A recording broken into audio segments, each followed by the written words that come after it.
Hey folks, Hyrulian here, and welcome back to Hyrulian Reviews Adventure Time. I'm really excited here because we're about to get into all of the episodic reviews in this supercut for Season 4 of the show, and I gotta say it right off the bat here, I really think the show is starting to reach new levels of quality and entertainment. These episodes have some of the best art and storytelling that we've seen in the show thus far, and it goes without saying, but many of my new favorite episodes of Adventure Time of all time are in this season. There are seriously so many good ones, and by the end we're going to get into some really crazy shit, so I hope you folks are excited as I am, because I can't wait to tell you about Season 4 of Adventure Time. Let's get into it. Season 4, Episode 1, Hot to the Touch, is our first episode for Season 4 of Adventure Time, and it's also an episode that has continuity and it picks up directly after the end of the Season 3 finale episode. If you recall from that episode, Finn had just finished defeating the Flame Princess after she basically almost destroyed their treehouse out of rage because she thought Finn was trying to pick on her, but in reality it was Jake who was pretending to be Finn, and it was all this whole big deal. If you missed that episode, head on back to the Supercut or the previous bulk reviews and you can check that one out. It was a pretty good one. But this one picks up right where the last one left off, and Finn finishes fighting her and she slaps him on the face and leaves a big burn mark. And Finn says, "Man, I think I have a crush." And that's sort of where this one starts out. And what ends up happening is Finn and Jake immediately set off and start to chase after Flame Princess so Finn can have an opportunity to actually meet her and talk to her. And where that ends up leading to them is to the nearby woods, where she's basically kind of observing some of the stuff just in the world around her, because she's been mostly stuck in a giant lamp in the Fire Kingdom for her entire life so far. So the Flame Princess is basically just admiring some flowers, and then she accidentally catches them on fire, and you can tell she's a little sad. And she sees a little pond, and she tries to touch the pond, but it hurts her because it's made of water, obviously. And after she hurts herself, Finn jumps out and asks if she's okay, and she immediately is like, "What the fuck, why are you following me?" And they have sort of a little bit of a tender moment, but then she realizes that Finn's kind of her enemy, and the reason for that is she feels she feels that he's being heartfelt, and so she starts to burn brighter, and her flames start to engulf Finn, and he starts to freak out because he's being burnt. And he stomps on the fire to put it out, but it hurts her, basically. Because anytime they try to extinguish the fire, it directly hurts Flame Princess. And so she starts to run away again, and Finn and Jake start to make chase.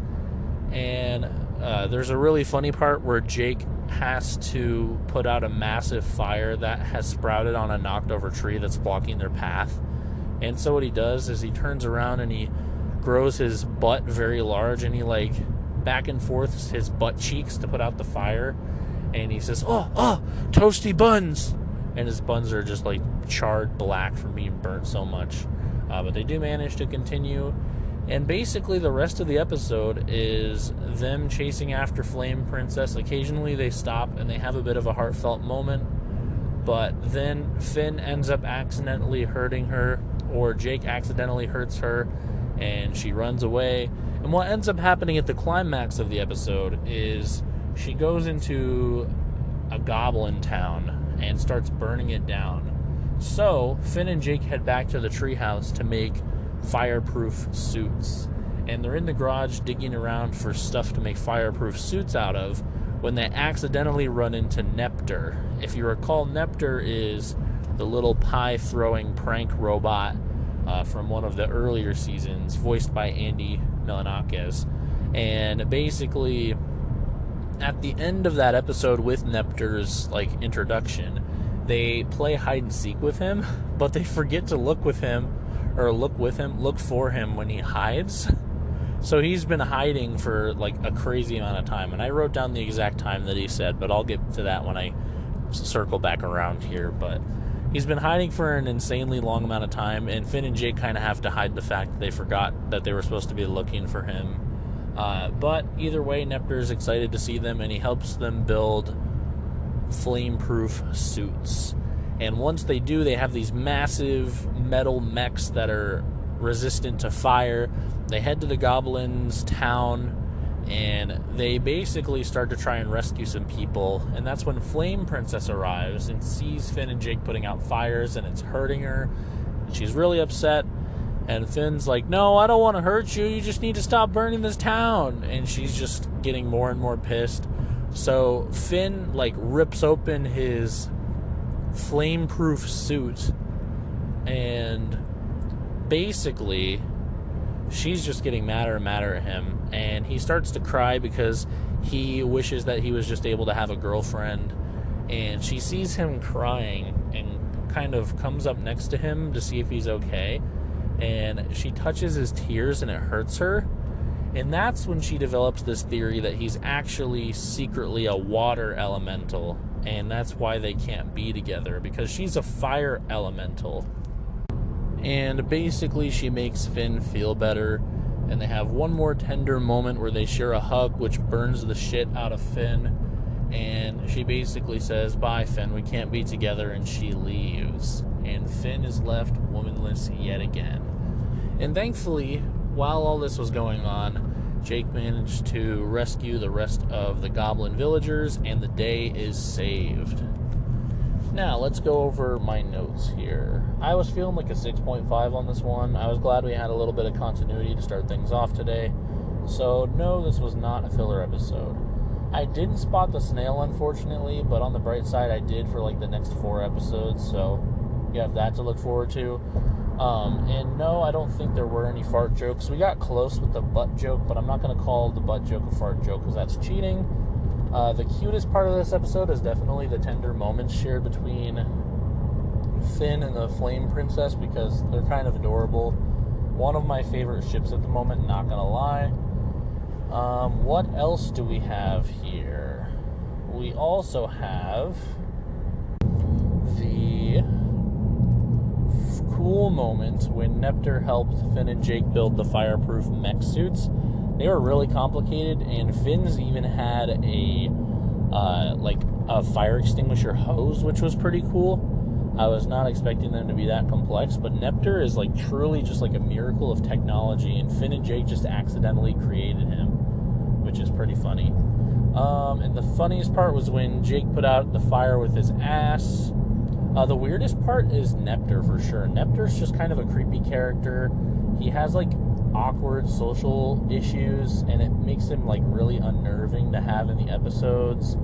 And he's got this personality where he's really, really cruel sometimes, and really, really comes off as evil sometimes too, which is kind of interesting. And I wonder if he's going to come back later on and kind of be a villain at some point. But the last thing I wanted to note about Nepter is he was hiding for 15 months, 4 days, 9 hours since the first time they played hide and seek in the previous Nepter episode, which canonically means that the last time we saw Nepter on the show was well over a year ago. So time is passing in the Adventure Time universe, and I thought that was noteworthy. But yeah, there we have it, folks. That's the first episode of Season 4. Pretty straightforward, pretty average for a continuity episode. Not as interesting as some, but it's nice seeing Finn's love interests kind of get to blossom a little bit more, because the poor kid has awful luck, especially with Princess Bubblegum. But I mean, honestly, who would want Princess Bubblegum anyway, because she's a fucking bitch? But that's just me. I'd much rather him get with Fire Princess or Marceline than Princess Bubblegum any day.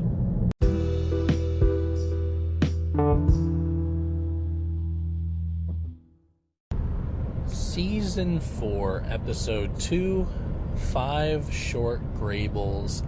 is noteworthy because for some reason it opens up with some like weird looking guy sitting in front of some sort of weird looking fireplace in an unknown place, and he's talking all sorts of gibberish and things, and he basically is addressing the audience, and he says that he's going to show the audience 5 short grabbles on his hollow pyramid.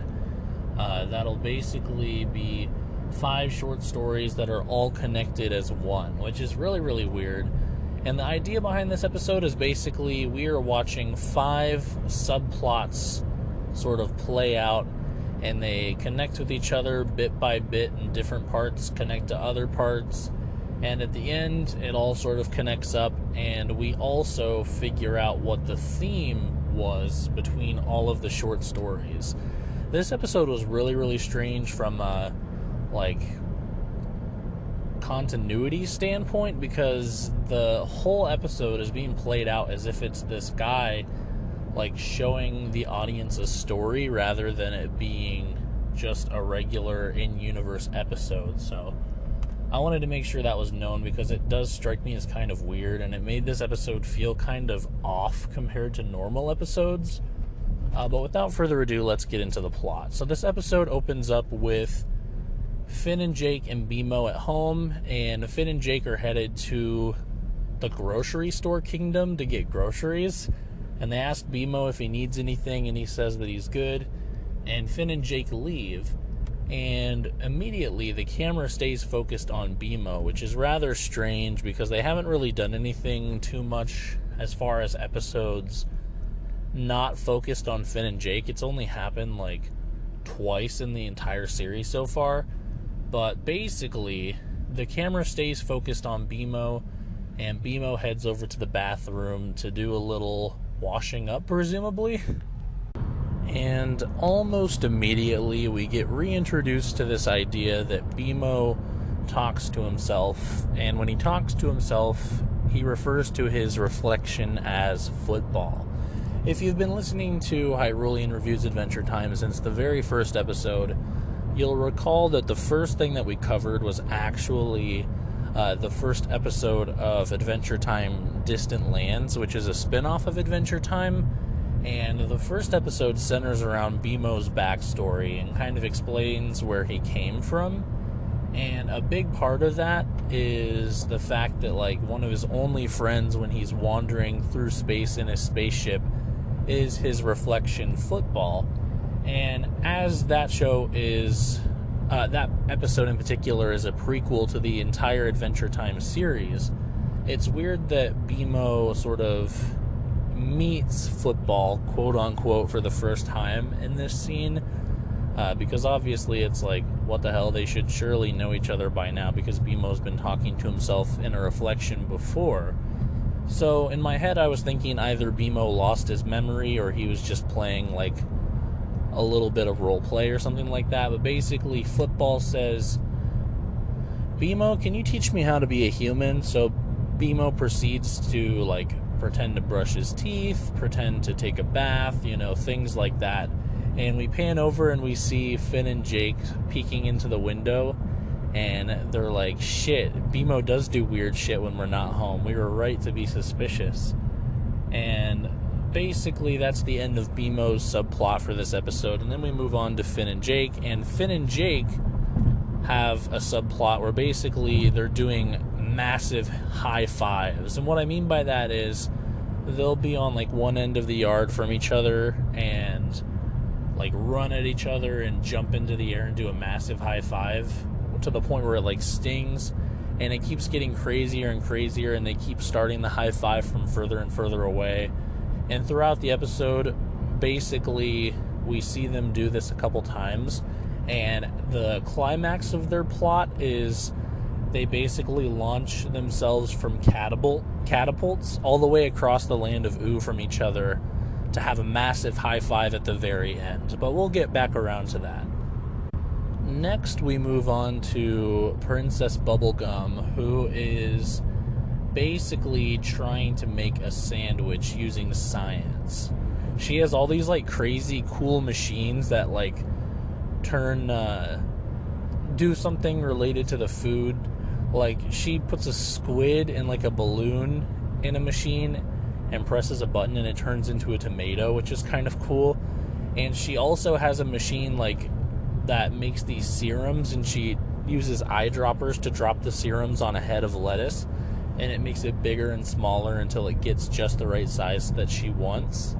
And she does all this other science stuff, and they even have Peppermint Butler do like a karate chop on a tomato to perfectly cut it to the right size, and she makes this perfect sandwich, and she hands it over to Cinnamon Bun, and Cinnamon Bun's like, "Thank you, princess," and he literally like holds it up to his stomach, and his stomach just swallows it whole, and then grossly, like, his stomach opens up into a hole, and it like burps, and like chunks of the sandwich go all over Princess Bubblegum, and all of her hard work to make this perfect sandwich kind of goes to waste. And then we can see in the background like Finn flying through the air because they've just been launched from the catapults. And then we cut to the Ice King, and the Ice King is basically just hanging out with Gunter, and then he smells a weird smell, and he basically kicks Gunter out of the house because Gunter smells like shit. But then he's like, wait, maybe I'm the one who smells like shit. So he makes the remaining penguins bathe him, and this is also the point where we see the snail. I didn't know if I should mention that yet or not, but the snail is inside of the Ice King's bathtub, which is kind of weird. All the Ice King's in there getting scrubbed, and he's naked from his penguins. That poor snail.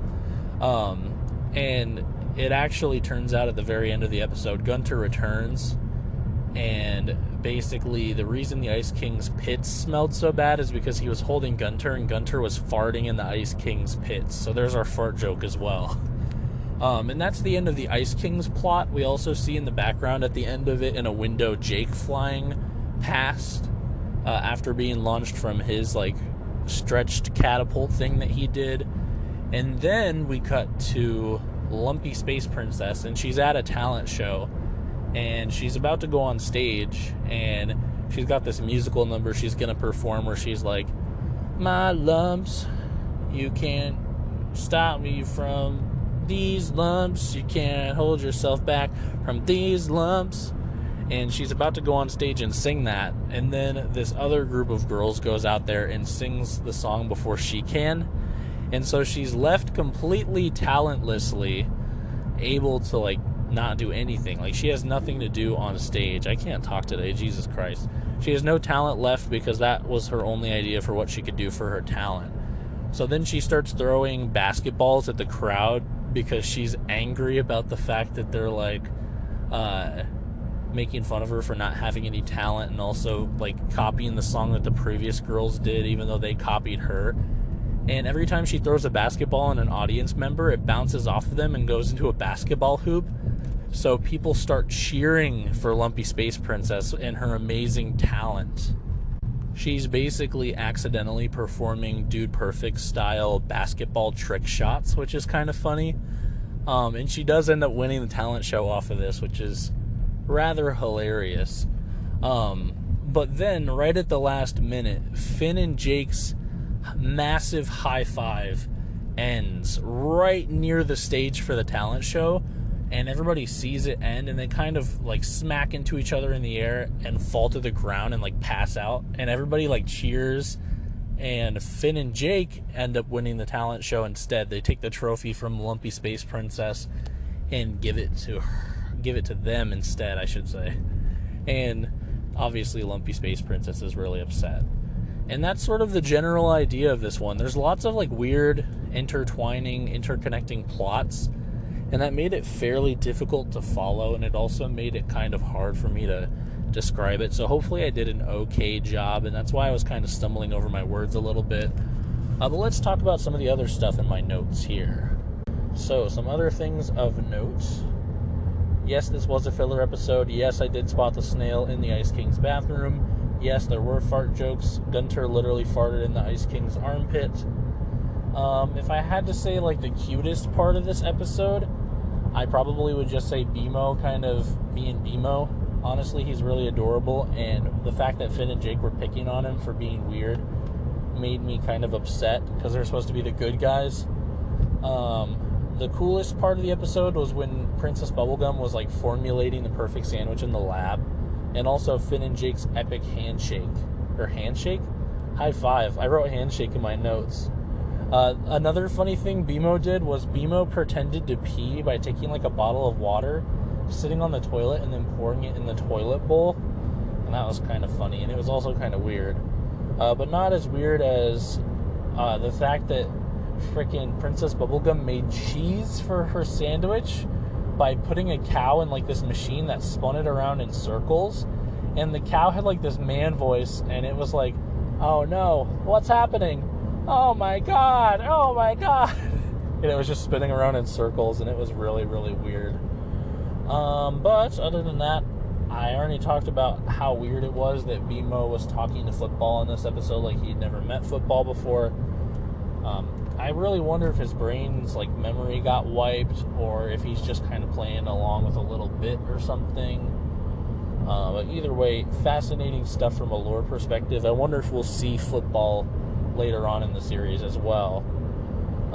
And another note on the weird guy from the intro to the episode. After the high five and like the Finn and Jake get awarded the prize for the talent show, it cuts back to that weird guy, and he basically is like, "Haha, what did you guys think of those Graybles, huh?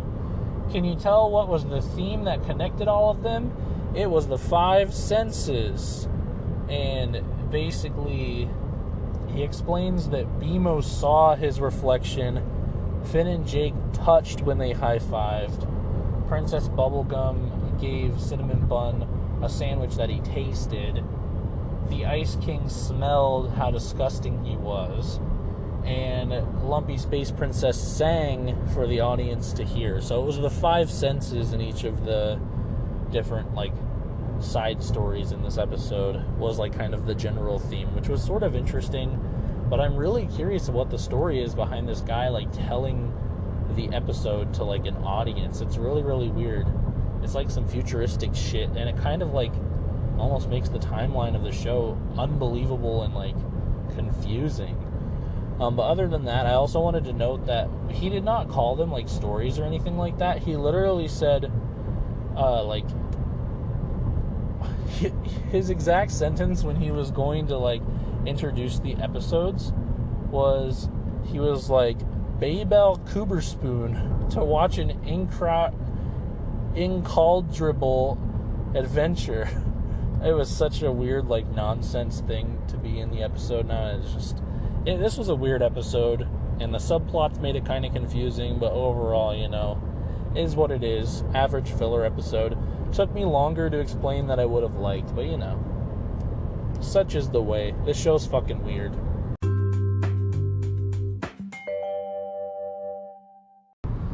Season 4, Episode 3, Web Weirdos, is yet another weird episode, as you can probably tell from the title.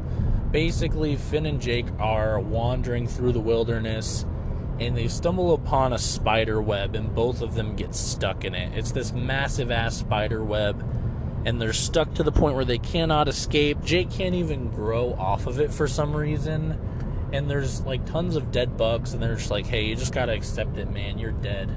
Spider's gonna come back and is gonna eat you." And Finn and Jake are kind of pissed, but they're like, you know, naturally they're trying to escape still, but to no avail. And that's when the 2 spiders show up. And the 2 spiders are these massive, bigger than Finn and Jake, male and female spiders that are, like, supposedly married, but their relationship's on the rocks. And they're, like, getting ready to eat Finn and Jake and prepare Finn and Jake to be eaten or whatever, when all of a sudden the male spider makes fun of the female spider's, like, web sack for, like, being disgusting or something like that, and she gets all, like, upset and runs away. And the male spider proceeds to wrap up Jake like a mummy in a cocoon in order to eat him. But then Finn sort of starts to talk to the spider and get him to open up a little bit about his relationship and why it's so on the rocks. And he basically explains that for some reason her web shooters, like, weird and disgusting compared to his, and he says, like, only guys should be able to shoot web out of their web shooters, and he thinks it's gross when she does it, and he's being really, really insensitive to his wife. So Finn starts to play marriage counselor, and he tells the spider that he should go try and find her a gift in order to, like, start to make amends with her. So the Spider-Man, the man spider, sets off to find a gift for his spider wife. And he's in the middle of the woods, and he stumbles upon a dead adventurer with a magical fire sword. And he takes that magical fire sword, wraps it up in the dead adventurer's cloak, and then prepares to head back and give it to his wife. And he arrives back to the spider web just in time for his wife to also come back. And he apologizes to her and says, like, he got her a gift to try and help make amends and patch up the relationship.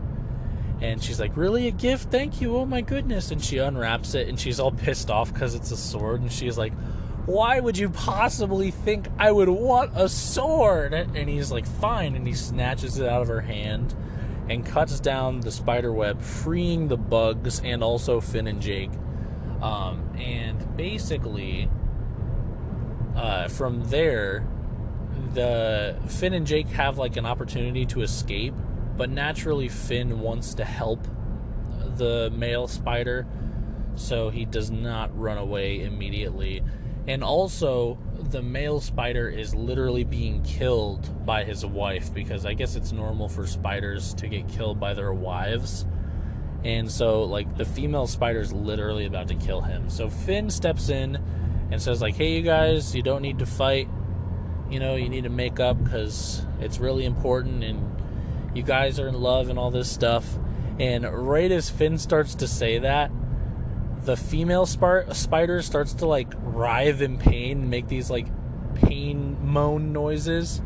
And the male spider is like, what's wrong, dear? Oh my goodness, what's wrong? And her, like, back sack explodes, and millions of baby spiders pour out. And it's fucking disgusting. And the baby spiders go all over the place, covering Finn and Jake, covering the male and female spider, just covering the ground, forming into massive mounds of baby spiders. And it's really, really fucking disgusting. And basically the spiders make amends, and Finn and Jake get to escape. So there we have it, folks. So what else do I have to say about this one realistically? Yes, this was a filler episode. I did spot the snail. The snail was stuck to the spider web at one point. And yes, there were fart jokes. The male spider turns his, like, web shooter sack thing towards himself to, like, get web for some reason at one point in the episode, and it makes like a tooting sound as the webs come out, and I'm going to go ahead and count that because, you know, that's basically a fart joke.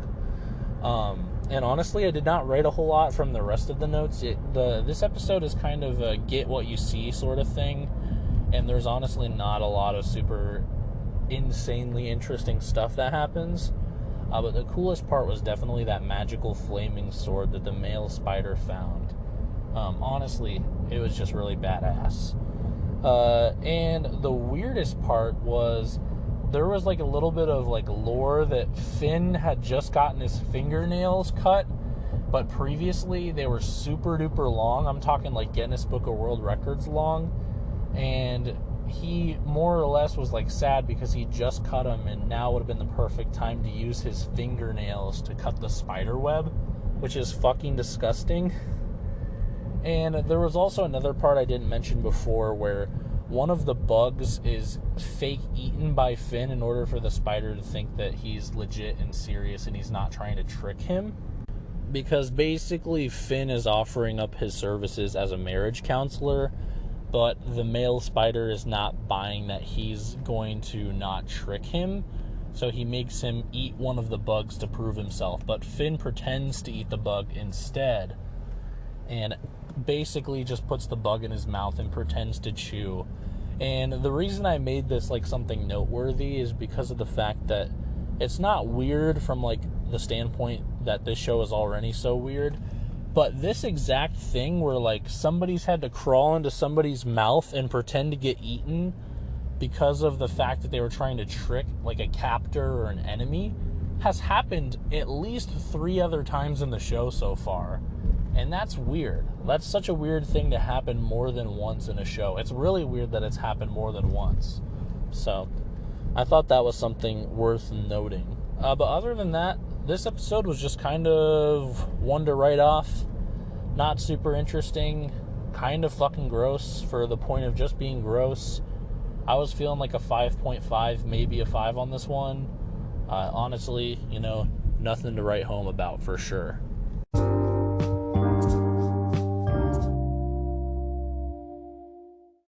Season 4, Episode 4, Dream of Love.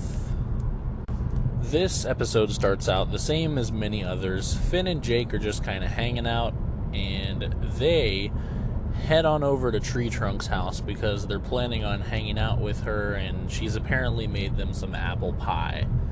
But when they arrive, they find that Tree Trunks is not even in the house. She hasn't even started the apple pie.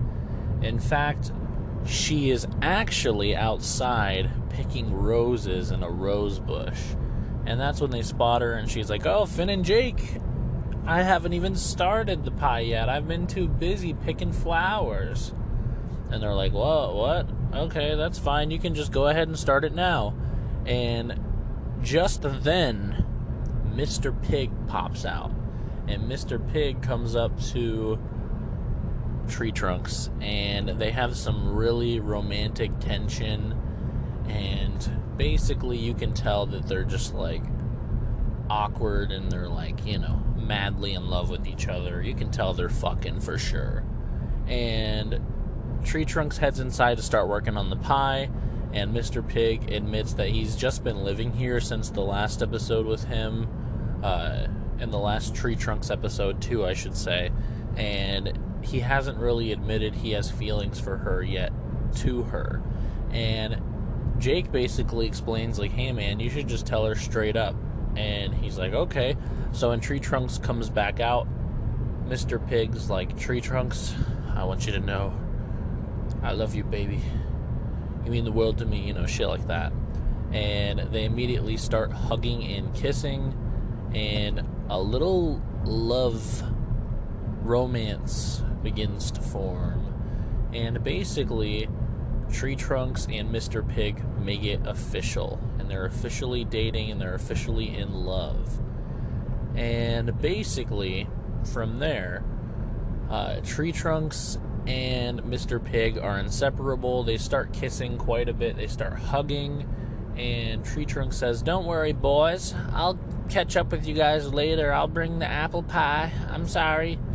And so they head off to go on to their next activity.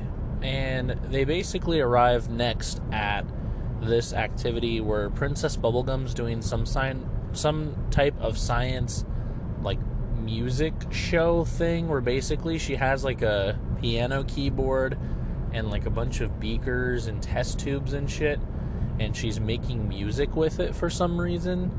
It's honestly really, really strange, but normal for this show at least. And a bunch of people from the land of Ooh have gathered to watch her put on this show, and they're all kind of sitting in some bleachers, and she's doing this little musical performance, and Mr. Pig and Tree Trunks arrive, and basically she did not bake the pie. She totally forgot to bake the pie because of the fact that she was too busy being up and up with Mr. Pig. And so Jake's naturally very pissed off, and what ends up happening next is Finn calms him down, and they continue to watch Princess Bubblegum's show, and all of a sudden, like, Mr. Pig and Tree Trunks start making out so heavily that it distracts everyone from the show, and everybody starts, like, berating them very loudly, and they're like, "Oh, come on, oh my god, oh, stop," and they're getting really, really pissed off. So basically, they like try and separate Tree Trunks and Mr. Pig, but it doesn't really work. And everybody's getting really, really mad at Tree Trunks and Mr. Pig. So Finn, being the kind Samaritan that he is, tells them that they need to separate and they need to stop being around each other so much. And he's like, you guys need to go like back to Tree Trunks' house if you want to do all this like making out and stuff. And Tree Trunks is like, oh, Finn, two people not married under the same roof, it ain't decent. And it's actually pretty funny. But then basically, like, Finn tells them they have to break up, and they separate, and immediately both of them go into this depressive state. Jake follows Mr. Pig, and Finn follows Tree Trunks back to her house, and Jake's like, hey man, I'll help you get back home, you know? Like, where do you live? And he's like, oh, I'm homeless. And it's really sad. So basically, Jake and Pig head to that like sketchy candy bar again from the previous episode. And again, when I say candy bar, I don't mean like the snack. I mean like it's a candy bar like that serves alcohol.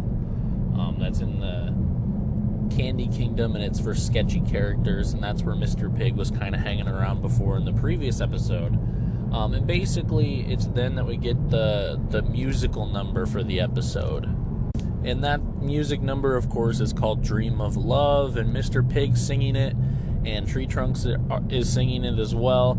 And it's very reminiscent of, like, that SpongeBob episode where SpongeBob and Mr. Krabs are like, this grill's not the same without you. It's just a greasy spoon without, you know, that song from that one episode where SpongeBob goes and works at the Chum Bucket. It's very reminiscent of that for, like, the musical number if you want something to imagine to go with it. And it goes on for a little too long. Like, honestly, from the point that I thought it should have ended, it went on for probably about another minute longer. So, you know, a little long on the musical number. But basically, both Finn and Jake start tearing up and almost crying because they feel so bad, because you can tell they're very clearly in love. So Jake's like, go to her, and Finn's like, go to him. And then they meet up and they kiss, and basically they're making out, and it's making lots of disgusting noises, and everybody in the Candy Kingdom's like, oh my god. And Finn's like, I kind of like it, honestly. And Jake's like, yeah, it's not too bad, it's kind of nice. And that's the end of the episode. So there we have it, folks, a little episode centered on PDA.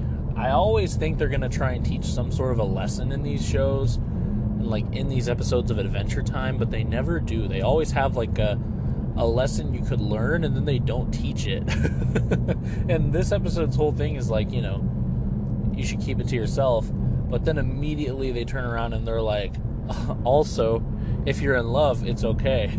So, you know, interesting little episode here. Let's go over some of my notes. So first of all, yes, this is obviously a filler episode. I did spot the snail. I'm on a roll right now. It was during the Dream of Love musical number in the background. No, there were no fart jokes. Cutest part was definitely when Mr. Pig admitted his love for Tree Trunks. Not like all the rest of the episode where they were like making out disgustingly, but like when he first, you know, admitted that he loved her, it was pretty sweet and it was cute. The funniest part was definitely when Tree Trunks said that it was indecent for two people to be affectionate in a house if they're not married. I thought that was pretty on the nose, like Tree Trunks is an old person kind of joke. What else do we've got here? The weirdest part was definitely the fact that they were making so many disgusting noises when they were doing their PDA, and it was just like the fact that it was like so over the top and gross, and they were so lovey-dovey, and everybody was so like grossed out by it, and they just kept doing it, was really weird. Almost made it like seem like a fetish or something. And I put a little note down here, and it says Tree Trunks and Mr. Pig are definitely fucking. I don't know why I wanted to note that, but there you go. And also, for some reason, this episode was kind of glitched out on HBO Max. I don't know if it was just on my end or what, but I missed the title card, and I'm noting that in case there was anything important in the title card that I should not have skipped. Because occasionally I do actually note if there's something important in the title card of the episodes, and I did not see this one. I just wanted to make it clear in case this was the one that was actually like crazy super important or had some interesting references or details. But yeah, HBO Max was like glitched out. Like it skipped like part of the intro, it skipped the title card, and then when it got to like the island song end credits, it skipped part of that too, which was kind of a bummer. And it was just kind of weird. This episode was glitchy on HBO Max for some reason. But other than that, there you have it, folks. A little filler PDA episode for you. I know you were all asking for it. But yeah, there we have it.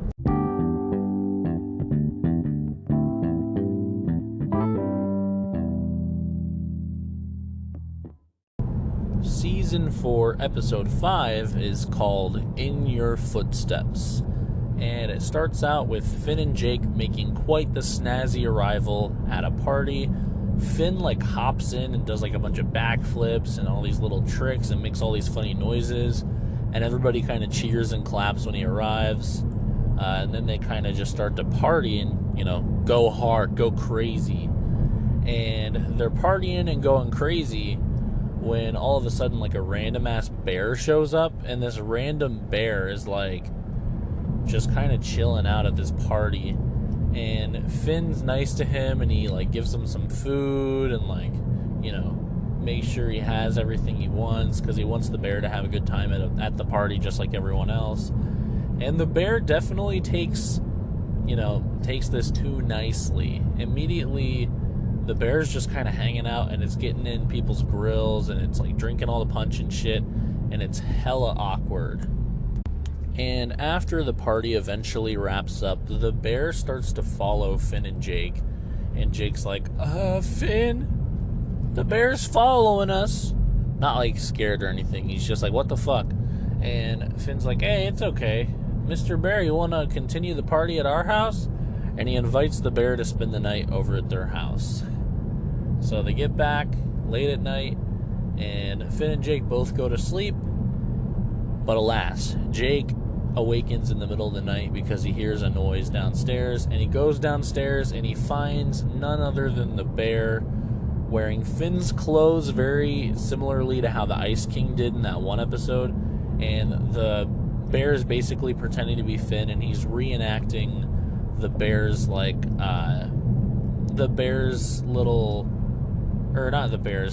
little dance number. And I forgot to mention as well, Finn also actually saved the bear from choking. Like, he performed the Heimlich maneuver on the bear at the party. So the bear is kind of like indebted to Finn. And it could be interpreted that the reason the bear is following Finn around is because he feels like he owes him for saving his life or something.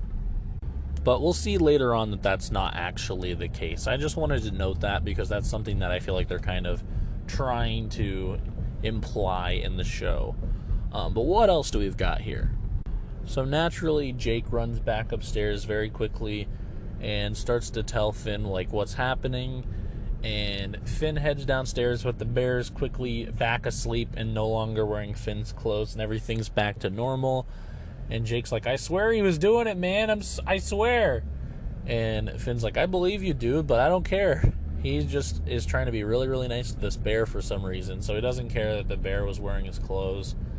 And when they wake up in the morning, they're all eating breakfast together, and Finn and the bear are on one side of the table, and the bear's dressed like Finn yet again. And the bear is completely copying how Finn is eating his breakfast. And Jake's on the other end, and he's super fucking creeped out. And basically he just says like, hey, I'm not okay with this. This is fucking weird. You guys don't think this is weird? And, you know, Finn's like, nah, it's cool. And Finn's very blasé about this bear. Well, basically what ends up happening next is Finn ends up leaving with BMO, or leaving to go pick up BMO because BMO's at soccer practice. That's one of the funnier, like, cuter things about this episode. And he leaves Jake and the bear at the house, and he basically explains that he baked himself some Finn cupcakes, and Jake's not to eat them because, you know, they're Finn cupcakes for Finn. It's literally cupcakes that he baked of his own, like, head on top of a cupcake, and they're for him to eat. It's so fucking weird. Like, it's like, what? But, you know, this show's weird, so it's whatever. But basically, Jake immediately suspects that the bear is going to try and eat the cupcakes while Finn is gone. So he gets out a video camera and records the bear getting into their fridge and eating Finn's special Finn cakes. And when Finn arrives back to the house, of course, the bear is kind of like all like playing chill, pretending nothing happened. And Jake's like, I told you, Finn, I have footage of him eating your freaking Finn cakes. And Finn's honestly just more pissed off that the Finn cakes were eaten. He's like, man, you didn't even try and stop him? And they kind of get in a big fight about it, because Finn's like, man, just leave the bear alone. He's just chilling, he's not hurting anybody, like imitating me, whatever. And Jake's like, no, man, it's fucking creepy. It needs to stop. And they're fighting, and BMO's on the floor, and it's the cutest thing ever, but it's also kind of sad. He's all dressed up in, like, a soccer uniform, and he's got dirt all over him, and he's just rolling the soccer ball around, and he looks sad, and you can hear Finn and Jake yelling. It's like, oh my god, BMO's the child of two parents on the verge of divorce. But basically, Jake's like, you know what, Finn, fine. You and your bear can go to your little Finn party tonight all by yourselves. I won't be going. And Finn's like, what? Finn party? And it turns out the bear has thrown a party pretending to be Finn. And they both immediately run out of the house towards the Finn party. And of course, when they show up, they find everybody from the party before, including the bear dressed as Finn, even wearing like a mask to make him look like Finn. And he's obviously trying to pretend to be Finn. He's feeding peanuts to Princess Bubblegum, who's willingly letting the bear, knowing that it's a bear, by the way, like, feed her peanuts, which is really, really weird. Like, obviously, this bear's got more swag than Finn at this point, but that's a story for another day. But Finn immediately, like, demasks the bear and says, like, you're a fake, and I just revealed you. And the bear, like, runs away all sad. And Finn feels really, really bad, so he chases after the bear, because the partygoers explain that they knew that the bear wasn't actually Finn, but they were just kind of going along with it because they thought it was a prank or a joke or something. And so Finn chases the bear while it's crying into the woods, and he basically says, like, hey, man, I'm sorry, it's fine, it's whatever. And the bear explains that he just wants to be a hero like Finn, which I forgot to mention up until this point. The bear doesn't really talk, but the bear can, like, growl, like, a word, if that makes any sense. So the bear doesn't truly talk, but the bear can be like, hero, I want to be a hero like you, shit like that. So Finn's like, hey, man, you know what? I'll give you this. And he whips out the Enchiridion from Season 1, this super important book that has all this information about how to be a great hero. And Finn gives this book to a fucking bear. That's the plot of this episode.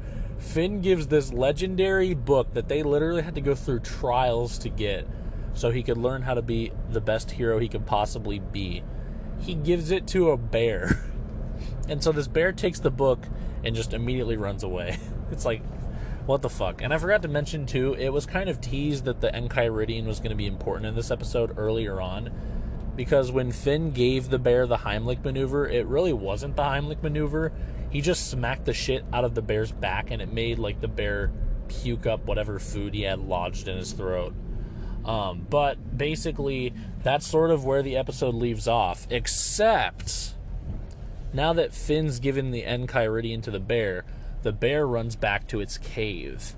And when it arrives in its cave, we hear a very menacing voice. And the voice is like, did you manage to get it? And the bear hands the book to a shadowy figure who comes out of the shadows and reveals himself to be the snail. The snail is still possessed by the Lich King, and the bear was a ruse set up by the Lich King snail as a means to steal the Enchiridion from Finn It's what the Lich King wanted all along. And now the Lich has the Enchiridion, which is exactly what he wanted. And it sets up just this crazy idea that there's, like, you know, this bigger plot that's going to be going down soon. And it's awesome. And it was a huge plot twist. And honestly, this episode was pretty, like, average until this moment, because funnily enough, there's also a lot of episodes where Finn gets imitated for various different reasons, and I thought this was just going to be one of those. But then this whole thing with, like, the bear plot twist, and, like, it was actually the Lich all along trying to steal the Enchiridion, and he succeeded, and they just end the episode is like, whoa. Full disclosure, I actually have not watched the next episode yet, because I record these reviews in 5 episode chunks. But I have no clue if, like, they're going to continue this in the next episode or if I'm going to have to wait. But it was just absolutely crazy, and it came out of nowhere, hit me like a fucking bus, and I was pretty stoked about it, to be honest. It was a really, really cool little twist. It was just crazy to me that Finn was willing to just give the Enchiridion to a literal bear, though. It's like, it just shows how dumb, but also how, like, friendly and caring and heroic Finn is, because that's, like, a pretty heroic thing to do, but it's also a pretty dumb thing to do. But yeah, there we have it, folks. Let's go through the notes here. Obviously, no, this wasn't a filler episode. It basically was until the very end. And that last little scene actually does set up something huge, the return of the Lich King, so it is not a filler episode. I did spot the snail, and obviously the snail was pulling the strings all along, still possessed by the Lich King even now. No, there were no fart jokes. The cutest part of this episode was definitely when Finn was eating breakfast and the bear was imitating him. It was kind of adorable, to be honest with you. But other than that, as far as cool moments go, you could argue Finn's entrance to the party at the beginning of the episode was kind of cool, how he did, like, the backflips and shit, but, you know, pretty standard for Finn. The funniest part was the fact that Finn made cupcakes that look like him, and he calls them Finn cakes. And also Bimo, poor Bimo, being a little divorced parent child. Oh my god, I forgot about this. The weirdest part of the episode by far was this one part where the bear randomly grabs Bimo and starts sucking on his toes, and Bimo likes it. I was like, oh no. It was just kind of over the top and very strange, but alrighty, folks, there we have it. That's another episode down and a big plot point set up. Season 4, Episode 6 of Adventure Time, Hug Wolf, is the first of a series of episodes that I like to call the Halloween in May special. I don't know what the fuck was going on in the writing room of the Adventure Time show when these episodes were airing, but I thought for sure these episodes must have aired near Halloween in, like, October, whenever year they came out. But no, these episodes aired in April and May, at least the next 4, and they're all really fucking weird and have a decent amount of creepiness to them.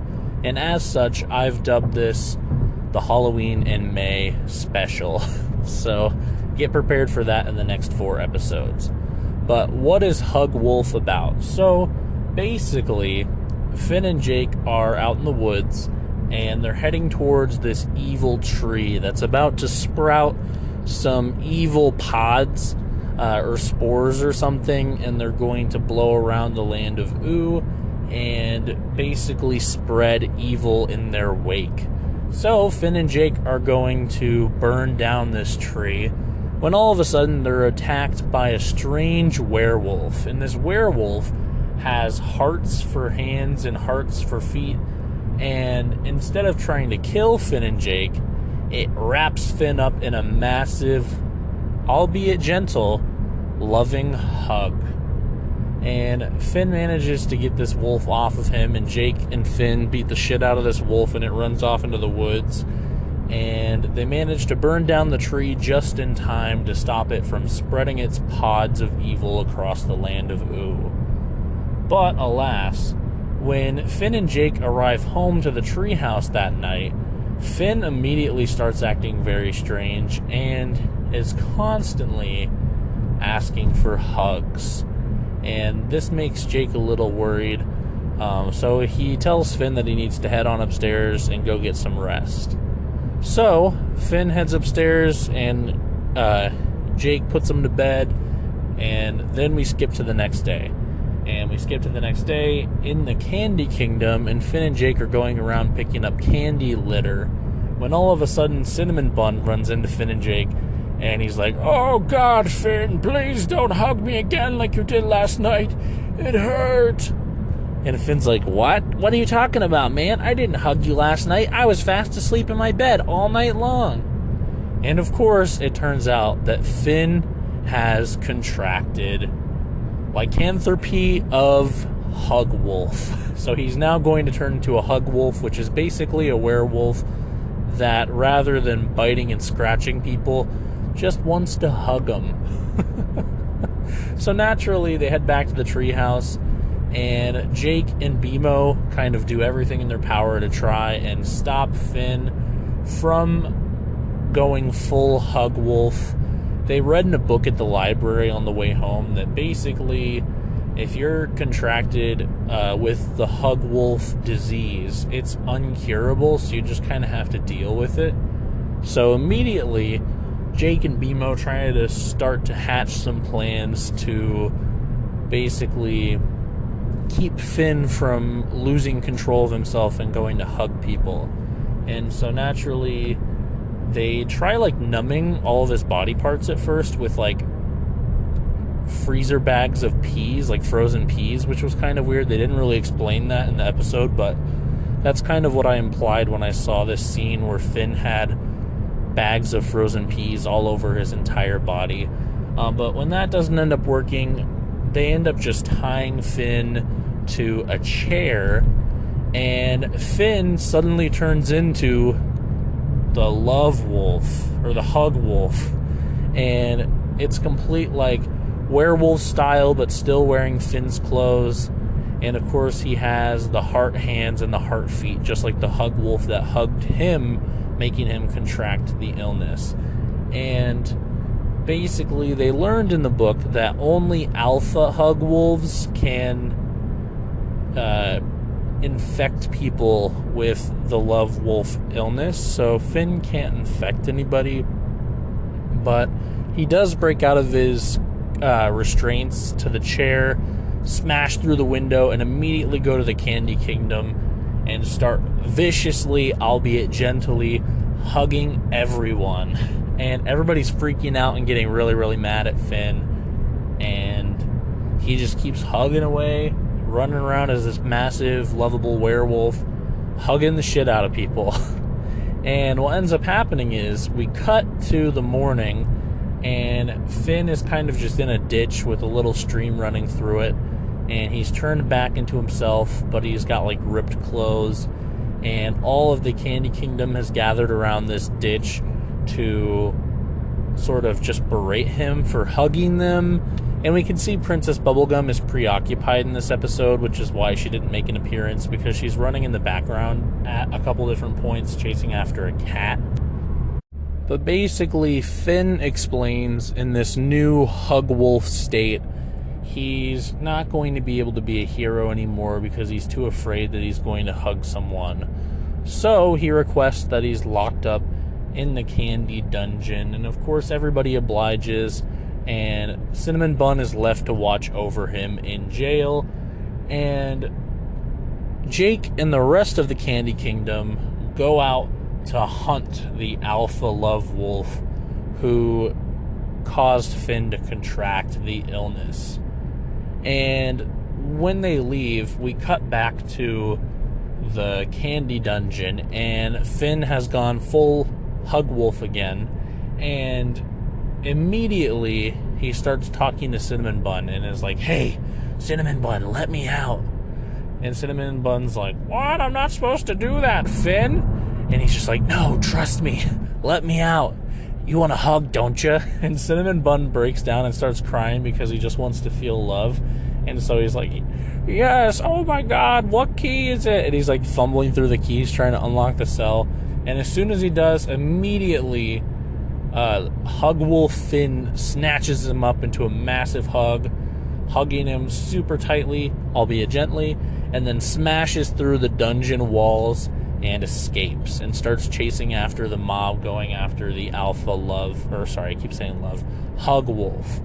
And just as Jake and the mob arrive where the alpha Hug Wolf was the previous night, or the previous couple nights ago, and they start fighting it, they soon start to become overwhelmed. But thankfully, Finn, the Hug Wolf, hops in, and the alpha Hug Wolf and Finn, the Hug Wolf, get into a massive brawl and start hugging it out. And basically, they have, and Jake turns towards the camera and says this, the greatest hug in the history of hugs, or some shit, like the largest hug in the history of hugs, or something like that. And so there's a massive affection explosion, and when the dust settles, Finn is turned back to normal, and in the wake of the alpha Hug Wolf is a cute girl. And immediately Jake runs up and says, "Hey, can I have a hug?" And then the girl that was turned back into a girl after being the alpha love wolf turns into the evil tree from the beginning of the episode. And Jake screams, and that's the end of the episode. So there's our little plot synopsis. Obviously, I didn't include all of the key... Well, I included all the key details, but I didn't go into super detail here. But that's sort of the general idea. I thought for sure this was going to be a Halloween special, but apparently it wasn't, actually, interestingly enough. But let's go through the rest of my notes here and see if I have anything else to add. So, Hug Wolf. Let's see. I was feeling like a 6.5 out of 10 on this one. It was a pretty good filler episode. I did not manage to spot the snail, unfortunately. It was sort of a bit trickier in this group of episodes, if you will. And it proved to be a little more challenging. But let's see here. Were there any fart jokes? No. The cutest part of this episode, by far, was this one point where basically BMO was so scared of Hug Wolf Finn that he was hiding behind a potted plant, and it was so adorable. And he was like, "Jake, I'm so scared of Finn." And then Finn turned into the Hug Wolf, and BMO was like, "Oh my glop, oh my glop." It was really, really cute. And, you know, any episode with BMO is immediately going to have some sort of cute BMO moment. The coolest part, by far, were these two parts. The first part being when Finn first turned into the Hug Wolf in front of Jake and BMO. Jake picks BMO up and says, "BMO, activate strobe light mode." And BMO makes the whole house flash like a strobe light, and it's really cool, actually. And you can definitely tell that they were careful not to make it like seizure inducing in any way, because it flashed pretty slow, but artistically it was a really cool scene. And then the other funny part was when Finn as a Hug Wolf was terrorizing the Candy Kingdom. He went into this bedroom of this girl in the Candy Kingdom, like a gumdrop girl, I guess. And immediately her father smashed into the room and was like, "Hey, you hairy teenager, you're not marrying my daughter." And he starts holding up a candy cane and making gun noises. And he like cocks the fake candy cane gun, but then it actually shoots bullets and like starts making bullet holes all over where like he's shooting at Finn, which was really cool, actually, and it was kind of funny too. Another funny thing that happened was when Jake and BMO had Finn restrained, and he was trying to get out before he turned into the Hug Wolf. Jake was like, "Come on, man, you can fight this." And Finn goes, I'll hug your mom." Yeah, it was really funny. It hit, okay, it hit. And I already talked about the cute girl part and Jake trying to get a hug from her only to realize that she was actually the evil tree. But yeah, the weirdest part about this episode for sure was its weird obsession with hugging. The hug wolves came off as really creepy because of how obsessed they were with hugging, and it was like a drug for them. So basically, it got to the point where, like, if the hug wolves didn't get hugs, they started getting, like, all, like, nervous and anxious, almost as if it was, like, a drug withdrawal kind of thing. And it just struck me as really, really, like, unnerving, I guess you could say. But yeah, that's really all I gotta say about this episode. Overall, pretty standard filler episode. Better than some of the other ones that we'll find here in the Halloween and April and May special. But overall, pretty fascinating nonetheless. I love that they're doing this werewolf stuff again. I feel like this is like the second time that they've done a werewolf plot. But honestly, it was fun enough that it gets a pass, obviously. So there we have it.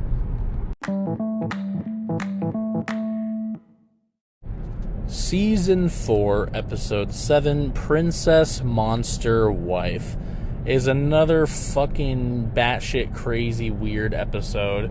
And it basically opens up with a bunch of princesses showing up at the treehouse, angry at Finn and Jake because somebody has stolen their body parts. Yes, you heard that right. And when I say their body parts, I'm not talking about like their genitals or anything like that necessarily. I'm talking literally chunks of their body. And if this wasn't creepy enough, it's like, half of people's faces. So they're trying to talk and their tongue is like sticking out and you can see the inside of their body. Or it's like their arm and you can see like the flesh and the bone on the inside. It's really, really gross and weird and creepy. And they're just standing outside of Finn and Jake's house making these miscellaneous, like, mumbling, angry noises. And only some of them can talk. And Finn and Jake come out and they see this and they're immediately grossed out. And they basically just start yelling at them and ask them to go get their body parts back. So obviously, they go to the first place they would go when there's princess-related trouble, which is, of course, straight to the Ice King. And when they arrive at the Ice King's, at first he plays it off, and he's like, "What? I had nothing to do with this. What are you talking about?" And then immediately it's revealed that, yes, he did, in fact, have something to do with this. What he did is, essentially, he stole various body chunks from different princesses across the land of Oo and sewed them all together and made a Frankenstein-esque princess monster, which they don't refer to it in the show like this, but from here on out I'll be referring to it as Franken Princess because that's basically what it is. But it's so disgusting. It has like a mouth that like splits into 3 parts because it's like 3 different princesses' mouths. And when it talks, it sounds like Princess Bubblegum, Lumpy Space Princess, and Turtle Princess all talking at once because it has chunks of all 3 of their mouths, which is really fucking weird. And then the rest of its body is like made up of other parts. Like one of its legs is literally half of Hot Dog Princess's body. It's just really, really gross and really, really fucking weird. And it goes without saying that I was weirded out, but also thought it was kind of cool that somehow the Ice King was capable of creating life.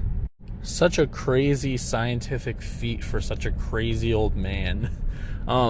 But either way, at the sight of this Franken princess, immediately Finn and Jake both pass out. And then the episode fully shifts its focus to the Ice King and Franken princess. And the Ice King immediately basically tells Franken princess that Finn and Jake are their kids. And so he takes them passed out and makes them sit at a dinner table and pretends to eat a family dinner. They sit in front of the TV and pretend to watch TV as a family. And the whole time, this Franken princess thing keeps talking, and it keeps asking the Ice King if it's normal or if it's weird or if it's ugly. And the Ice King just keeps reassuring it that it's not ugly and it's not abnormal and, you know, all the rest of those things. And they do all sorts of stuff like washing dishes. They had a food fight at dinner. I didn't mention that, I don't think. And the Ice King even has a musical montage where he flies through this ice cave with Frankenprincess holding his hand and floating with him.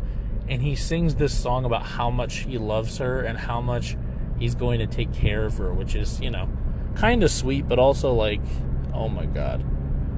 And basically throughout this episode, Finn and Jake keep waking up, immediately seeing Frankenprincess and passing back out. I thought I should mention. And whenever they do, it makes her start to question her beauty or her normalness. So take your pick. At one point, the Ice King is trying to convince his new wife, Frankenprincess, that she's beautiful. So he puts on a Project Runway-esque fashion show, and he makes all of the penguins, which apparently are all anecdotes of Gunter. Like, Gunter's the main penguin, but all the other penguins are like Wunter, Funter, Fenter, Wenter, you know, stuff like that. Sit in the audience and clap very, very loudly whenever she goes up on the runway. And he threatens to, like, punch their buns if they don't, which is pretty funny. And one penguin immediately throws up, and all the other penguins start freaking out. And then Frankenprincess gets really, really upset and runs into the bathroom and locks the door. And the Ice King comes over and tries to console her and say everything's okay and she's perfect and she's beautiful. And he basically grabs a shoebox full of pictures of all the other princesses and says, you're perfect because you have this part from this princess and this part from this princess, which at this point I wanted to mention as well. Part of Lumpy Space Princess's lumps were taken, and it's conveniently placed in the middle of the Frankenprincess to almost make the space between the lumps look like cleavage. I just wanted to point that out. Pretty cheeky wink wink nudge nudge for some of the older folks watching the episode for sure. Either way, Frankenprincess is sort of convinced, and basically she isn't convinced that she's not ugly, but she's at least convinced that the Ice King does truly love her. And while she's still in the bathroom, Finn and Jake sort of wake up again, but since she's in the bathroom, they're able to fight the Ice King without any problem, and they beat the shit out of him. And while they're beating him up, Frankenprincess escapes, and in the night returns all of the body parts back to their rightful princesses, except for when she goes to Lumpy Space Princess, she gives her a chunk of Turtle Princess's head on accident, which I was interested in, and I wanted to note down this in case for some reason it comes up in a later episode. It'll be interesting to see. But basically, after that, she floats back in just as like a invisible living being who is like possessing a cloak, I guess you could say. And she explains to the Ice King that even though her body parts are separated, she will always be his wife. And it's a really heartfelt moment, and the Ice King might have truly had someone who loved him that he created there for a second, but then immediately he goes, she gave away all my stuff. And so obviously, as per usual, the Ice King did not learn his lesson, and that's sort of that.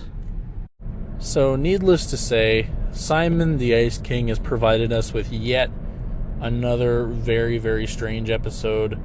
And again, the fact that it was a Frankenprincess made me think for sure that this was going to be some sort of Halloween special. But no, I guess it wasn't. I guess it's just a normal episode that aired in the middle of May. So, again, pretty interesting detail there. I was just honestly shocked. I thought for sure this had to be Halloween related. But let's refer to my notes here now for more details. So I was feeling a little less hot on this one at the time. I gave it a 5.5. It's just another kind of like Ice King does something weird, has temporary happiness, and then has to lose it because it's fucked up episode. You know, they've done a lot of them. But yes, this was a filler episode. No, I did not spot the snail. And no, there were no fart jokes. The cutest moment by far was the Ice King kind of being sweet to Frankenprincess. Not Frankenprincess herself, because she was ugly and creepy and weird. But the Ice King, you know, being sweet was kind of like wholesome, cute moment. The funniest part was definitely the fact that Finn and Jake kept fainting when they saw Frankenprincess. But the weirdest thing in general was just kind of Frankenprincess as a whole. I literally noted down twice that all of the body parts from the different princesses were used to make her, because it was just so weird and gross. And all of the different princesses without the chunk of their body were also really creepy and weird, and they almost came off as like zombie-like, with like decomposing bodies or something. It was really creepy. But other than that, I don't think I really have anything else to say about this one. I was just kind of in shock by how weird it was. Pretty average filler episode, average to below average filler episode, but fucking weird. So there we have it, folks. And now for Season 4, Episode 8, Goliad. Goliad is a Princess Bubblegum, Finn and Jake episode where basically Princess Bubblegum is worried because she's started to think about what will happen to the Candy Kingdom after she passes away. Presumably the lemon grab scare made her think about how if she was gone, there would be nobody to rule the kingdom, and it would kind of be auctioned up to whoever was the closest, most eligible person. And she doesn't like that she doesn't have control over that. So she decides to create an heir. And she works tirelessly over the course of multiple days to create life in the form of Goliad. And Goliad is basically this candy sphinx that looks vaguely like a cat with no ears and 3 eyes. And the third eye is on the top in the middle of the other 2, and it's inside of like a belly button looking hole on its head, and then it pops out whenever Goliad needs to use it. But Goliad speaks with the voice of a young female who's probably, I want to say 5 or 6, that kind of age. And basically, after the princess finishes making her, Finn and Jake arrive to sort of see what's up with it. And Princess Bubblegum's ready to pass out because she's so tired from working so hard on Goliad. But she has not had the opportunity to teach her about how to rule the kingdom yet. So, as she starts to pass out and basically says for Finn and Jake to wait for her to wake up, they say, we'll just teach her everything she needs to know about ruling the kingdom. And in her sleepful stupor, she agrees to letting Finn and Jake teach Goliad. And obviously that's going to go as well as it probably would be guessed by you out there listening to this episode, because immediately Finn and Jake set out of the castle with Goliad and go to a preschool. And in the preschool, Jake takes Goliad inside while Finn is building an obstacle course outside, and Jake sort of introduces Goliad to all these candy preschoolers from the Candy Kingdom.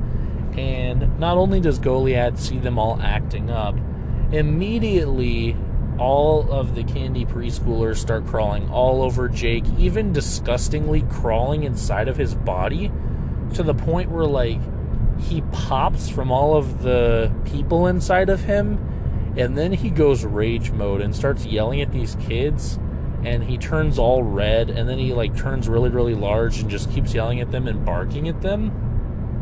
And they all get scared and form a line and kind of go up against the wall, and all of a sudden are perfectly listening. And so naturally, Goliad sees this, and Goliad thinks that this is the way that you should be governing people. And so when the preschoolers, Jake and Goliad, head outside, Finn's just finishing up the obstacle course, and he tells Goliad that she should try to direct the preschoolers to go through the obstacle course. And so immediately, Goliad turns all red and starts yelling at the preschoolers and barking at them. And they all start going through the obstacle course very quickly and very scaredly, if that's the correct word to say. And basically, Finn and Jake have to scold Goliad. And Finn says, instead of yelling at the preschoolers, try directing me through the obstacle course instead. And so he stands at the end of the obstacle course, and Goliad's third eye pops out of her disgusting forehead belly button, and a beam is cast onto Finn, which makes him lose control of his own body, and Goliad starts to control it and makes him run through the obstacle course, which is fucking horrifying, might I add. But basically, Goliad makes Finn, against his will, go through this obstacle course. And again, Finn and Jake have to be like, no, Goliad, that's not how you teach people. That's not how you govern people. And Goliad's like, yes, it is. This way works, and everybody does exactly what I say. It's perfect. And so Finn and Jake head back to the Candy Castle, hopefully hoping that Princess Bubblegum is awake and they can kind of ask her what they should do.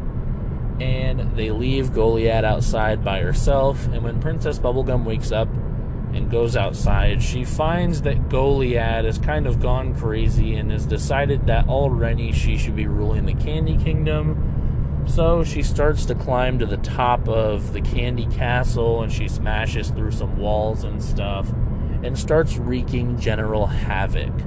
So it's at this point that Finn and Jake and Princess Bubblegum decide to formulate the plan that she will make another Candy Sphinx because it's the only creature that will match the power of Goliad. And Finn and Jake are to keep Goliad busy while she is doing so. And she reminds them not to think about the plan because Goliad is capable of reading minds. So they climb up to the top of the tower and immediately start fighting Goliad. And immediately Goliad starts to try and read their minds. And Finn almost spills his guts through his thoughts about the plan. But through some really trippy memory sequences, all of his memories of Princess Bubblegum explaining the plan are like really over the top trippy. Like her head turns into a dolphin and she melts and she forms back together, and then Finn melts, and there's like all this really, really trippy visuals that are all representing Finn trying to fight Goliad from reading his mind. And basically, after a bunch of close calls, Finn manages to keep the plan a secret long enough that the second Sphinx appears. And I forgot to explain, but at the beginning of the episode, Princess Bubblegum revealed that she used one of her baby teeth to make Goliad, and that infused Goliad with some of her DNA. And so when she made the second Sphinx, instead of using her own DNA, she instead had a hair that she previously had plucked from Finn, and she used that hair to make the second Sphinx, Stormo. And Stormo is basically an all-white, feathery, bird-like Sphinx that has long, flowing blonde hair, much like the titular hero Finn the Human. And immediately they start fighting, but the fight doesn't last very long because immediately they start using their psychic powers against each other, and since they're equally matched, they enter a stalemate. And it is determined that they'll be stuck in that state and be in a stalemate for the rest of time. So, Finn and Jake and PB have officially saved the day, and there's now these massive candy sphinx just standing on top of a wall or a tower or something in a constant psychic battle, stalemate for all eternity. And one of them is infused with Princess Bubblegum's DNA, and the other is infused with Finn the human's DNA. Kind of romantic if you think about it. And the last thing that's said in the episode is basically Finn realizes that since this Sphinx is imbued with his DNA, that means that it's basically his son. And she's like, yeah, I guess. And he looks at the camera and he says, "Happy birthday, Stormo." And then that's the end of the episode. So there we have it, folks. Another very, very strange episode of Adventure Time, full of weird shit, anomalies, weird creatures, weird rules, weird fantasy elements. It's, these last couple episodes have been very, very weird, to put it lightly. But nonetheless, let's refer to my notes and see if there's anything that I missed. So, let's see. Obviously, yes, this was a filler episode. No, I did not manage to spot the snail. And yes, there were fart jokes. At the very beginning of the episode, Jake had his stomach morphed into the shape of a cube, and he was smacking it and making fart noises, so that counts as our episode's fart joke. There weren't really any cute moments in this episode, per se. Honestly, Goliad, I think, was partially supposed to be cute, but she was honestly more creepy than anything. The coolest part was also kind of a scary part, and that was, of course, when Goliad cast the beam on Finn that let her fully control his body against his will. It was also very creepy. Funniest part, honestly, this episode did not have a lot of jokes. It was more just kind of supposed to be haha, Finn and Jake fucked up, and that was the joke. So, there's that. But I did make a list of some weird moments. First off, Goliad is really disgusting and furry and pink and weird. And the fact that Princess Bubblegum created her because she was scared of her own mortality was in itself kind of a weird plot device for a children's show, which you gotta remember Adventure Time technically is. The fact that Jake had literal preschoolers crawling around inside of him to the point where they were crawling in and out of his eye sockets and through his mouth, and you could see them crawling under his skin, was really disgusting and weird, and I don't know why it was in this episode. But let's see, what else do I have here? Goliad's disgusting belly button that the third eye came out of was weird as fuck. And also the whole idea that Finn kind of technically has a son now. It reminded me of that episode of Rick and Morty where Morty has sex with an alien sex doll, and the sex doll has a baby that's half alien, half human, and Morty calls it Morty Jr., and it comes throughout multiple different episodes throughout the series and kind of wreaks havoc in Morty's life, and it's canonically Morty's son. This sort of reminded me of that in a way, and that started to get me thinking about the fact that a lot of the crazy plot points that we just kind of have to accept at face value in Adventure Time reminded me of some episodes of Rick and Morty. Honestly, there's so many episodes of Adventure Time where the episode ends on just something completely crazy and unhinged and weird, and we as the audience know that we're probably not going to get an answer to the consequences of this event, but they'll basically just reveal it to us and then end the episode and then never talk about it again. And that happens a lot in Rick and Morty, and it also happens a lot in Adventure Time as well. I just wanted to note that while we were on the topic. But Otherwise, folks, I think that's all I've got to say about this one. Again, very, very strange episode. You know, it is what it is.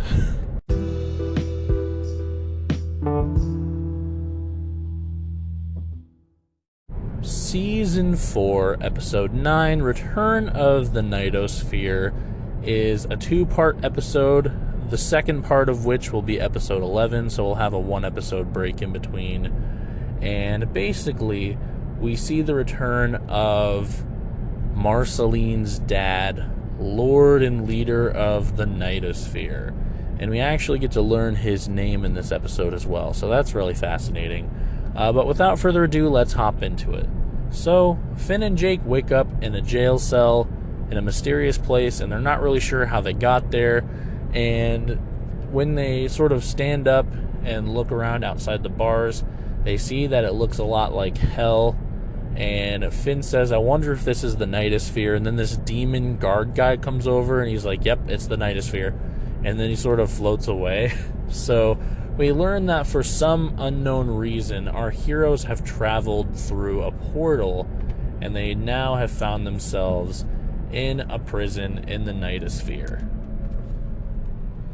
Now, obviously, Finn and Jake kind of want to figure out how they got here, and they also want to find a way to escape, so they immediately start looking for clues, and we're introduced to one of the funniest running gags in the show so far, that basically is isolated to this episode, and that's the fact that Jake got a video phone.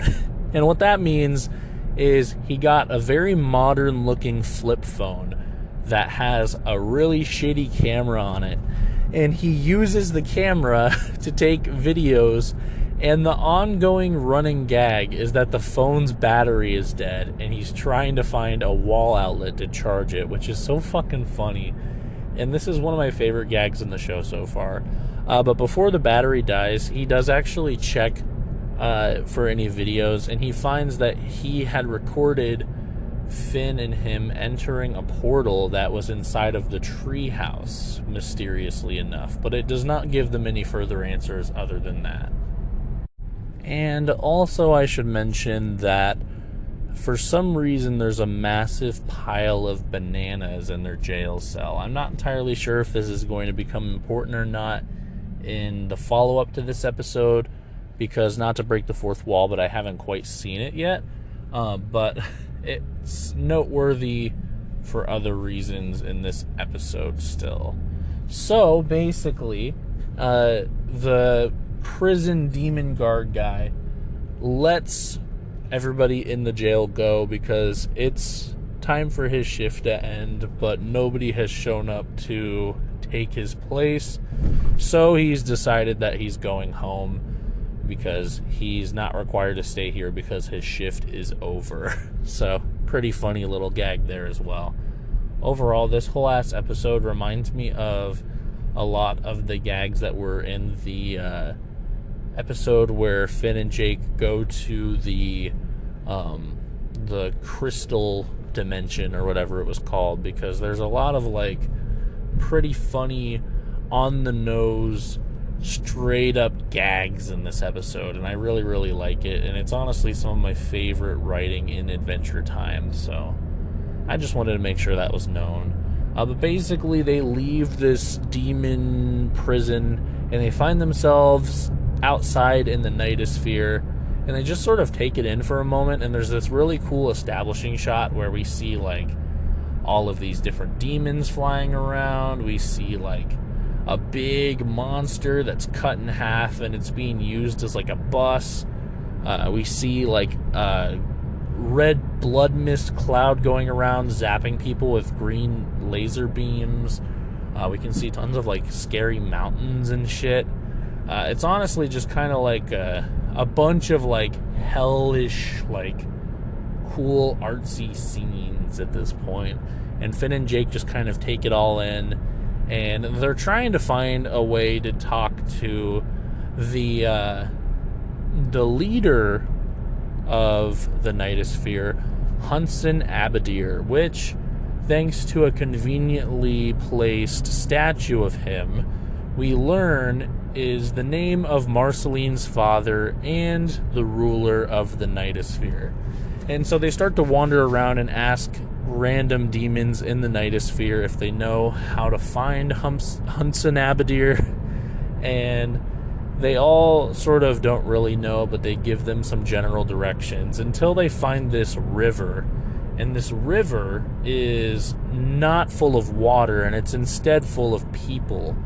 And these people have their heads sticking up, and there's like boats like knocking into their heads, but their heads are carrying the boat across the water, or across the river like water, I should say.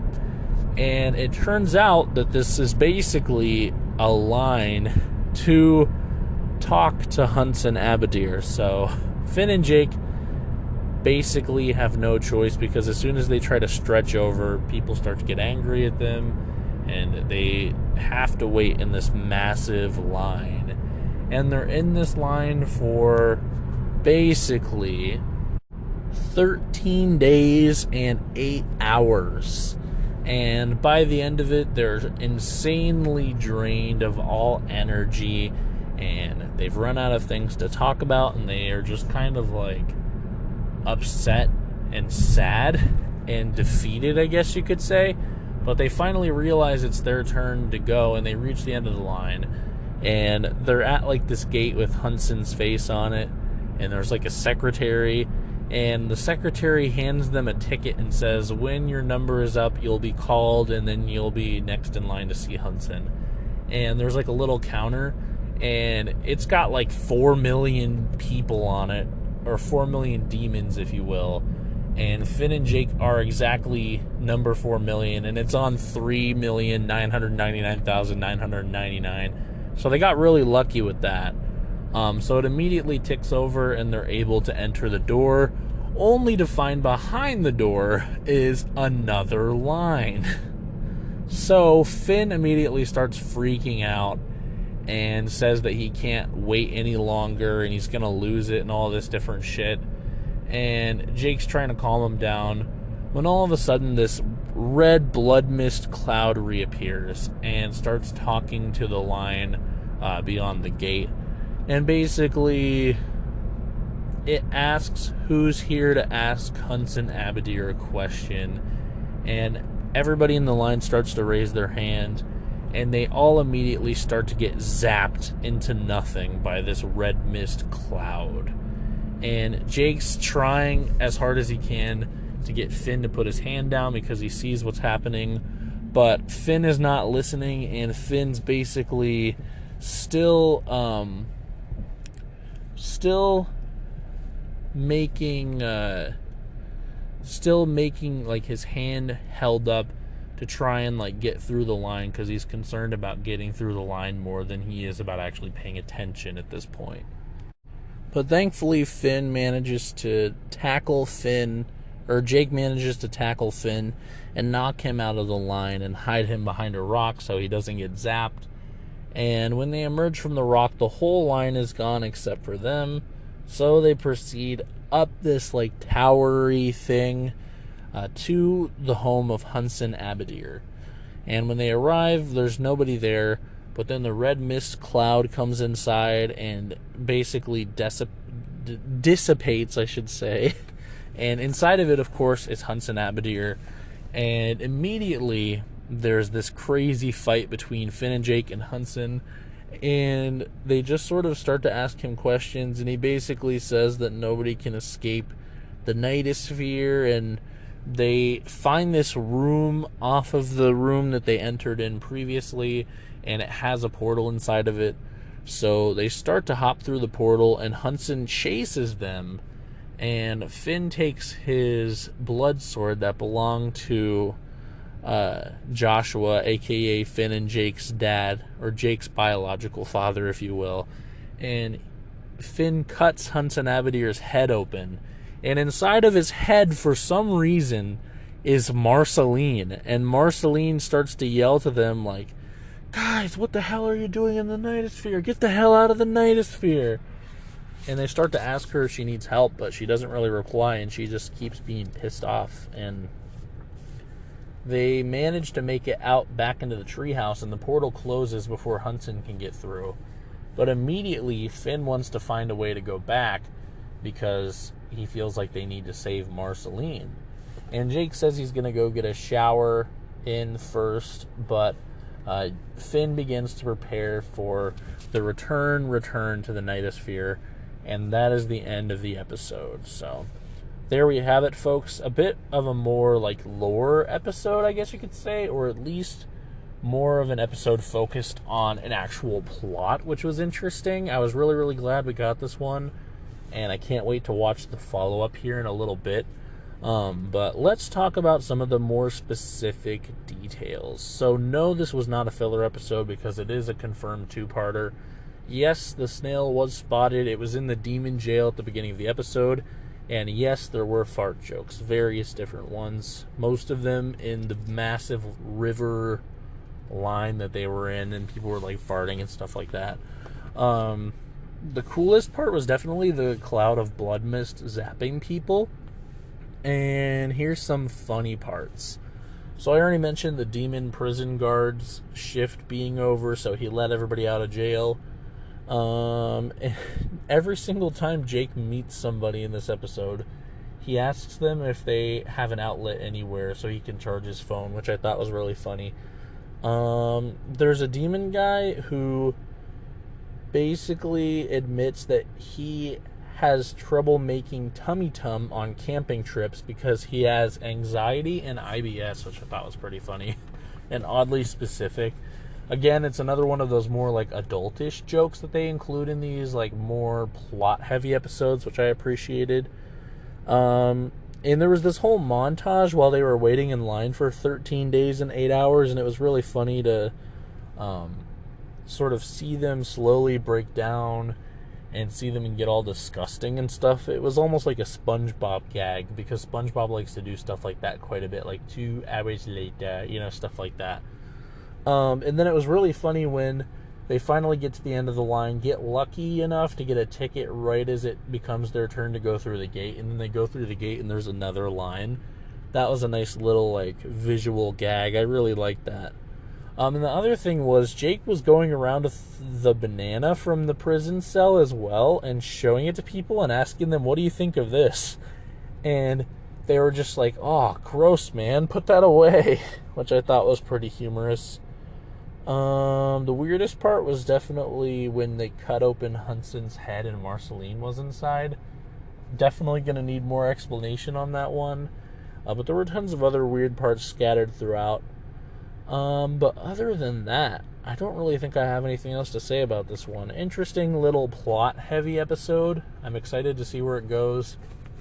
It's cool that they introduced flip phones in the world now, because that gives us more technology for us to kind of add to our list of running technology in the show, because there's like holographic computers with internet, there's regular laptops, there's like VHS, there's hollow crystal, there's like Skype but it uses a crystal. It's like there's so much crazy and weird tech in this show, and I find it so entertaining.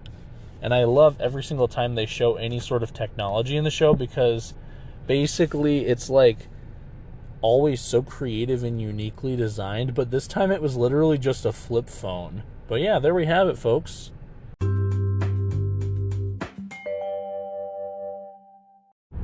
Season 4, Episode 10, Beyond This Earthly Realm, is another strange episode. So basically, Finn and Jake are exploring this random cave, and eventually they come to this chamber where there's a pedestal with a llama statue on it. And immediately Finn runs up to it and is about to pick it up when Jake warns him that there could be some kind of curse or booby trap. But despite Jake's warning, Finn picks it up and is immediately sucked inside of the small llama statue, which has transported him to the spirit realm where he is trapped. And immediately, Jake freaks out and wraps like a blanket around the statue and picks it up and takes it back to the treehouse and immediately starts hatching up ideas for how to bring Finn back. And some of those ideas that he comes up with BMO include singing his favorite song, doing his favorite activities, that kind of thing. And it's really funny because there's this moment where they attempt to sing Finn's favorite song, but it's actually like a child's nursery rhyme that Finn liked when he was a baby. And all of these spirits in the spirit realm are making fun of Finn for liking the song. And he's like, oh, come on, I haven't liked that song since I was like 2. And it was pretty funny.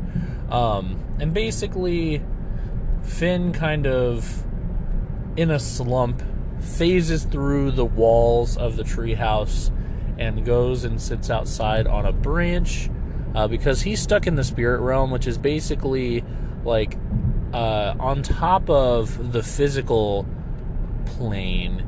And basically, he can kind of go wherever he wants, but nobody in the physical realm can actually see him or hear him, and he can't interact with them in any way, shape, or form. But basically, he's sitting out on this tree branch, and all of a sudden the Ice King walks by, and Finn's kind of just bummed out talking to himself, and he's like, oh, look, here comes the Ice King. And the Ice King's like, come on, Finn, why are you being so rude to me? And that's when Finn realizes that since the Ice King has wizard eyes, he's actually able to see Finn and hear Finn, despite the fact that he's in the spirit plane. And so basically, Finn asks the Ice King to basically help bring him back to the mortal realm. Which, of course, the Ice King obliges because he sees an opportunity to basically force Finn to hang out with him and to be his friend, which is always like the main driving factor in the Ice King's sort of schemes these days, rather than kidnapping princesses and such. He usually just wants to be friends with Finn and Jake, and that's the only reason. But they head back to the Ice Kingdom, to the Ice King's castle, and basically the Ice King says, hey, I'll tell you what, you get all these spirits out of my house, I'll help you get out of the spirit realm. Because he can see all these spirits that are in the spirit realm, but nobody else can, and they're harassing him, and they're in his house, and they're all over. And honestly, it's pretty sad for the Ice King, because he's just kind of stuck with all of these like beings that he can't interact with and he can't make go away, that are just harassing the shit out of him.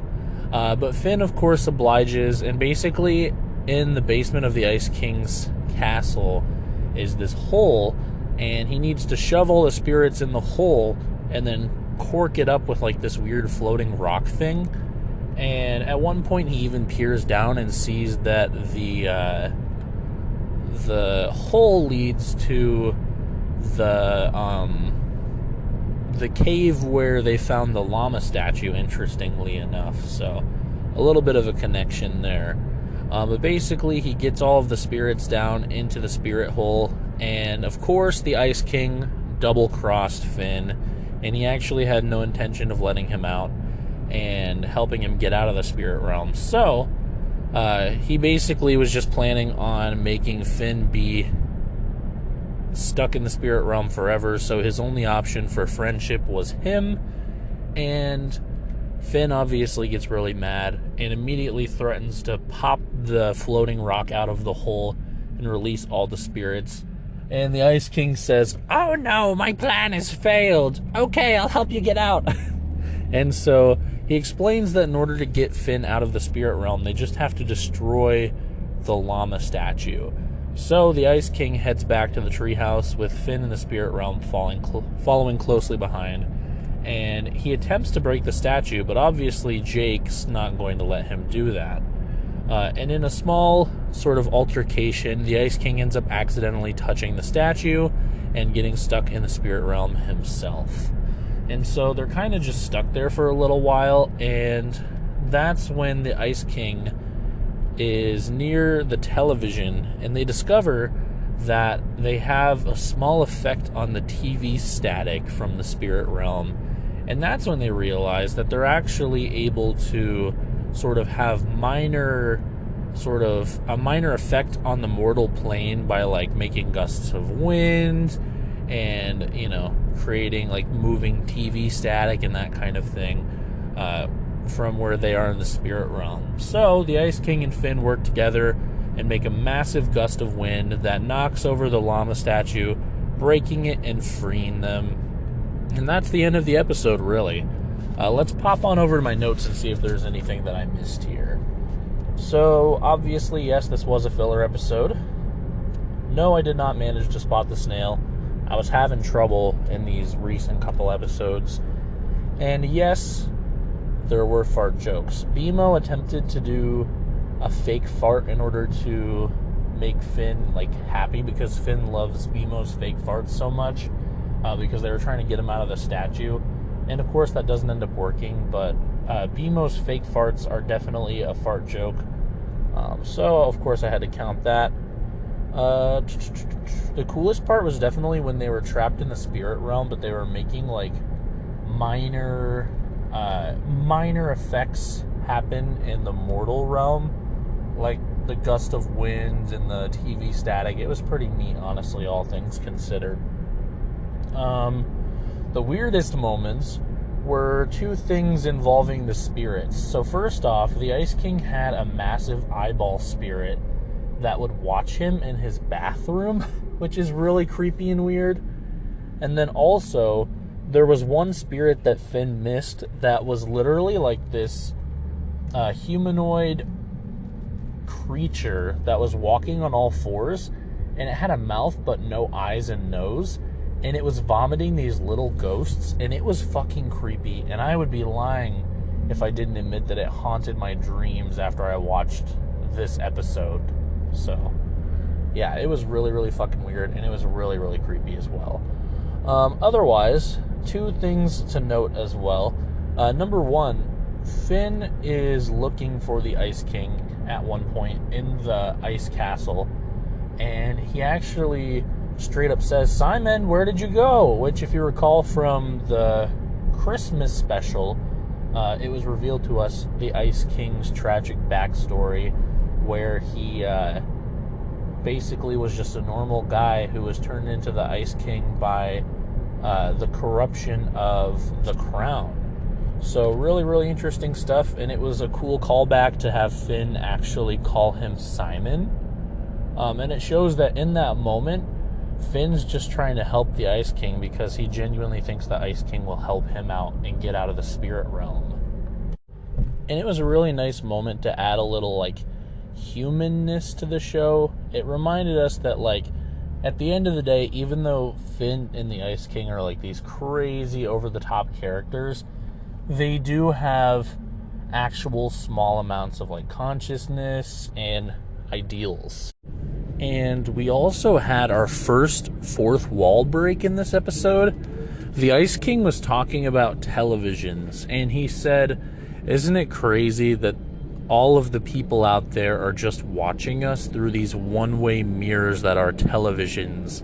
And he was referring to the audience of the show, and it was really, really weird, and I was honestly kind of shocked that they did a fourth wall break, but it was very, very interesting, and overall this was a rather interesting and intriguing filler episode. So there we have it, folks.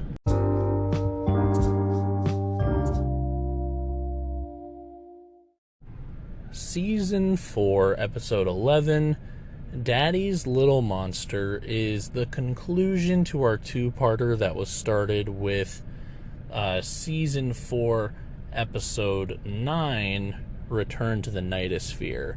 Basically, if you recall from that episode, Finn and Jake woke up in the Nightosphere, not really sure how they got there, and they managed to narrowly escape, but they realized that Marceline was trapped there as well, and they did not manage to save her before they escaped.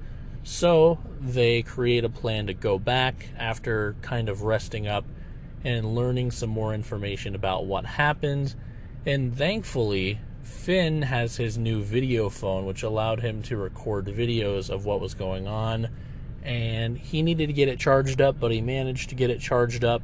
So this episode, episode 11, starts out with them reviewing the footage from Jake's camera phone of the events that happened before episode 9. And those events basically included Marceline showing up out of a portal and asking Finn and Jake if they wanted to come over and hang out because she was visiting her dad in the Nightosphere and she was really, really bored. And Finn and Jake oblige, and when they arrive, basically they discover that Hunson Abadir, Marceline's father, is planning to put this medallion on her that's going to make her basically be forced into becoming the ruler of the Nightosphere, and she's going to absorb a bunch of evil power and not be able to control it and be basically forced to kind of rule over the Nightosphere. And basically, before they can stop him, Hunson takes off the amulet and puts it on to Marceline, turning her into this massive demon that we previously thought was just a form that Hunson could turn into.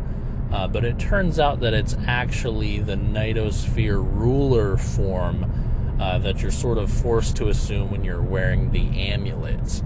And immediately Marceline kind of goes crazy, and Finn and Jake are attempting to stop the amulet from, being on her for too long. They try to take it off of her, but Hunson has a demon throw them into jail. And this demon is the one from the first episode who opened the cage and let everybody go after his shift was up and nobody showed up to take over for him. And this demon, basically, it's revealed, is the reason why there were all the bananas in the jail cell in the first episode, because he farts bananas out of his ear holes, which is fucking weird, but it's pretty funny. And basically, that's sort of where the videos start to end.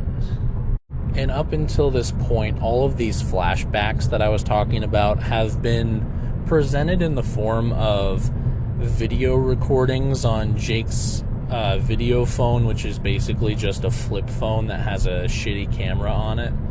And it was actually pretty funny and endearing to kind of have past events told this way, and I quite liked it. It was one of my favorite bits in the entire show.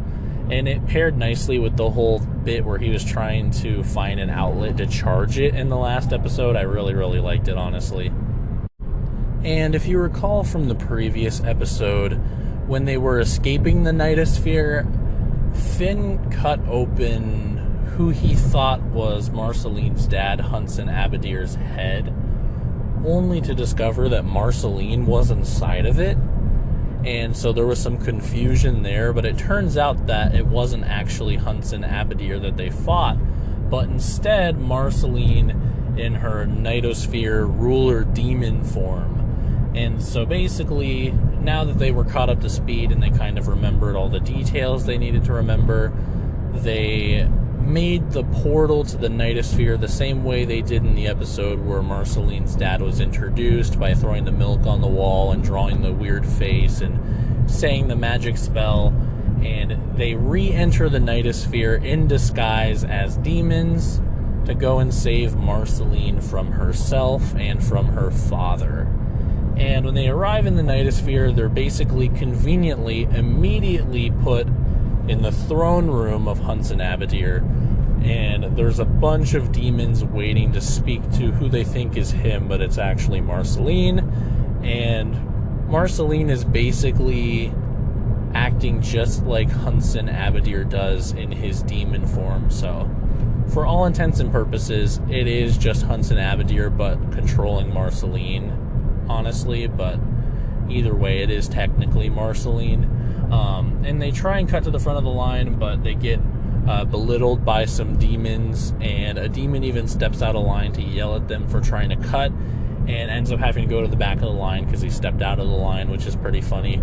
But when they do eventually reach the front, immediately she tries to eat them, and they reveal that they're Finn and Jake, and they try to save her. And basically a fight ensues, and they manage to escape into a nearby room to kind of catch their breath and regroup. And it leads to a kitchen, which is presumably Hunson Abadir's house's kitchen. And they find him in there in his underwear because he's officially in retirement. Now that he's passed the medallion to Marceline, he's basically no longer the ruler of the Nightosphere, and he's getting into the fridge in his underwear to get a quick midnight snack, and he's made a massive sandwich and he's about to eat it. And Finn and Jake kind of step in and they're like, "Hey man, what the fuck are you doing? Why did you give her that amulet?" And he's like, "I just wanted her to follow the family business, guys. Come on, I needed a little break. I want to retire." And so they knock his sandwich out of his hand and then head back out the door and start to fight her again. And they do manage to get the amulet off of her, finally. And the way they manage to get the amulet off of her is actually really funny. So basically, they go back out of the kitchen and back into the main room where Marceline and all of the demons are, and they incite a political riot by doing a political rap. And this is probably the funniest musical moment in the entire show, because Jake beatboxes and Finn literally does a rap about like how the government doesn't work and like society needs to collapse and rebuild, and all of this different stuff about politics, which is like really, really funny and like not at all like in character for Adventure Time, I guess. And it works. It causes all of these demons to decide that no longer will they be ruled by the Abadirs. And so they all start to go after Marceline, aka demon ruler form Marceline. And Finn and Jake use this to their advantage and manage to snag away the amulet, freeing Marceline from its control. And Jake tries to stretch Marceline through the portal, which is on the ceiling, back into the treehouse, and he can't reach it because there's demons like gnawing at his legs, basically.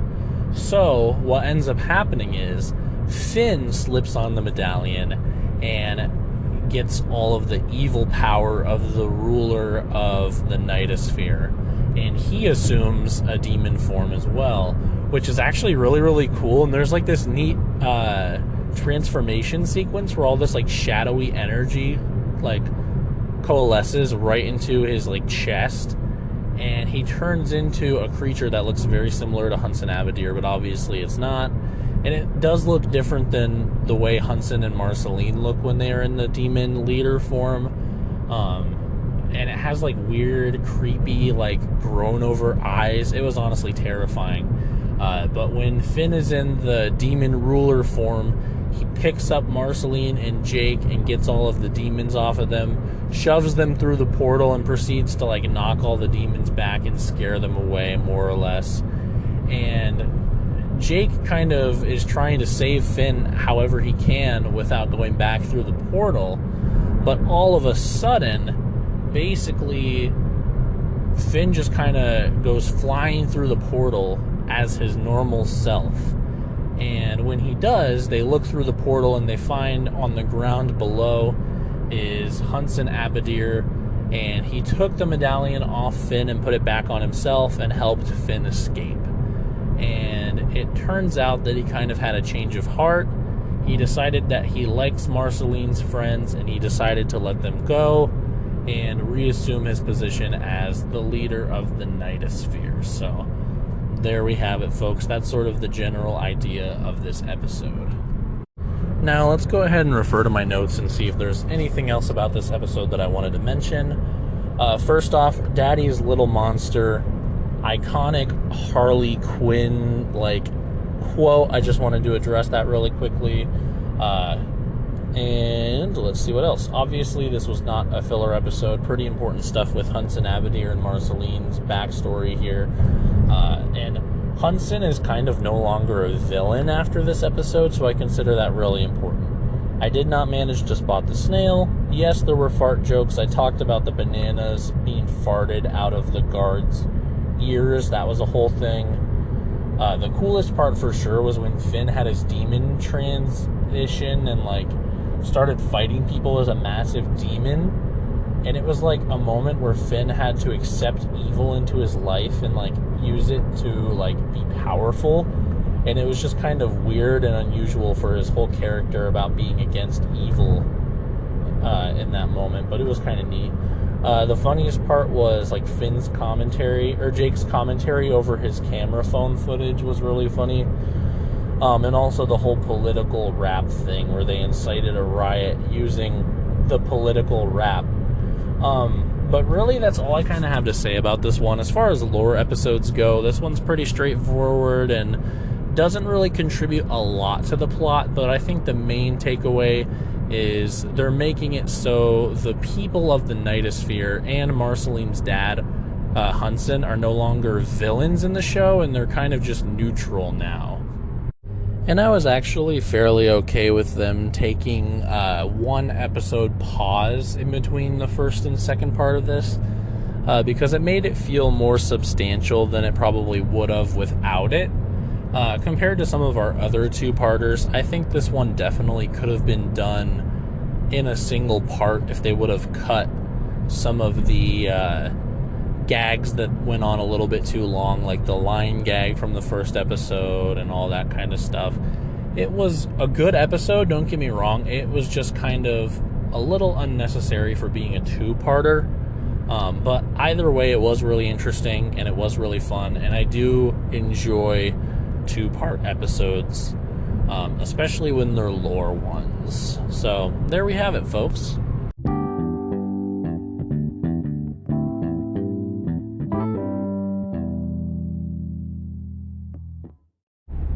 Season 4, episode 12, Gotcha, is another Lumpy Space Princess episode.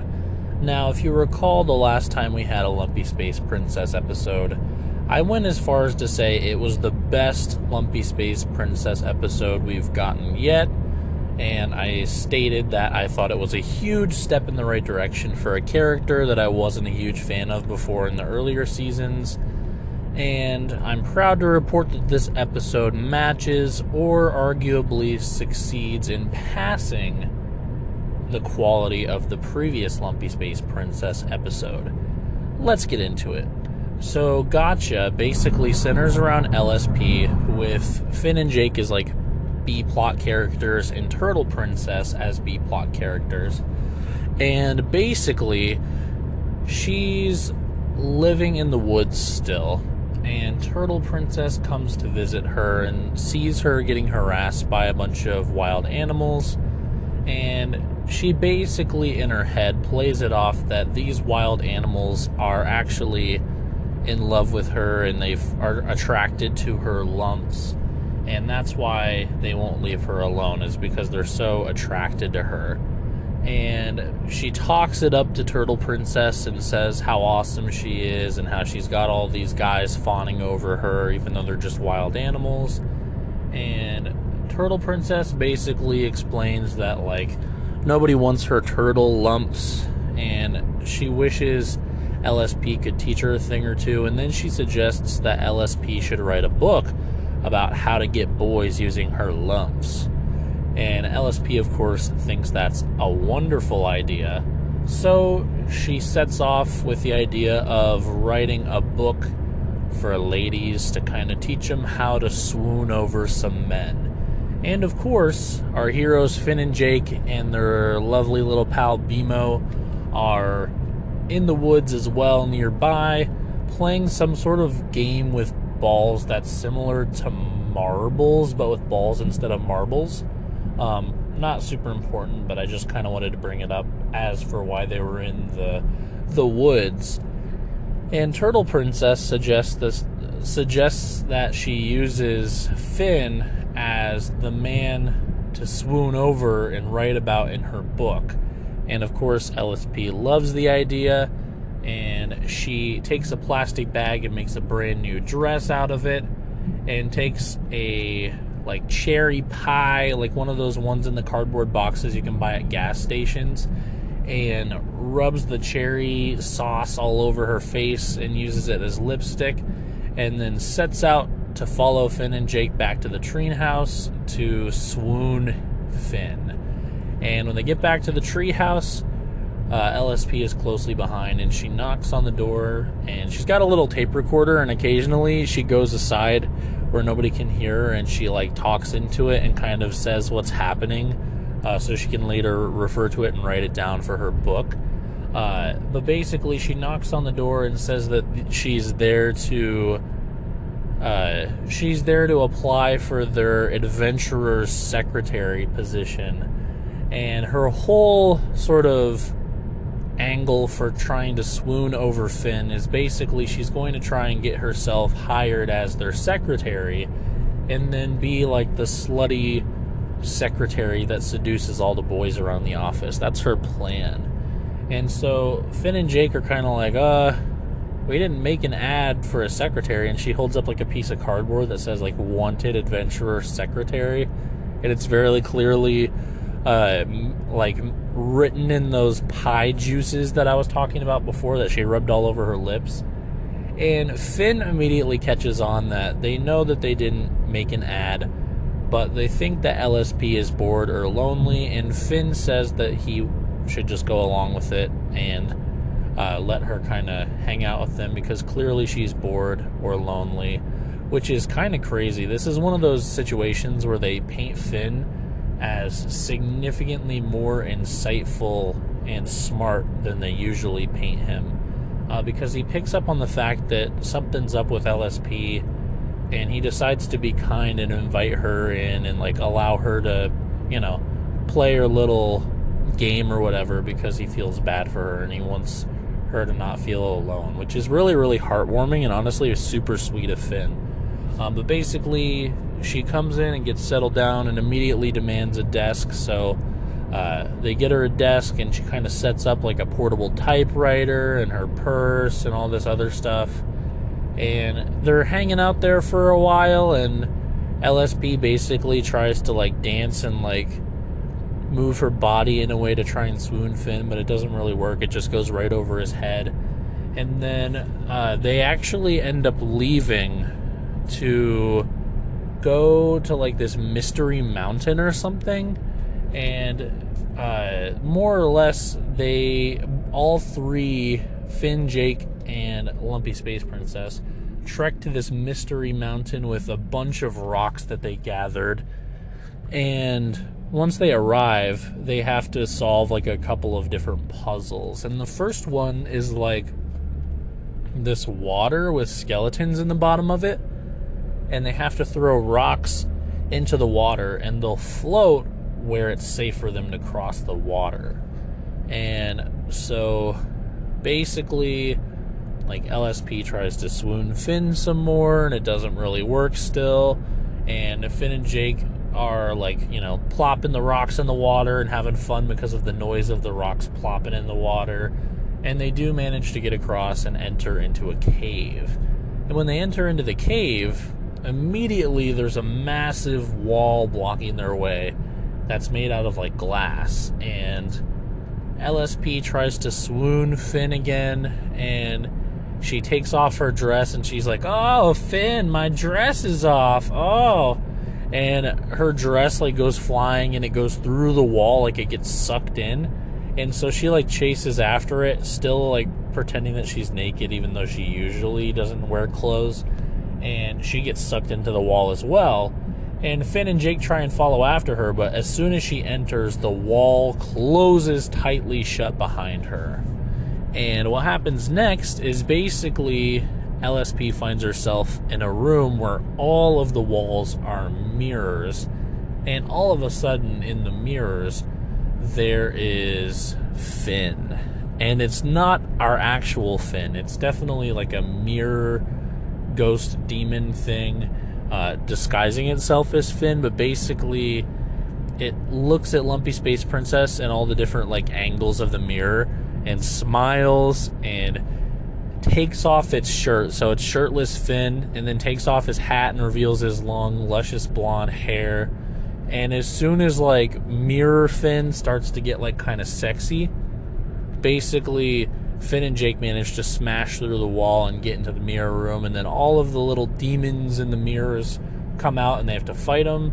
And basically, they save LSP from the weird mirror demons. And Finn asks LSP what she was thinking going straight into the wall and getting stuck in here. And she basically explains that she wanted to look in the mirrors so she could remind herself that she was beautiful. And there's a wonderful, heartfelt moment between Finn and LSP where Finn looks at her and the camera kind of like zooms in on Finn's face, and he's like, "Oh, LSP, you don't need a mirror to know you're beautiful. You're beautiful on the inside." And LSP, like, all of a sudden gets super emotional, and she's like, "Oh my God." And she thinks to herself, like, "Oh, he's so hot." And in that moment, LSP has a realization, and they have to return to the treehouse immediately so she can start writing her book. And basically, LSP realizes that she is very, very, very attracted to Finn. And she thinks Finn is like the hottest guy alive. And what she realized that made her think that is basically she realized that what makes a person hot is not just their looks. There's more to it than that. A person can be hot without looking as attractive as someone else. They can be hotter than them, in fact. And so basically, her whole moral and lesson that she learns in this episode is, like, she needs to stop thinking about so much what's on the outside and start thinking about what's on the inside when it comes to finding guys and when it comes to finding herself. So, really interesting, like, moral-related plot here. And the end of the episode is basically LSP, like, just kind of freaking out over how hot Finn is. And she finishes writing her book, and she turns it into Turtle Princess, who edits it and then quote-unquote publishes it. Basically, she just kind of binds it and then sticks it on a shelf in the library, and that's all it takes to be a published author in the land of Ooh. And it's very, very interesting because this is, like, in a way, a Lumpy Space Princess Finn shipping episode. And this sort of kind of sets in motion a potential romantic relationship between those two. And God knows there's probably tons and tons of fucking Rule 34 of it, and I'm terrified, and I'm not looking it up. I'm not looking it up for this episode. No way, no how. Oh God, I just fucking looked it up. Oh my God, why did I look it up? Oh my God, it was so horrible.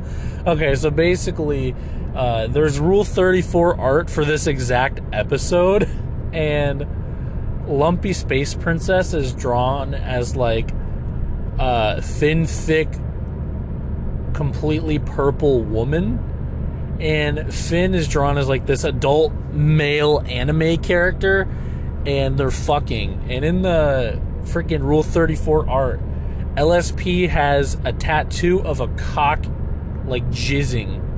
I was like, what the fuck? I thought it was her penis at first. I thought she had a penis for some reason. But no, it was a tattoo on her leg. I was like, I don't know why I looked it up. I just said it as a joke, and then I was like, wouldn't it be funnier if I actually looked it up and then reported back? But no, there was literally Rule 34 for this exact episode, and it's LSP and Finn having sex, and Turtle Princess is on, like, Skype or fucking FaceTime or whatever watching, and she's blushing. And, oh my God. Well, I've got to get over to my fucking notes so we can finish this episode off now. I'm ruined. I bet you, though, at least we now know that there's probably not more episodes where they ship LSP and Finn, because otherwise I feel like I would have seen other art. There really wasn't a ton.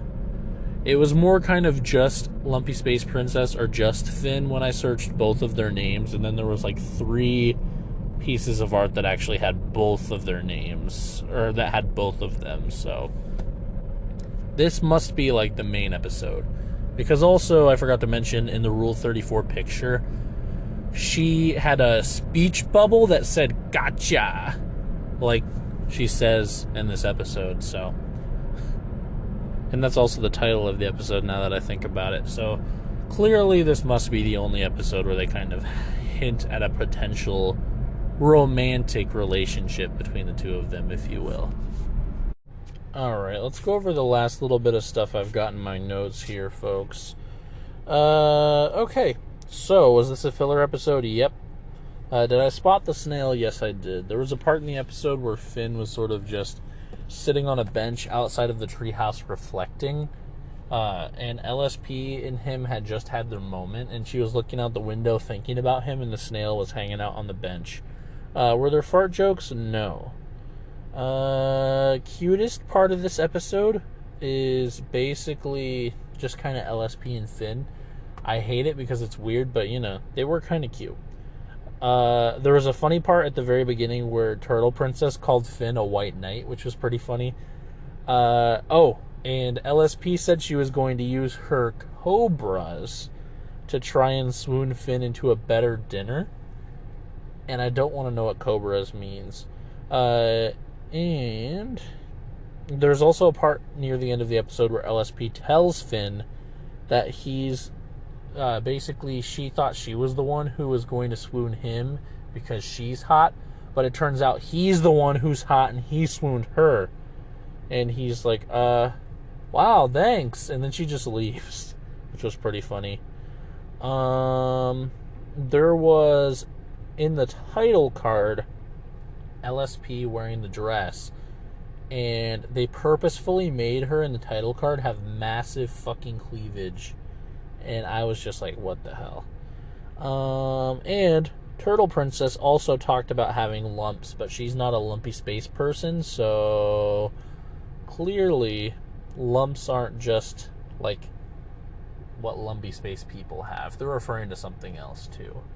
And the other thing of note, which is a callback, is Lumpy Space Princess makes a dress using a plastic bag, and that plastic bag is a Squeezy Mart bag, which you should remember from the Ghost Princess episode.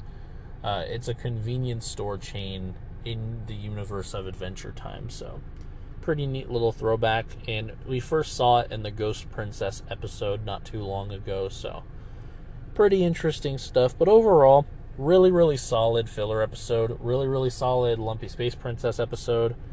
I was feeling like a 7 out of 10 on this one for sure. Now, the Rule 34 art was probably more like a 4. Could have been better. I was expecting more of it. A little bit of a letdown that there wasn't more Rule 34 Lumpy Space Princess Finn art. Season 4, Episode 13 of Adventure Time, Card Wars, is a very important episode of the show. And the reason for that is it introduces the in-universe card game Card Wars.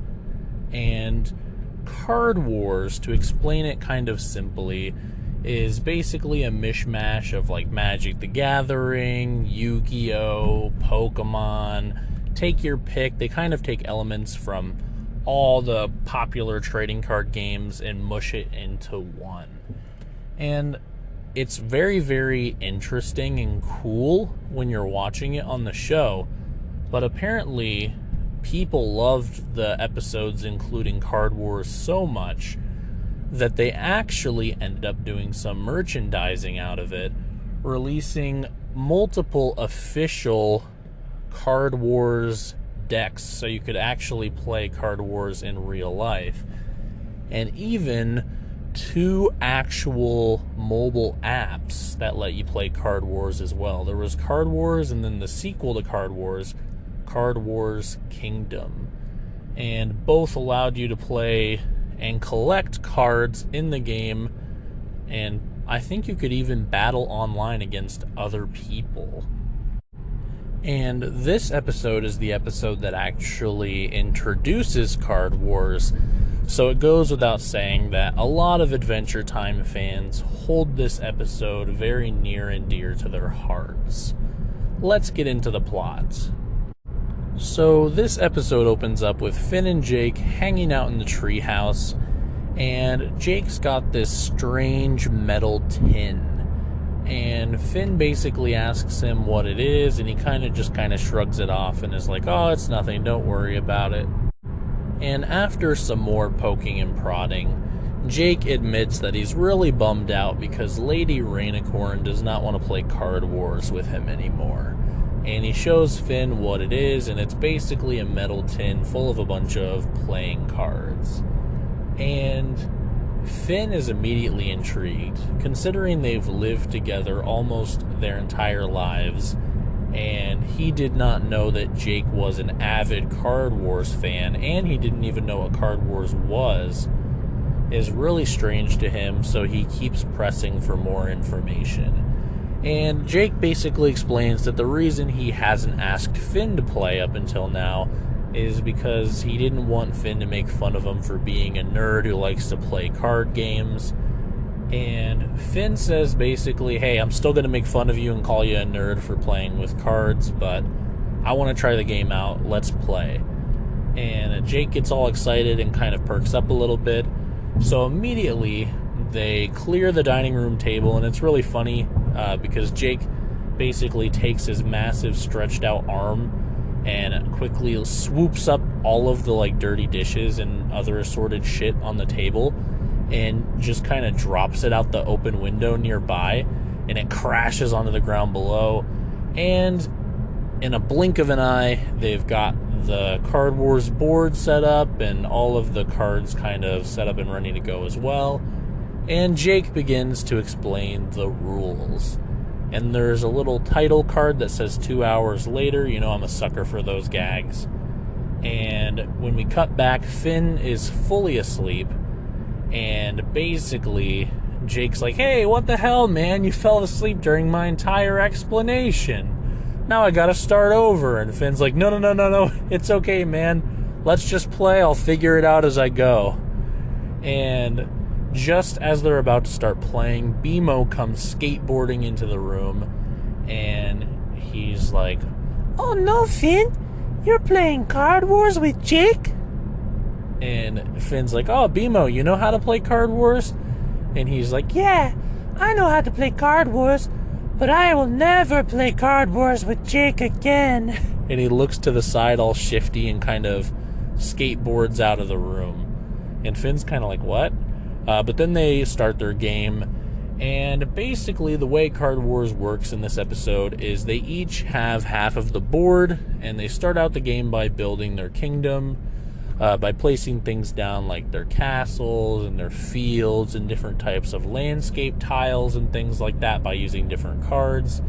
And the board's like this holographic board, and it reacts to their cards basically like magically, in a very similar vein to how Yu-Gi-Oh! Does, I guess you could say.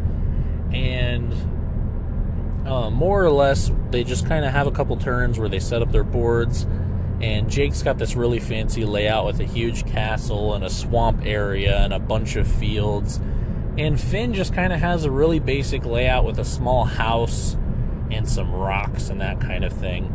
And immediately it's clear that Jake is a super tryhard at Card Wars, which is probably why nobody wanted to play with him, right? Because his first attack turn, he summons all these different creatures, and there's like corn soldiers and all this different shit. And immediately Finn's like, oh fuck, how do I beat this? And he starts to kind of like look around in his hand and see what he can do. And on his turn, he actually just kind of summons a wizard, but the wizard goes inside of the house and studies, and then he summons a pig. And Jake's super cocky about it, and he's like, neither of those are very strong. You suck, Finn. You should have listened to me explain the rules. And basically, the pig turned out to be the trump card in this situation because Finn had some extremely good beginner's luck. And the pig that he summoned actually went over and ate the corn, which took away Jake's Corn Knight's source of power and killed them instantly. And this pig turns out to be this very, very awesome unit, and Finn uses it to basically wipe the floor with every single plan that Jake has, because Jake did not plan for a lonely pig to be the thing that would, like, upset his entire strategy for the game. And so basically Finn is absolutely decimating Jake at Card Wars when it's like the last turn of the game and all of Jake's monsters are about to be defeated by Finn's pig the next turn, and Finn runs to the bathroom really quickly, and on the way there he seeks out BMO and basically asks BMO what he meant when he said he doesn't play Card Wars with Jake anymore, because he really thought it was going to be a challenge to beat Jake, but he's having way too much luck. And BMO basically explains that Jake actually sucks at Card Wars so bad that people who have never played the game before can mop the floor with him. And the last time him and BMO played, BMO beat Jake, and Jake didn't talk to BMO for 6 months afterwards. And we can infer that the reason Lady Rainicorn didn't want to play Card Wars with Jake anymore is because she knew that if she beat him, he'd be mad at her and upset and, like, have a big shot to his ego. And rather than having to sit through and, like, kind of let herself lose, she just decided not to play anymore. And now Finn is in a similar situation because he's about to beat Jake's ass in Card Wars. So he decides and takes it upon himself to lose, but put a lot of effort into making it look good, like he didn't do it on purpose. And I should mention at this point that basically Finn and Jake made a gentleman's bet before the game started that whoever lost was to be considered a dweeb, and they'd have to drink this dweeb juice that Jake mixed up, which is basically like ham-flavored soda with a bunch of other disgusting ingredients mixed in. And whoever won got to drink the cool guy beverage, which was basically just like Sprite or 7-Up or Mountain Dew or something like that, like a normal soda. And so by forcing himself to lose, Finn was basically submitting, and he was going to have to drink the nasty drink. And that's exactly what he does. He does a very convincing job of letting Jake win without him realizing.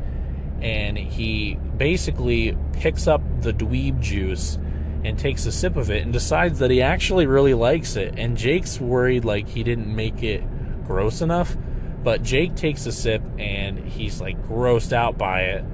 And basically they just kind of have a little laugh after having a fun game, and they take turns sipping the dweeb juice, and that's really it for this episode. There's not a whole lot to it, honestly, but I gotta say, only Adventure Time could make a whole episode about the main characters playing a card game and doing nothing else this entertaining. This episode was really fun, and the card game of Card Wars itself was actually really interesting.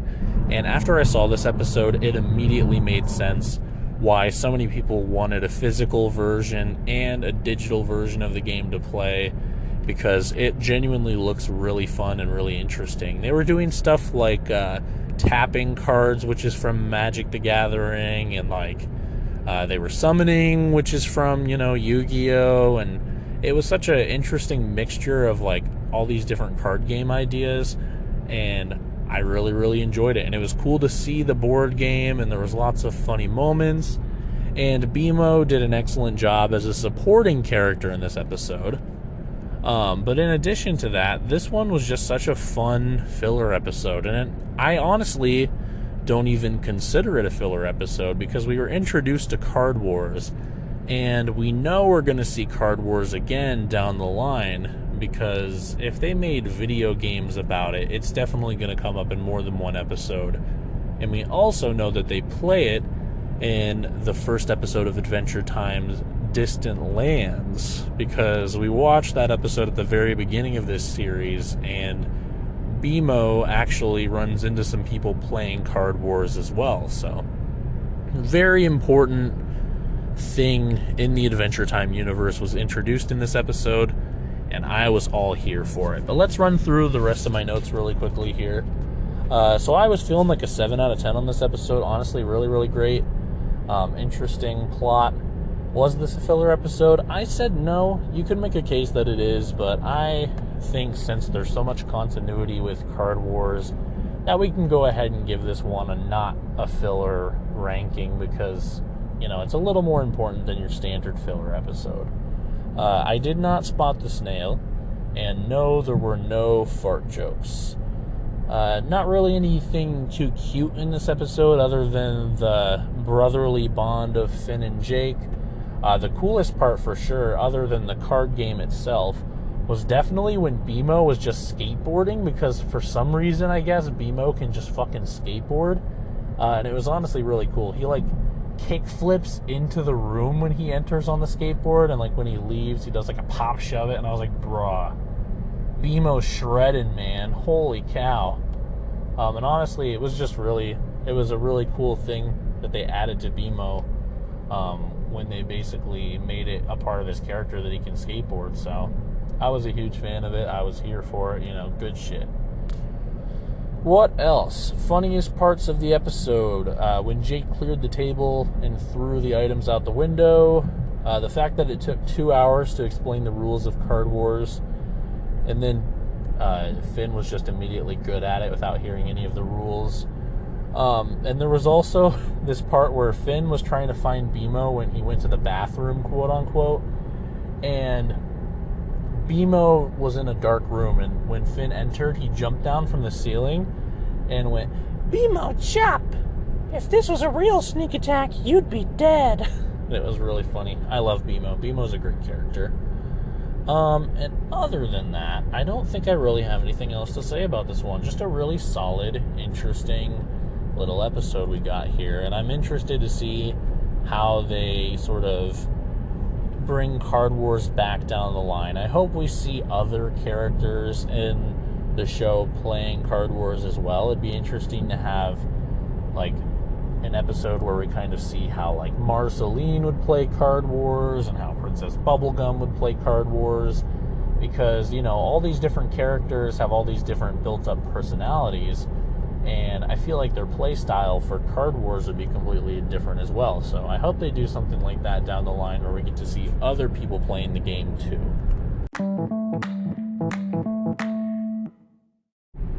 Season 4, Episode 14, Princess Cookie, is the first of a duo of very strange episodes. And also, before we get into the plot synopsis for this one, I wanted to mention, it's at this point that I started realizing that Adventure Time had kind of taken a tonal shift.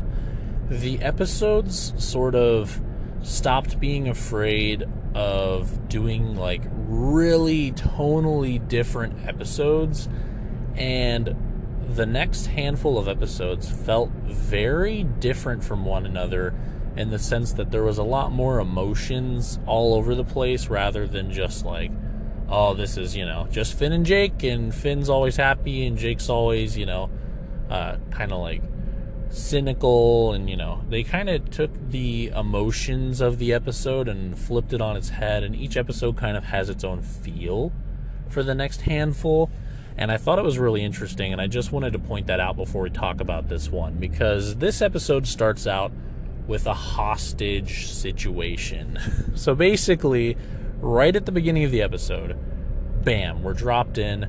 There's a convenience store in the Candy Kingdom where a captor is in there with a bunch of hostages, holding them hostage, and Finn and Jake and Princess Bubblegum are in a police line, and basically Princess Bubblegum has a, what do they call them?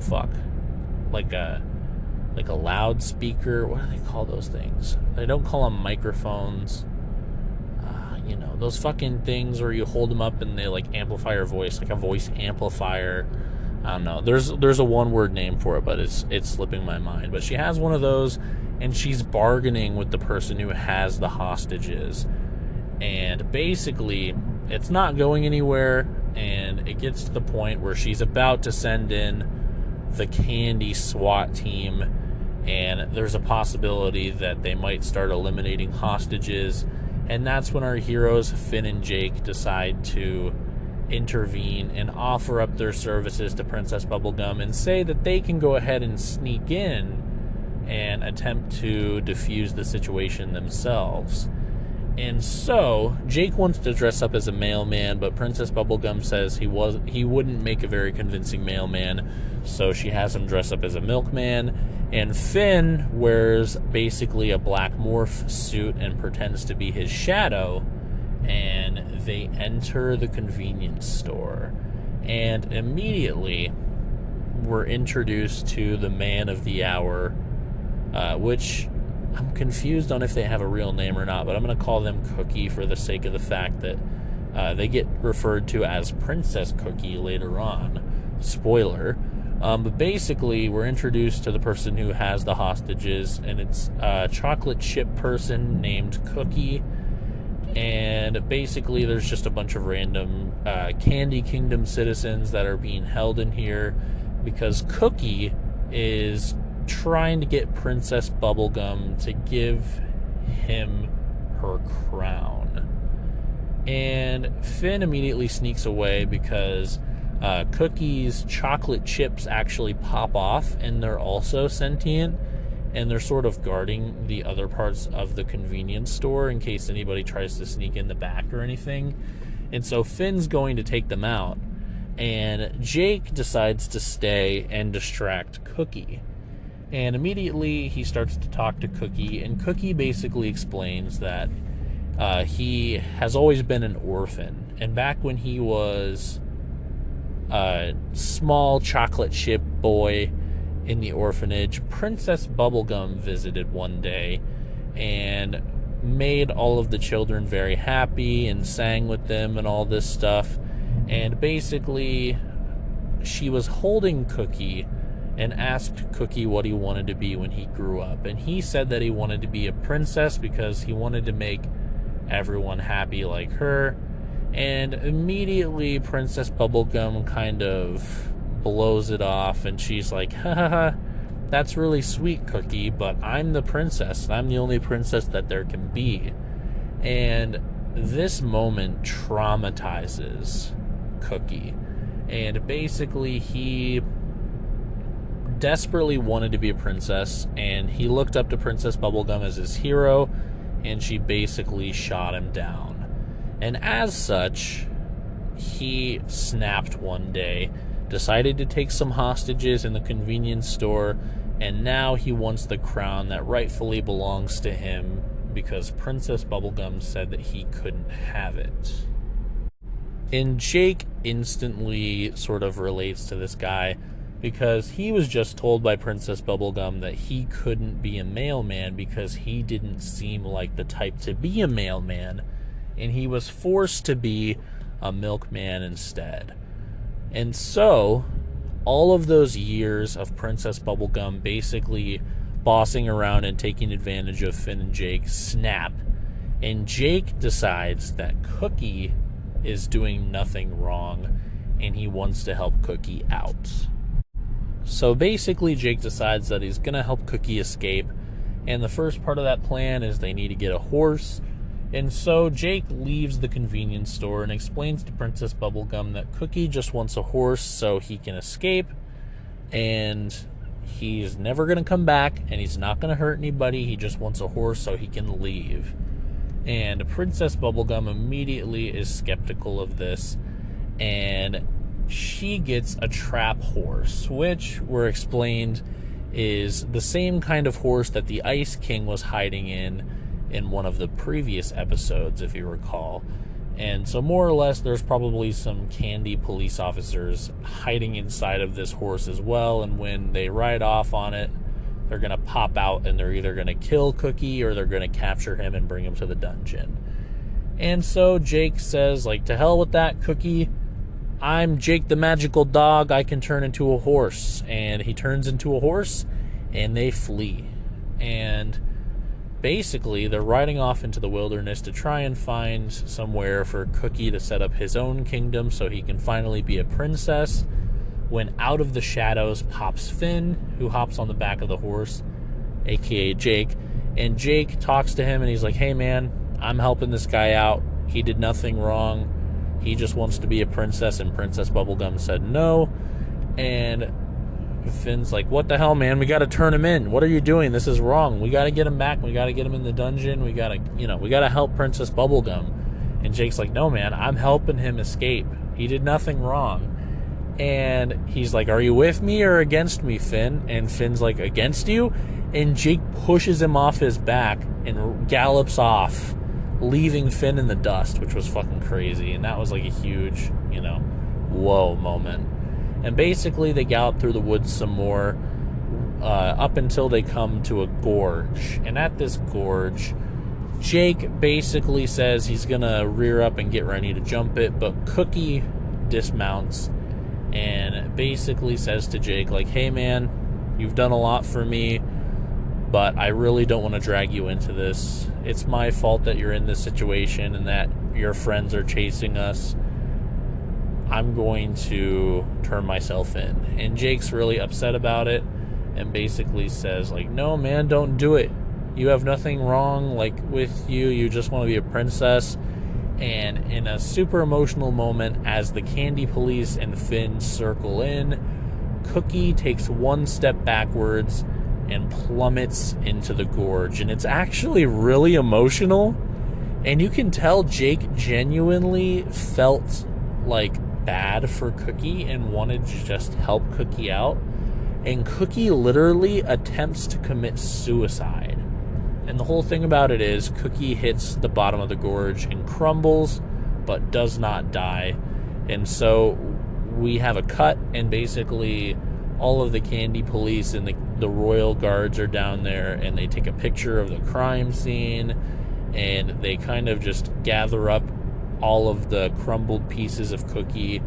And then we have a bit of a time jump, and we find ourselves in the Candy Kingdom's psychiatric hospital. That's right, there's a Candy Kingdom psychiatric hospital. The notable background character that is also in the psychiatric hospital is this freaking what's his name? Shit, 1 second.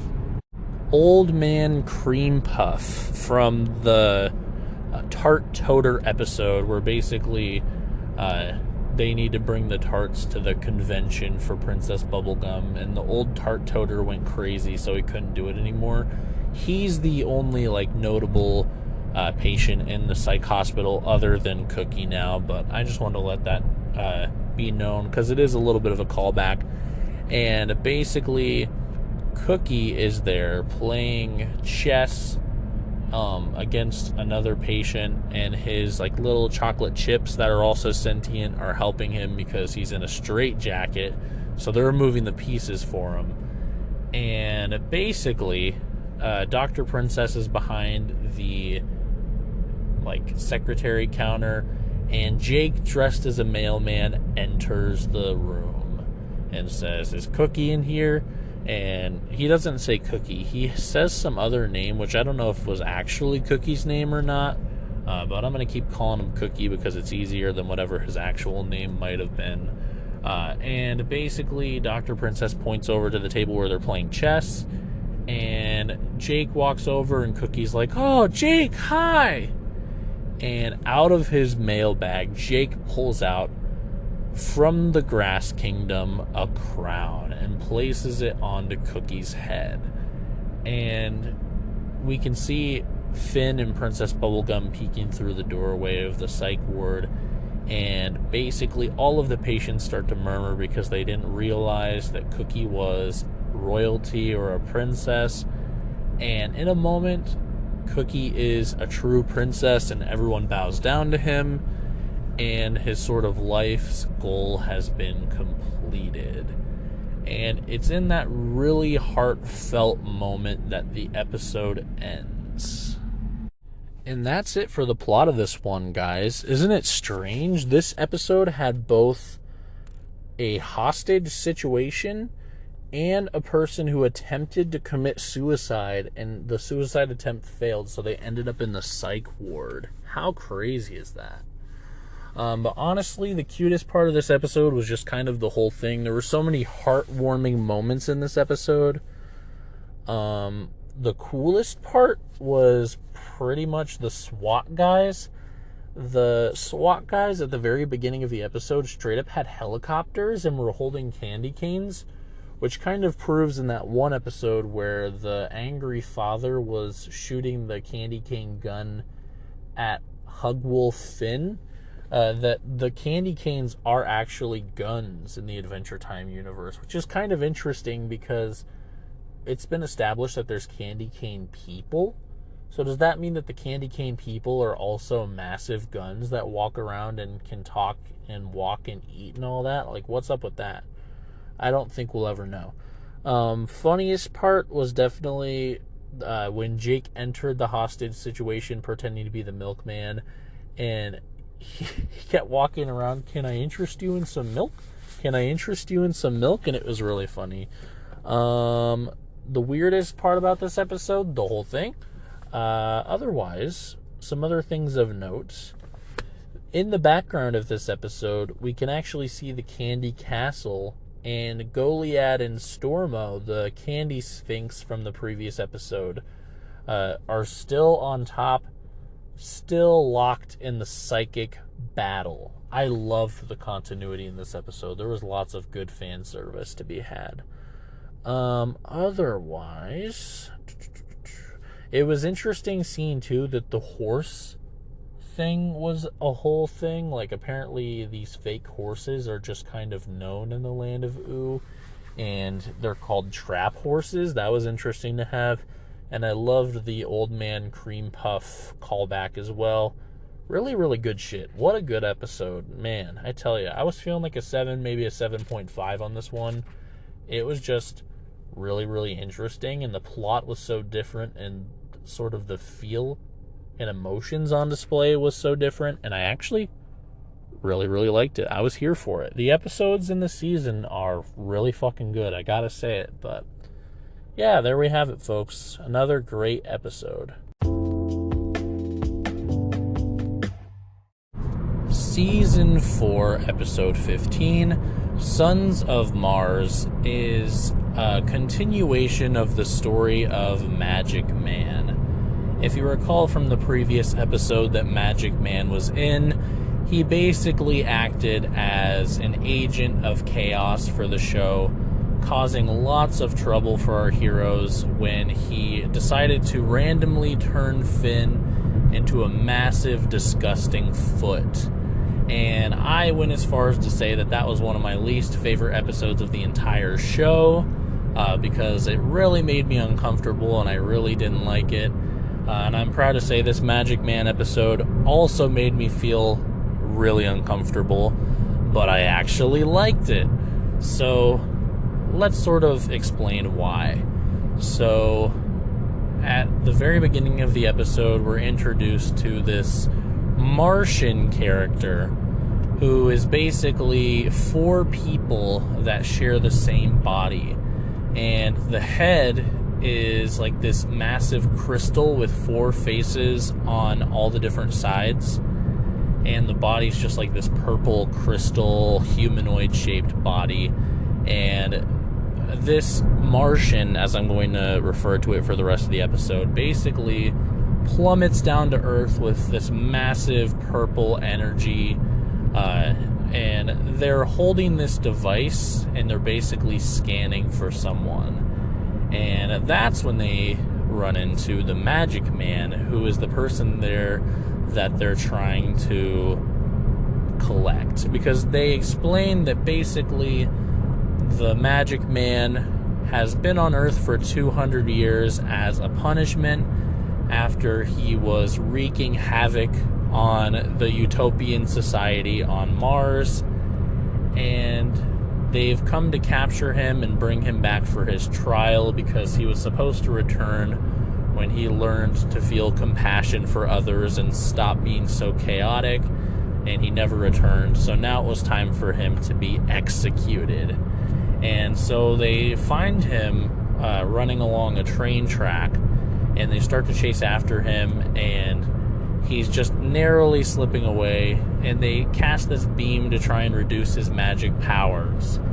And just as his magic powers are starting to fade, Finn and Jake happen to be in the wrong place at the wrong time, and the Magic Man quickly knocks them over, turns himself into Jake, and turns Jake into the Magic Man, and lets the Martians take Jake into space to be tried on Mars in his stead.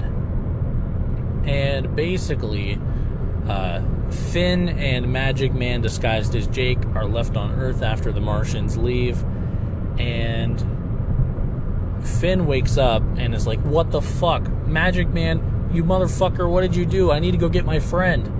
And the Magic Man's like, oh, not my problem. He's about to be tried for my crimes, and then he'll be killed, and then I will get my magic powers back. The Magic Man always escapes. The Magic Man always wins. And this character is designed to just be somebody to fucking hate, and I definitely feel that emotion. This guy fucking sucks. But basically, Finn sort of threatens the Magic Man, and he says that he needs a way to get to Mars to go there and save Jake. And the Magic Man says that back in his house, they have some sort of object that'll help them. And so the Magic Man leads Finn back to his house, and when he arrives, the whole place is just in disarray. It's like the ruins of a house, and there's dirt everywhere, and there's like mold and worms, and it's really disgusting. And the Magic Man basically kind of takes a moment to sort of have a little backstory introduced, because he clutches a photo of a woman who's presumably his old wife or something like that, and he just kind of wishes that things could have gone better. And the moment's broken when Finn reminds him that they need to get their shit together. And so the Magic Man opens up a secret path to the basement of the destroyed house, and down there is a Martian teleporter that was designed to transport the Magic Man back to Mars when he felt genuine remorse and compassion towards his fellow human. And Finn steps on it and grabs the handles, and the teleporter activates because obviously his passion for saving Jake is very strong, and he's instantly teleported. And we're treated to this really interesting scene where we basically see Finn get zapped into space, and he looks back and sees the planet behind him, which this planet, I know I've been calling it Earth, not confirmed yet, but it seems like it's supposed to be Earth at the end of the day. And there's like a massive crater in it, like a massive hole, like a chunk of the planet's been destroyed and like broken off. Really, really interesting to note. But like he zoops through space, and he like goes through like a asteroid field, but instead of asteroids, it's food. And eventually he lands on Mars. And on Mars, there's this absolutely breathtaking, massive city that covers the entire surface of the planet. And right in the middle of it is where Finn's trying to go, to this like dome. And Finn arrives at the dome, and it's all locked up and he can't get inside, but there's like an area where he can see through, and he sees basically the scene going down. Jake, still disguised as the Magic Man, is on trial in front of the King of Mars, Abraham Lincoln. Not confirmed to be Abraham Lincoln, but it's heavily implied that it's Abraham Lincoln and the Martian from earlier, and there's a huge audience of tons and tons of people watching. And basically the King of Mars, Abraham Lincoln, quote unquote, explains that the Magic Man, who he thinks is the Magic Man, but it's actually Jake, has the choice of basically being sent to death or having his consciousness sent through the universe to drift endlessly for all eternity. And Jake, of course, is like, oh, that second one sounds kind of awesome, actually. I'll do that. And before they commence the ceremony, the Martians, which is like the person who's got the bodies of like 4 people combined into one, explain sort of what the Magic Man did 200 years ago that caused him to be put up on trial after being sent to Earth for 200 years. And what he did was a bunch of pranks with stuff like making the water hair, and then the people of Mars drank the hair because they were super thirsty and it made them lose their own hair, amongst other things as well. They like made their arms all attached to each other so they were one massive link of people. Really, really weird shit. Magic Man's a fucking weird character. And basically after explaining all this stuff, they open up the dome because they're about to send Jake to his death when Finn sort of steps in, and Jake's like, basically, I have to say I really am going to miss my friend Finn. He's not going to want me to be gone. And they're like, wait, you have a friend? What the hell, Magic Man? And so they like hesitate for a moment, and that's when Finn sort of arrives and like throws a chair at the Martian to try and make them drop the staff that's going to put Jake to death. And when he does, it actually makes the staff go flying and hit Jake anyway. But instead of sending him into space, careening for all eternity, it actually does kill him, and Jake the dog is dead. And after that, basically, Finn holds Jake's lifeless body and cries out because they killed him and they've got the wrong guy. Because as soon as the staff hit him, he was turned back into Jake, and the Magic Man back on Ooo, or back in Ooo, I should say, was turned back into the Magic Man. And that's when they realized they fucked up. And the King of Mars, Abraham Lincoln, quote unquote, basically realizes that he fucked up and formulates a plan to go save Jake from like the fifth dimension of death or something like that. But we'll just call it the like underworld or something like that for the sake of, you know, easily being repeated. And so the King of Mars transports there using like his psychic powers, and he meets up with Death, who we met in the previous episode where they went to the underworld to save Princess Bubblegum's plant, the princess plant, from being dead by getting its soul back from Death. And so the King of Mars also meets up with Death and basically is trying to bargain for Jake's life, and he offers up a penny, and the Death is basically like, no, King of Mars, that's not gonna work this time. And so the King of Mars basically says, fine, then I offer up my immortality. And Death's like, okay, that'll work. And it cuts back to Mars, and Abraham Lincoln is now turned into the Lincoln Memorial instead of like a living Abraham Lincoln, which is pretty funny. And Jake is back to life. They saved his life. And after this, Finn and Jake get back on the teleporter and teleport back to the land of Ooo to beat the shit out of the Magic Man. And when they do, they basically plummet right into him from Mars where they were teleporting and beat the shit out of him with one massive punch. And then the episode ends with a callback to earlier in the episode where they free a tiny manticore that the Magic Man had trapped in a bottle, and there's a little bit of dialogue, but that's the end of the episode. So now that I've gone over that, let's go into my notes and kind of see if there's anything that I missed. I did not consider this a filler episode because it was a continuation of the Magic Man's story, and also it introduced the whole colony of Mars as like a civilization in the Adventure Time universe. The coolest part was definitely the whole teleporter space transportation scene. I thought that was really neat.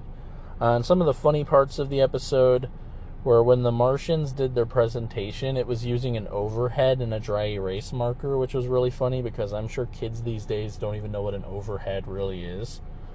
And also when the Martian King offered Death a penny for Jake's soul, and apparently it worked to save somebody else's soul a previous time. And then also the tiny manticore that was trapped in the bottle was basically a character that was in the Magic Man's house when Finn first went there. And when they freed him at the end of the episode, he basically was like, I don't need you guys, I could have saved myself. And then as he's flying away, he admits that he's actually very scared of showing his emotions. So even though he's free from the bottle, his new prison is shame. And then he's like, my new prison is shame. And Finn's like, what did he say, Jake? And Jake stretched out his ear and he's like, he says my new prison is shame. And then the episode ends. But other than that, some other things of note were the Magic Man was in the land of Oo for 200 years as a punishment. Magic Man had some sort of wife, which is probably why he's so spiteful and crazy and chaotic. He probably lost her in the past or something, but her name was Margles.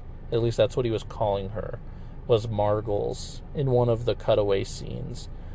But other than that, there's huge lore implications with the whole planet that Oo is on being like partially destroyed, and there's like a massive chunk of rock taken out of it. I'm really interested to see if the show's going to take us anywhere where we're going to learn what happened down the line, because this was just a really interesting episode for like the perspective of adding important background information to the show without telling us what it is and why it's that way.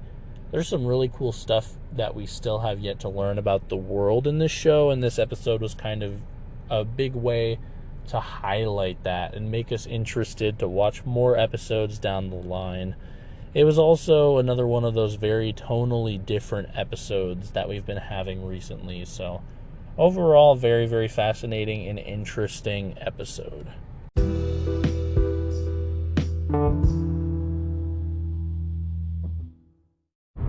Season 4, Episode 16, Burn Low, is the latest episode to continue the love arc between Finn and Flame Princess. And basically, they've just been kind of taking things to the next level in their relationship, going on lots of dates.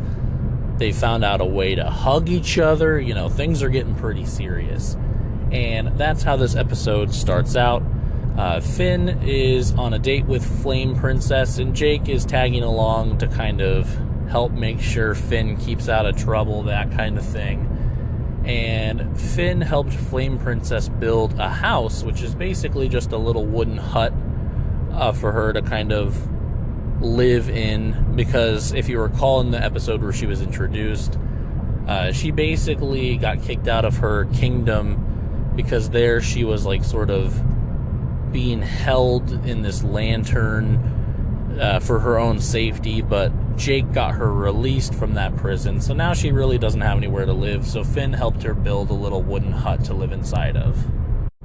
And they start to get close for a moment, but Finn actually does start to catch on fire, so he has to jump into the water, and she doesn't actually like express extreme pain from it this time. I think she might be starting to get used to it, or maybe they just decided not to make it important anymore. But Finn does have to hop down into the water and kind of put out the fire that spread to his body from being close to her. But when he climbs back up, Jake helps him get wrapped up in tinfoil so they can share a tender hug and kind of just enjoy each other's company and a little bit of an embrace without, you know, putting Finn in serious danger. And after the tinfoil hug, Finn and Jake basically leave her to her own devices and start to make their way back to the treehouse for the night. And Jake asks him how he thinks the date went, and Finn said it's going pretty good. And Jake starts to explain all these different levels of dating, which are basically like a super convoluted version of like reaching second base or reaching third base, that kind of thing. But Jake refers to them as levels, and he makes his bendy arm turn into like a staircase. And he's like, level 1 is hugging, and level 2 is kissing. And then he goes through a couple other levels all the way up until level 15, and he's like, me and Lady Rainicorn reached level 15, but I'm not even going to talk about that one. And Finn's like, what's level 15? And Jake's like, you do not worry about that. You're not doing that. So it's heavily implied, of course, that level 15 is sex, which will actually come up in a later episode now that I think about it. So keep your mind on the thought of Lady Rainicorn and Jake reaching level 15, because that is going to come up in one of the episodes here shortly. But basically, they head back to the treehouse, and Princess Bubblegum is randomly in there already. Like, she broke into their treehouse, and she's in their treasure room putting a bunch of money into a sack. And they're like, what the hell, Princess Bubblegum? What are you doing here? Why did you break into our house? And she's like, oh, I'm just collecting taxes. So that's fucking weird. But either way, basically, Finn heads upstairs to take a shower because as they're walking home, he discovers that he was stinky. And Princess Bubblegum asks where they've been, what they've been up to, just kind of making chit-chat, you know, as she steals their gold. And Jake explains that he's not really supposed to spill other people's private information, so he's not going to say anything. And then immediately he says that it was him and Flame Princess on a date. And Princess Bubblegum does not take this information very well. And the reason for that is, it turns out that Princess Bubblegum is the reason why Flame Princess was being held in the lantern at her dad's, aka the Flame Kingdom. And it's because she's emotionally unstable, and she burns brighter the more crazy her emotions are. And so she basically gets out like a chalkboard and starts to explain to Jake why they can't be together.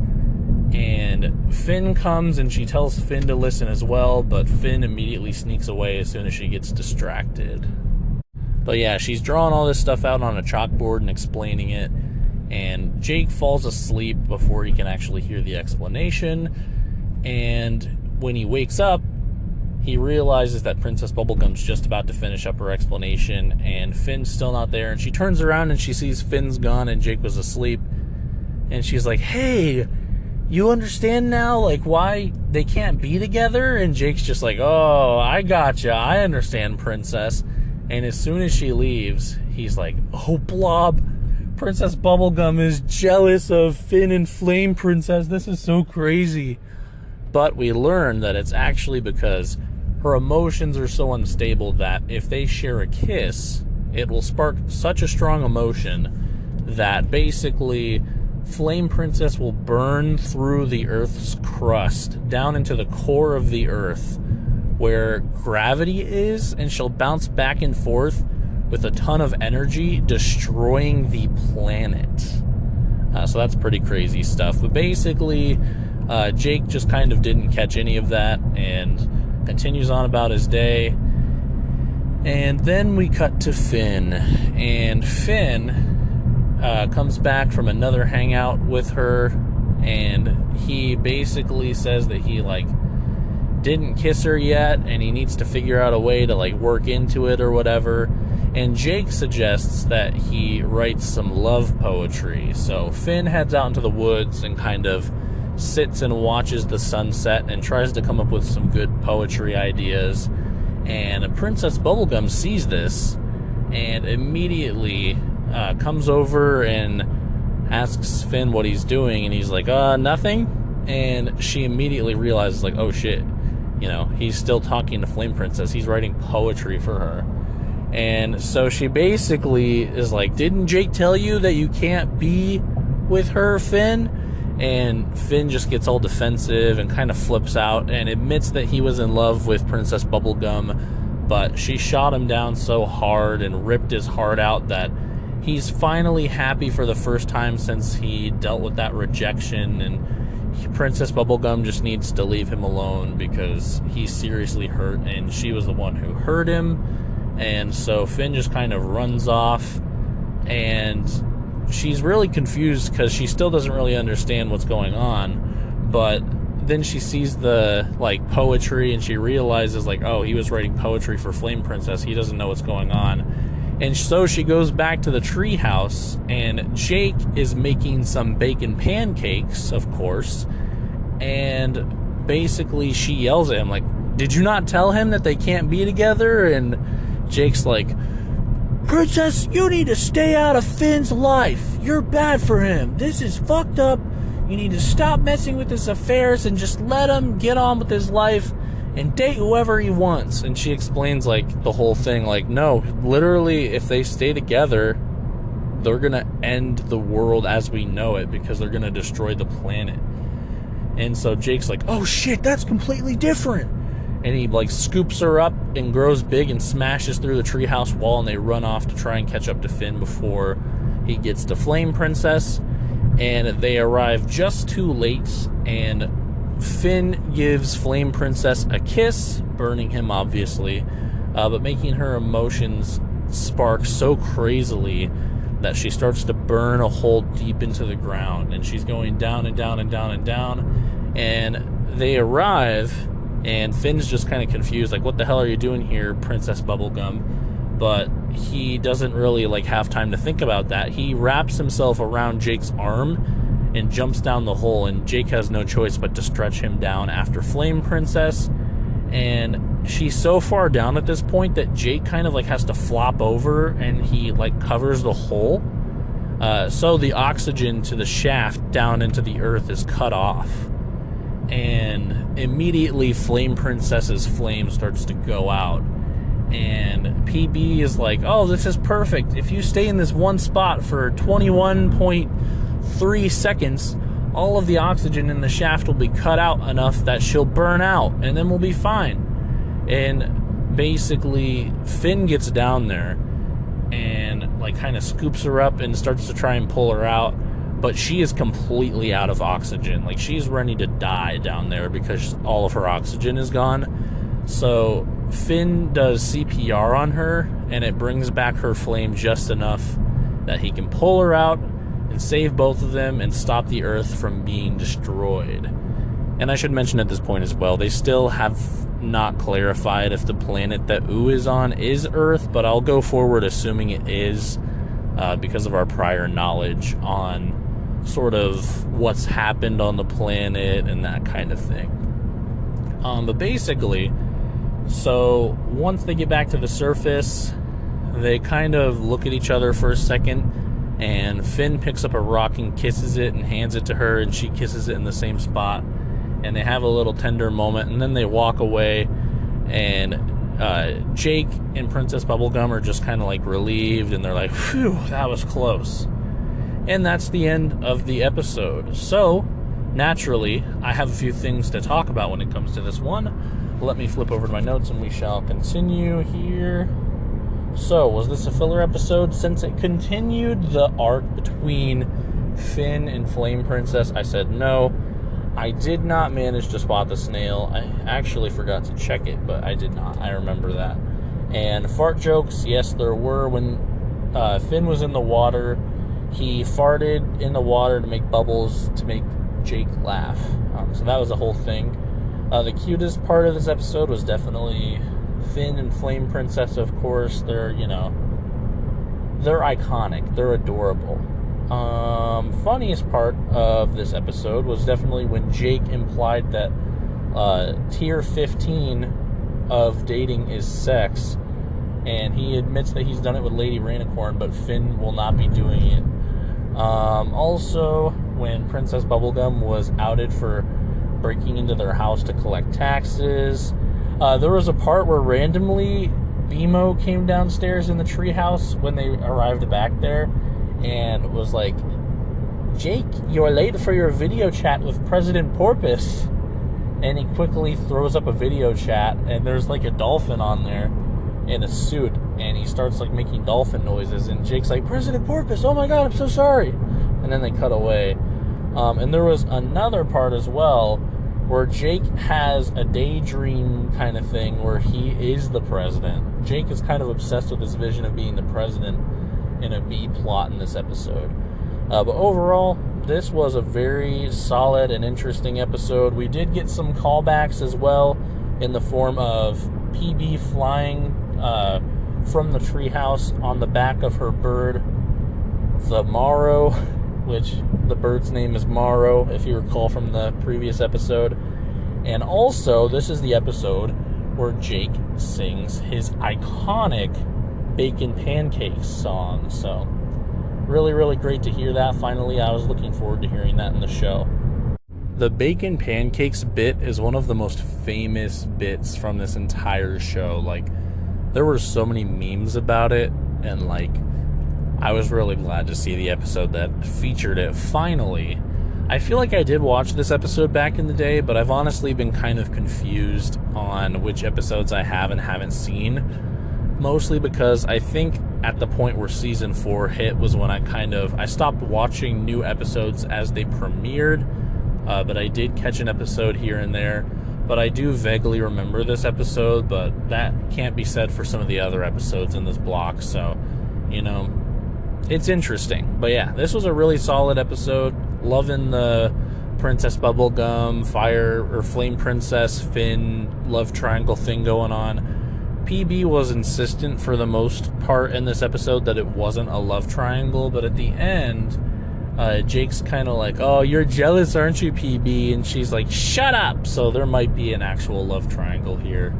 It'll be interesting to see where it kind of goes, because they both do play into it a lot in the show at this moment, but also not. It's like, for every 10 episodes, there's one episode that sort of involves Finn's love life. So we're getting progress on it, but not like tons of progress back to back to back or anything. So it'll be interesting to see kind of where it takes us down the line here. I think the next 5 episodes of this season are going to be very telling as well, after these ones, obviously. But yeah, there we have it, folks.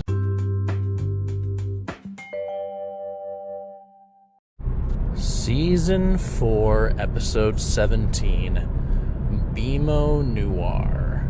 Imagine some snazzy, steady jazz music playing in the background while I read the description of this episode to you. So, Detective BMO discovers one day that Finn the human is missing one of his socks.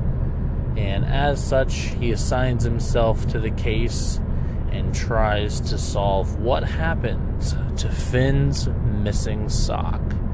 Throughout this entire episode, our little friend BMO decides to play a little detective game, and he sets up this whole scenario where he basically is pretending to be a noir-era style detective. And what happens first is immediately he starts to connect paint that is stained onto certain things and jelly that is stained onto certain things, and he has his first suspect, Ronnie the Rat. And so immediately BMO goes to confront Ronnie the Rat, who tries to flee the scene, but BMO cuts him off and manages to question him. And basically, Ronnie the Rat says that it had nothing to do with him, and it was all to do with Lorraine. Lorraine is his alibi. She saw that he didn't do anything, and BMO needs to go talk to Lorraine. So BMO goes and talks to Lorraine the chicken. It's heavily implied Lorraine the chicken was an ex-lover of Detective BMO, but besides that, Lorraine was supposed to be the current lover of Ronnie. And as it turns out, Lorraine is actually cheating on Ronnie with a TV remote named BB. And so, BMO immediately suggests BB of foul play, because BB happened to be knowledgeable on the fact that the sock that was stolen belonged to Finn, because BMO actually just asked if Lorraine knew anything about a stolen sock, and Lorraine admitted that she didn't know anything about Finn's stolen sock, which instantly made BMO suspicious because he never mentioned that it was Finn's.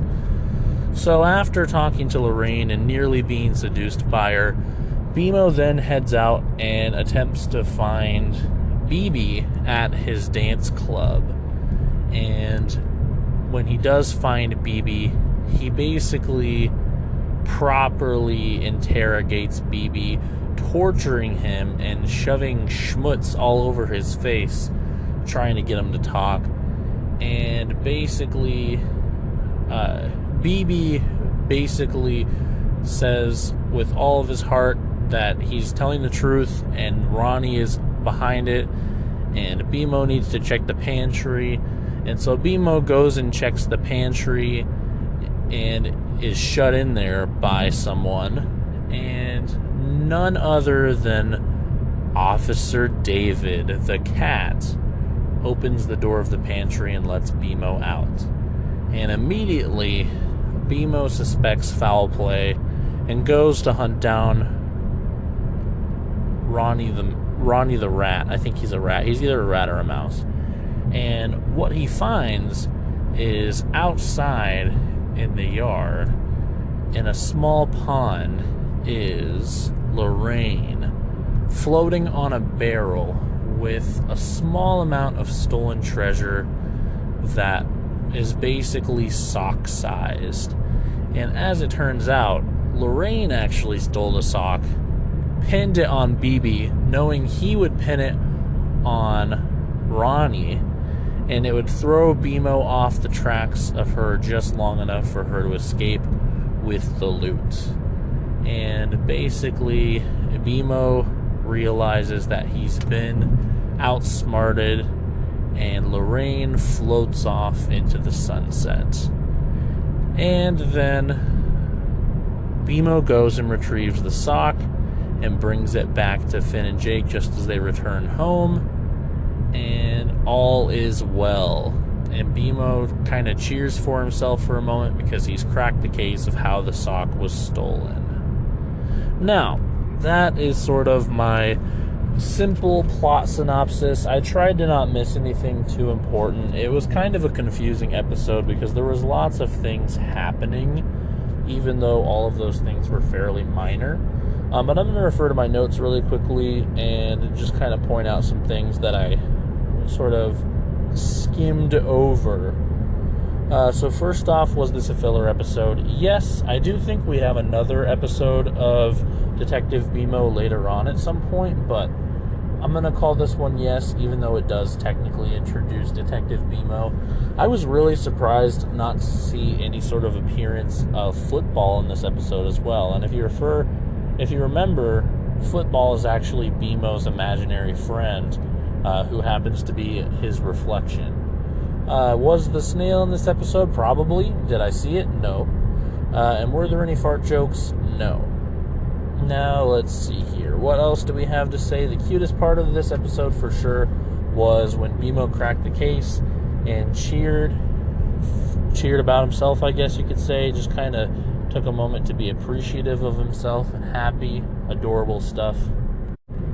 Now, what else do we have here? The funniest part of the episode was when BMO referred to BB as a dirtbag born of a mother, which was pretty funny because, of course, if it's a character, a person, it was born of a mother, even though Bebe is a remote control, as we mentioned. And also there was a part where I kind of glossed over where BMO actually had a run-in with Nepter in the treasure room, and Nepter asked BMO why they don't hang out. They're robots, they should be hanging out more. And BMO just kind of shrugged him off and was like, no, fuck you. It was pretty funny. What else do we have here? BMO was talking about Lorraine to Finn and Jake, and BMO said Lorraine is red hot like pizza supper, which, pretty funny little BMO analogy there. There was a weird dream sequence where BMO hurt himself, and he actually fell down the ladder to the treasure room and hit his head, and Nepter was the person to wake him up. And when he was in the dream, he looked like he was looking out the window, and he turned around and he had a really like scary humanoid face. And it was very strange. It was one of the weirdest parts of the episode for sure. And some other things I wanted to note as well. This was the first episode, I think, that was wholly surrounding just BMO. I guess you could say that there were some other ones that kind of heavily had a focus on him, but this episode was basically all him, and Finn and Jake were barely in it. I would say they were probably in it just as much as they were in the episode with the snow monster and the fire wolf. It was another one of those kinds of episodes, except instead of being centered around some random side characters that were never introduced before, it was centered around BMO, a lot of people's favorite character. And honestly, I really, really liked the break from Finn and Jake. And this episode was definitely like one to sort of mix up the formula for this block of reviews that I watched. It really had like some good variety that I desperately needed while I was watching all of these episodes. It's not to say that they were bad. All of these episodes are fairly important episodes, and this one was like my one relief side episode, fun episode, where I could kind of not focus as much on trying to analyze everything and catch any callbacks to previous episodes, and instead just kind of enjoy a little B-plot starring BMO. Good stuff. But yeah, that's all I really have to say about this one. Overall, pretty interesting filler episode. One of the better filler episodes in the entire show so far. I'm a sucker for anything with BMO slapped on it, so this episode was great. I hope we get some more Detective BMO in the future, and hopefully if we do, they find a way to shoehorn in football somehow, because I would have loved to see football in the Detective BMO side plot as well. I think that would have been pretty interesting. I was definitely expecting football to have been the one to steal the sock, and BMO discovers that, and then it's like, in reality, BMO just stole the sock to set up this whole detective adventure for himself. I feel like that would not have been out of character at all, and it would have been pretty funny. I think that's the only thing I would have changed, though, that would have made the episode better, because otherwise it was really solid.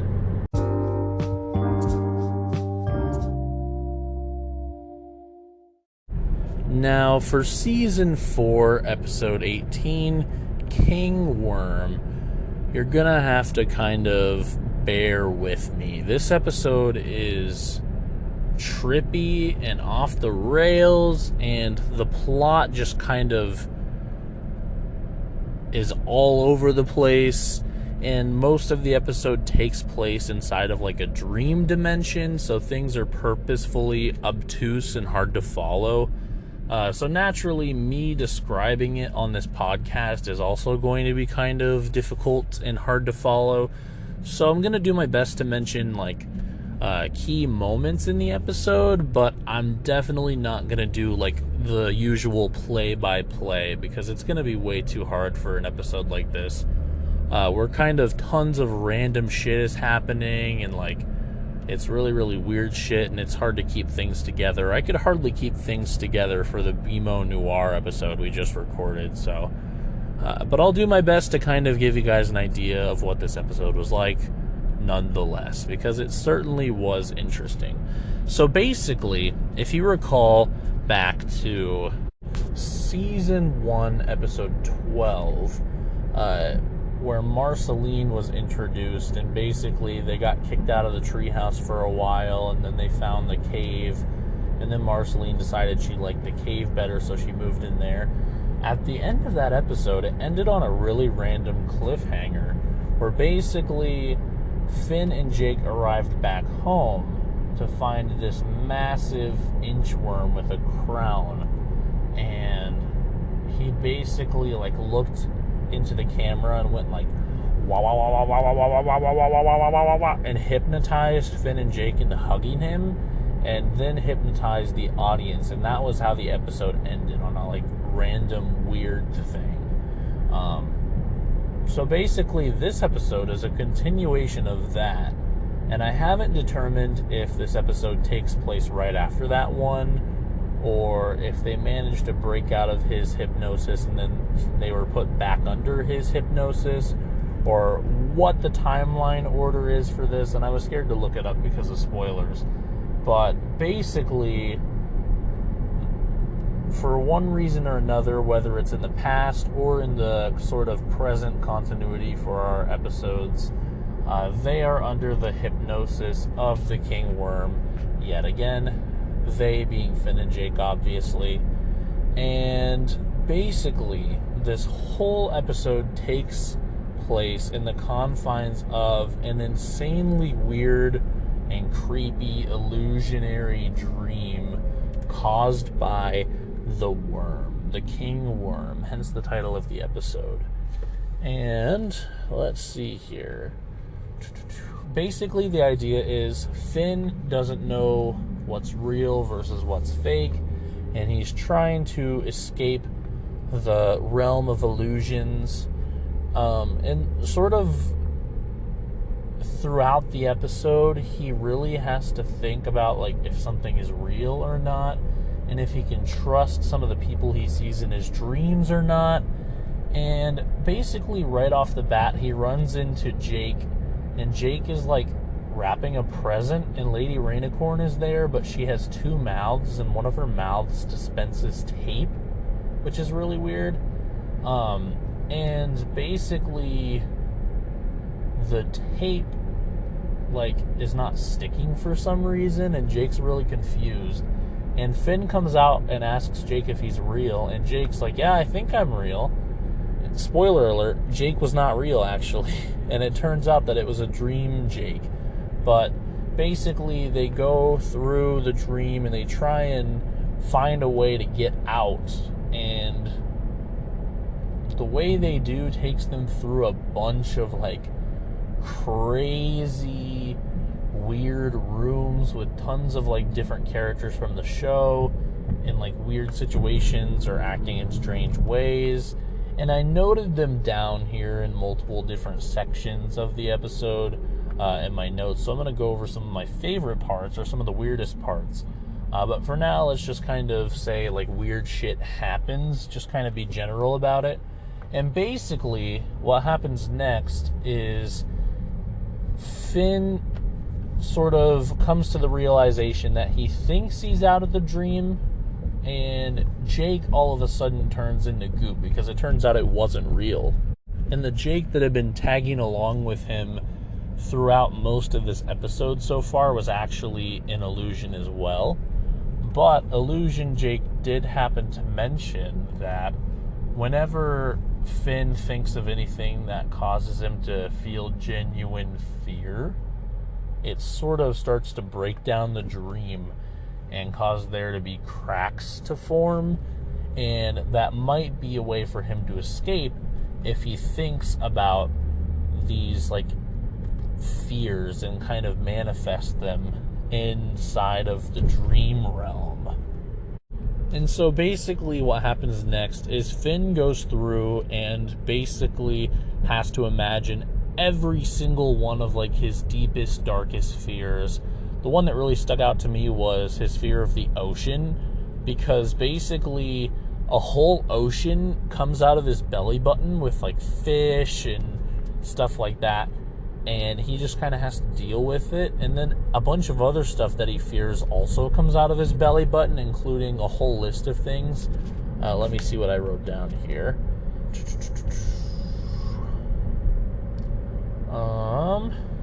So the ocean, a lich, I think it was Princess Bubblegum. I put Lumpy Space Princess, but I'm pretty sure it was actually Princess Bubblegum that came out of his belly button. And also a clown. It was just really, really weird. And after all of these fears sort of start to come out and Finn becomes scared of them, the worm sort of has no choice but to release him from the dream realm. And he's sort of all wrinkled up and he's withering away. And Finn and Jake, like the real Finn and Jake, are just like, get out of here, King Worm, get the fuck out of here.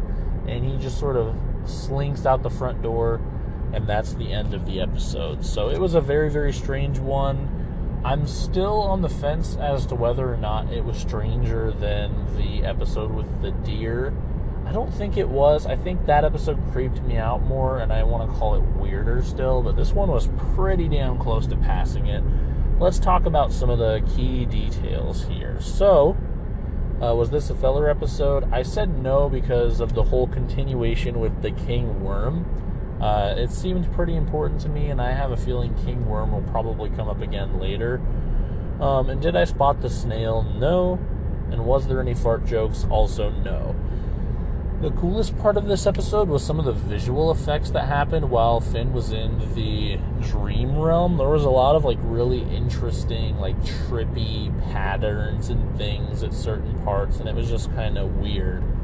But the funniest part for me personally was reference to Tom and Jerry, where basically they're chasing after the King Worm, and Finn runs towards this mouse hole, and the King Worm enters the mouse hole. He's really small at this point, but Finn is not small, so he tries to throw himself into this mouse hole, even though he's way too big.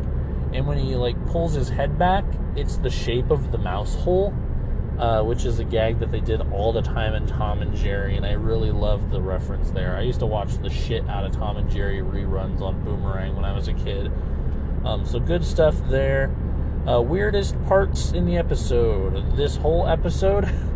Nah, I'll give you some specific examples, though. The Ice King was being chased by a massive, clump of Gunters, and it was really, really disgusting and weird.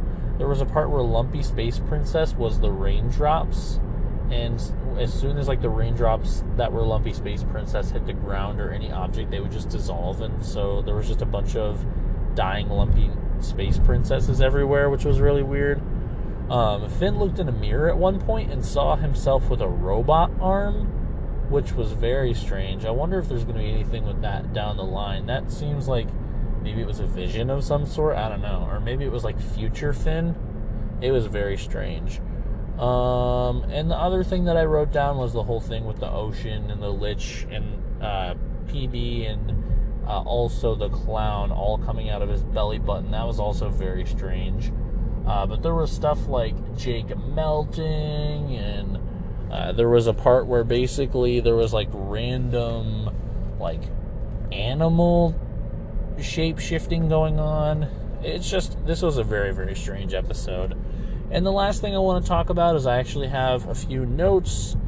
So I mentioned this before, but basically this is a continuation of Season 1, Episode 12. A whole 4 seasons later, we actually kind of get to have more continuity when it comes to the King Worm. And I really was so confused if this episode was supposed to take place, quite a bit later, or if we jumped back in time, or what actually happened, or if they were implying that all the 4 seasons after episode 12 were all in this dream realm, or what they were trying to imply. It was very, very hard to decipher. And there was a part in this episode too where in the illusions Phil appears, and if you recall from season 3 episode 20, Phil was revealed to be this character that's been in the show since nearly the beginning, where basically he's just this very strange, human-looking, creepy guy who goes around, basically naked, and he has a really scruffy beard, and he's really, really weird. And he appeared in the illusions in this episode. And another thing I wanted to note, when they were in the dream dimension, Finn's hat had longer ears, and I think that was kind of a way for the audience to be able to tell when they were in the dream dimension versus in reality, because I did notice when they were back in the real world, his ears did return to normal. So I think that might have been a subtle cue that possibly everything that's happened so far in the episode has actually happened, or everything that's happened so far in the series has actually happened, and this was a one-off dream adventure. And the last thing I wanted to note is the Ice King calls Finn and Jake Fiona and Cake in the dream realm as well. It's unclear if the Ice King is actually there or if he was just an illusion, because basically he's tortured by the illusions just like Finn and Jake are in the episode, but it's possible that he was an illusion as well. But overall, this was a very strange episode, and I definitely didn't think they were going to give us any sort of follow-up on that whole King Worm saga. When it turned out to be a King Worm episode, I was just shocked. I did not expect it to be like that. I really did not think that this episode was going to have anything to do with King Worm. I know it was called King Worm, but I just kind of thought he was going to make a small appearance again, and it was going to affect somebody else. But no, this whole episode was a creepy, trippy, weird dream. So yeah, I think that's all I really got to say about that one. Very strange, but interesting.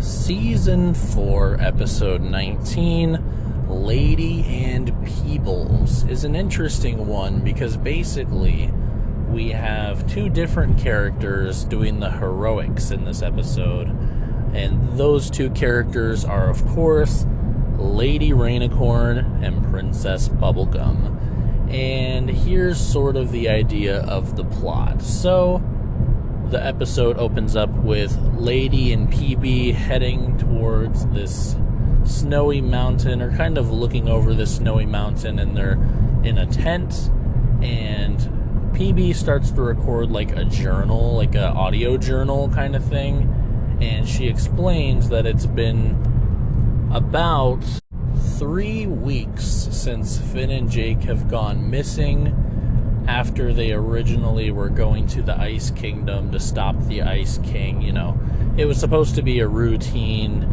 Adventure Time adventure where they stopped the Ice King, but they've been missing for 3 weeks. So Lady Rainicorn and Princess Bubblegum had no choice but to go try and find Finn and Jake and save them from whatever trouble they found themselves in and from wherever they've gotten trapped. And they've already been to the Ice King's lair, we can assume, and some clues have led them to this nearby mountain that looks significantly more menacing. And basically, they just kind of chat for a while inside of this tent, and Lady Rainicorn kind of airs some of her fears about the journey. And Princess Bubblegum shows off all these different gadgets she has to help them out during their journey. And she explains that the reason they were able to find Finn and Jake in the first place is because she had secretly planted a tracker in Finn's ear just in case something like this were to happen. I assume that'll probably come up again in a later episode as well. That's why I wanted to point it out. Basically, after chatting for a little bit and enjoying some tea, they set out into this spooky mountain to try and find and rescue Finn and Jake. And as soon as they enter this spooky mountain, immediately they find themselves in this weird fleshy room, and they're kind of floating through it on the back of Lady Rainicorn's back. And all of a sudden, a bunch of red fleshy arms start to come from the ceiling and the walls and the floor, and start to kind of go all around them. And immediately they grab off Princess Bubblegum's like backpack full of gadgets, and they basically take all of the stuff that she brought to prepare herself, but they do not manage to snag a heart rate sensor that she brought along, because basically it's explained that once they enter the cave, the GPS sensor stops working, so Princess Bubblegum pulls out a heart rate sensor to hopefully track any life forms and assist in finding Finn and Jake. And so she's still got that, but her and Lady Rainicorn are kind of knocked down into the bottom of this weird, fleshy room, and they find themselves in this other room where there's a bunch of eyeballs all over the walls. And the eyeballs shoot laser beams at them, and Lady Rainicorn kind of gets severely injured, but PB does manage to escape fairly unscathed, and she has quite a bit of fight still left in her, so she proceeds into the next room. And that's where she finds basically a hallway, and the heart rate sensor is kind of getting more and more of a read. And when she reaches the end of the hallway, she finds herself in a room where Finn and Jake are on the ground and tied up, and the Ice King is also on the ground, and his chest cavity is ripped open, and there's a bunch of random, like, fleshy veins and stuff like that coming out of it, and he's like, oh, hello. And out from the shadows comes none other than Ricardio. That's right, Ricardio, the heart guy, returns, and he's stronger than ever. He's used the Ice King's body to build himself fleshy, like, massive, swole arms and legs that he's attached to his body, as well as this entire fleshy castle.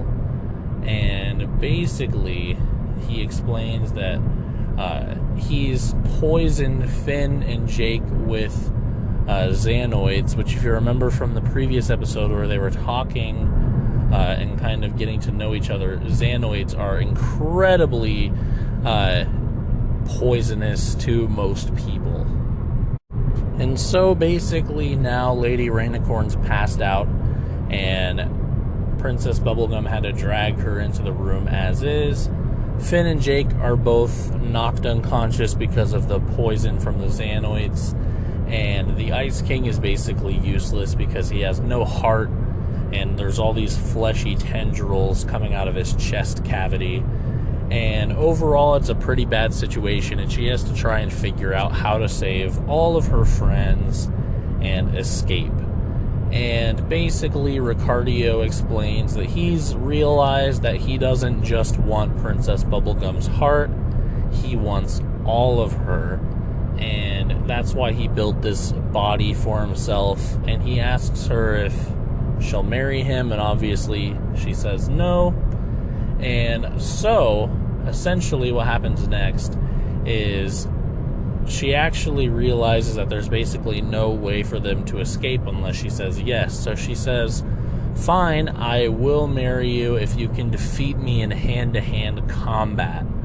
And there's a fight sequence where Ricardio and PB are kind of just beating the shit out of each other, and it gets to the point where PB knocks him over and rips off his arms and his legs. And the way she does this is basically they're huge, like, muscly, meaty arms, but they're connected to, like, his heart body, I guess you could say, by these, like, thin tendrils, and she basically just pulls and it snaps all of them. And that's how she manages to basically, like, you know, stop him from having any power. And then we get a cut. And basically, after the cut, we find ourselves back in the Candy Kingdom, and Princess Bubblegum has managed to drag every single person back by basically throwing them on top of Lady Rainicorn and then dragging Lady Rainicorn. And she's built the Ice King a new heart, and she's developed an antidote for the Xanoids and given the antidote to Finn and Jake, and she's given Lady Rainicorn time to rest and recuperate her strength after the eyes got to her. And so, one by one, everybody wakes up, and basically the Ice King's just really thrilled because he's got this new heart. And his new heart, actually, part of it is maracas, so he starts shaking, and PB starts to get super annoyed, and she's regretting fixing his heart, and she, like, asks Finn and Jake to escort him out of the Candy Kingdom. And basically, the day is saved, and everything kind of goes back to normal. So that's sort of the main ideas of this episode. Let's see what else I have in my notes about this one. Some of the things I wanted to note: was this a filler episode? No. Well, I think you could make a case that it is, but I think the fact that Ricardio returned kind of made it so I was not able to consider it a filler episode in good conscience. Was the snail spotted? Actually, yes. I spotted the snail inside of Lady Rainicorn and Princess Bubblegum's tent at the beginning of the episode. And no, there was no fart jokes. Let's see here. The cool moments in the episode included when PB made tea with her cool robot tea kettle, and it basically had a little face, and it popped out and was like, "Princess, your tea is done." And it was really cute. And also just kind of all of the rest of her gadgets as well. She honestly was kind of like Inspector Gadget with all the crazy different stuff she had, all this different tech, and she had different guns and that kind of thing. Pretty neat. And also it was cool how she just managed to basically build the Ice King a new heart, and it was nothing for her. So that was pretty funny and interesting. What else do I have here? Oh, some other things to note too. I really wish they subtitled Lady Rainicorn in English rather than saying every time that she speaks just speaking Korean. Because she's definitely saying some interesting stuff. I think it might just be gibberish, and that's why they don't actually translate it. But I had the urge, because she was talking for so long in this episode and I just couldn't understand it, to whip out Google Translate, and I translated one of the scenes where she was ranting, and one of the coherent sentences that I pulled from it said, "I told you to order Vietnamese noodles." So I think that's probably what she was actually saying, but obviously it doesn't make sense for the plot or anything, so not super important stuff. Other than that, Ricardio does call the Ice King Simon at one point, which I thought was interesting. I mean, he is a part of him, but I guess that kind of shows that the Ice King at least has some awareness somewhere that he is Simon. Maybe that awareness is out of him now. It's hard to say. But overall, I think this episode was supposed to kind of paint this picture that Princess Bubblegum was a badass, and it was supposed to make us like her, and honestly it kind of worked. It made me like her character quite a bit more, and even though she always acts so brash and she has zero feelings and she's always kind of taking advantage of Finn and Jake, she did at the end of the day save their asses in this episode, which I think is really, really crucial to mention. So it's a little bit of character development there for her. It did make her a little bit more of a worthwhile character in my book, and it did kind of serve its purpose to make her seem more important than she actually was. So really, really good stuff there overall. And the last thing I want to mention is at the very end of the episode, Lady Rainicorn reveals that she is actually pregnant. And so that calls back to when I was talking about the different tiers of dating before.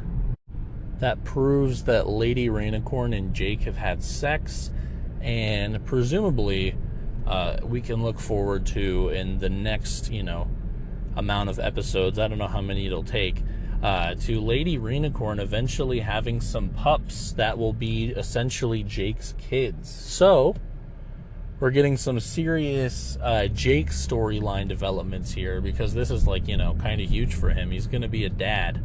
So really, really interesting to see where that's going to go, and what a Rainicorn magical dog hybrid baby is going to look like. And I'm really curious to see if they're going to follow through with this and actually have Jake have children, because honestly, I don't know if I could see that being a thing in the show, but apparently they're going to do it, as far as this episode is leading us to believe. So overall, I think that was the most interesting revelation of this episode. It was interesting seeing Ricardio return, and the other interesting part about that as well is now he is outside of the Ice King permanently.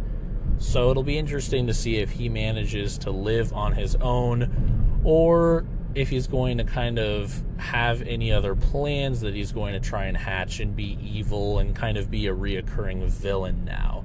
But yeah, I think that's all I really got to say about this one. Season 4, Episode 20, You Made Me. I kind of did a horrible job explaining this episode in my notes, and it's been one day since I watched the episode, but yet I can hardly remember some of the details, so bear with me here, folks. I'm going to try and jog my own memory while also recalling the events of the episode. But basically, this is the return of Lemon Grab. Lemon Grab returns, and the way he returns is as follows, approximately. So Finn and Jake are basically at the Candy Kingdom as per usual, and they had just gotten done doing some other shit for Princess Bubblegum, and they were heading out, and they went into the security room just because they were kind of curious, and that's where 2 banana guards were posted to keep an eye on the security cams around the Candy Kingdom. And Finn and Jake are just kind of amazed by how cool the security cams are. And the banana guards explain that they have something really cool that they've seen on the security guards, but they don't want to tell anyone because they don't want it spoiled. And Finn and Jake kind of convince them to tell them what they've seen on the security cams. And they zoom in on a very dark part of a security cam that is placed in a room where one of the residents of the Candy Kingdom is sleeping. And in the shadows is none other than Lemon Grab, stalking one of the Candy Kingdom's residents in the night while they sleep. Now, this brought up multiple questions. First of all, why the hell is Lemon Grab in the room stalking the resident of the Candy Kingdom? But also, almost more importantly, why are there security cameras monitoring the residents of the Candy Kingdom while they sleep? What the fuck? Princess Bubblegum? Hello? But other than that, basically they realize Lemon Grab is in there, and that's what they're kind of laughing at. And the banana guards are like, alright, now don't tell anyone because we don't want you to ruin our TV show. And immediately it cuts to half the Candy Kingdom in the security room, looking over the massive camera monitors and just kind of gasping because Lemon Grab has been secretly watching them every night for a few weeks now. And immediately Princess Bubblegum goes to confront him, and so she runs into the room and flicks on the lights, and he kind of just comes out and he's upset that he's been caught. And he makes miscellaneous Lemon Grab noises like his whole, noises like that. And basically he just explains that he's bored of, ruling over Castle Lemon Grab because there are no peasants in Castle Lemon Grab. It's just him. Because if you recall from the previous episode with Lemon Grab, basically he was created by Princess Bubblegum in an attempt to create sort of life, and from what I could gather, it was very similar to her escapades that also backfired when she tried to create the Candy Sphinx Goliad to take her place if, for whatever reason, she was unable to rule the Candy Kingdom. And in the first episode, he arrived to the Candy Kingdom to rule over it because Princess Bubblegum had just been transformed by the Lich in a horrific accident into a much younger version of herself, too young to rule the kingdom. But anyway, go listen to my review of that episode if you want to hear more about that. But basically, he's the Earl of Lemon Grab, which Lemon Grab is a castle that's quite a ways away from the Candy Kingdom. Basically, it's just somewhere for him to be himself and to not sort of hurt anyone and to not annoy anyone. And he's got no citizens to rule over, so he basically explains that he decided to show up in the Candy Kingdom and watch over the residents while they sleep as a means to feel like he is ruling them, and like he is ruling someone, I should say. And basically, Princess Bubblegum is not happy about this, and so she gets him to leave, but sure enough, he comes back the next night, and so they sort of have to devise a plan. And their plan is to send 3 volunteers to go live in Castle Lemon Grab with Lemon Grab and kind of get them to get off their fucking backs.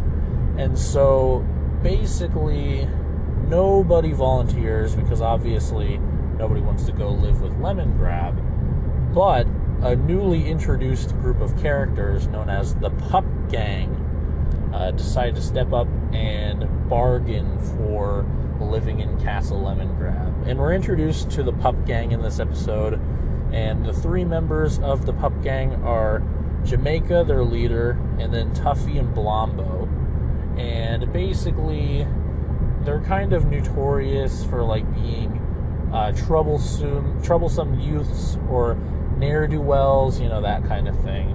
And they basically want from Princess Bubblegum pardon from their past crimes, a big wad of cash, and that's it. And if they get those two things, they'll go live in Castle Lemongrab. So obviously, Princess Bubblegum provides them with both of those things, and they set off for Castle Lemongrab. And I've only just now realized, I remember why Finn and Jake showed up to the Candy Kingdom in the first place. This is actually pretty cool. So Princess Bubblegum developed a machine that can see people's auras, and they were sort of just testing it out for her. She was basically using them as human guinea pigs. I totally forgot about it. But some of the visuals were actually really cool, and it gave them a reason to be in the Candy Kingdom, more or less. And there was some other interesting things that happened with the aura machine, but I'll bring that up here in a little bit.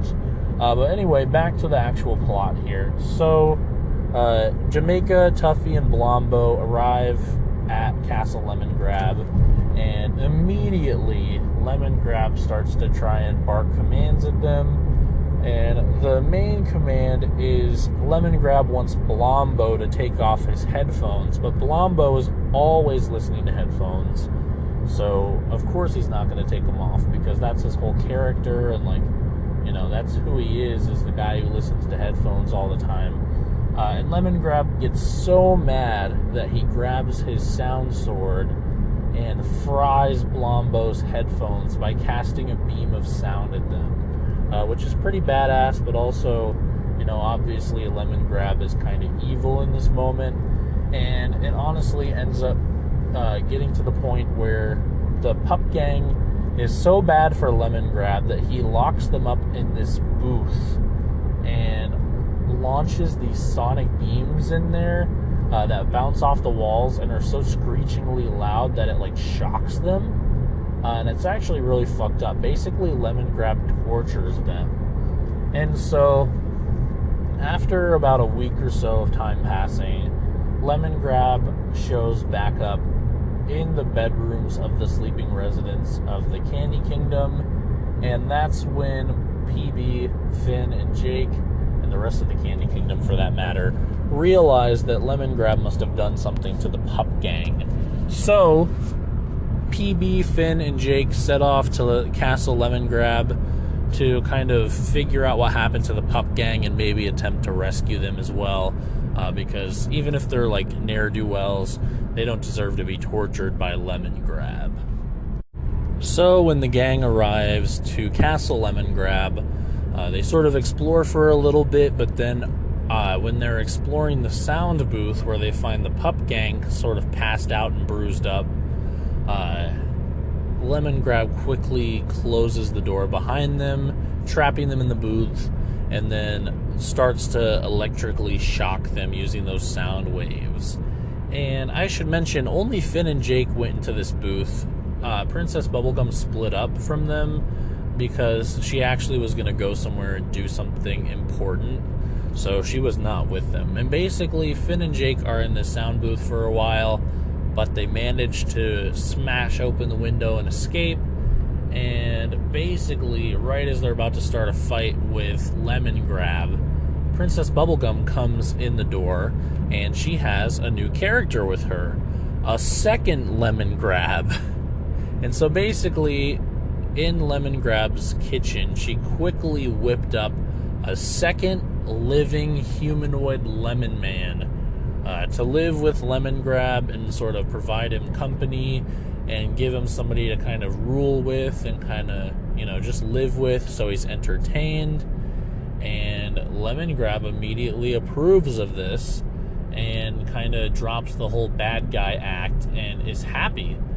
And this second lemon grab, which they have not given a name, is basically also voiced by Justin Roiland, looks almost identical, and other than wearing different clothes by the end of the episode, you could not tell them apart.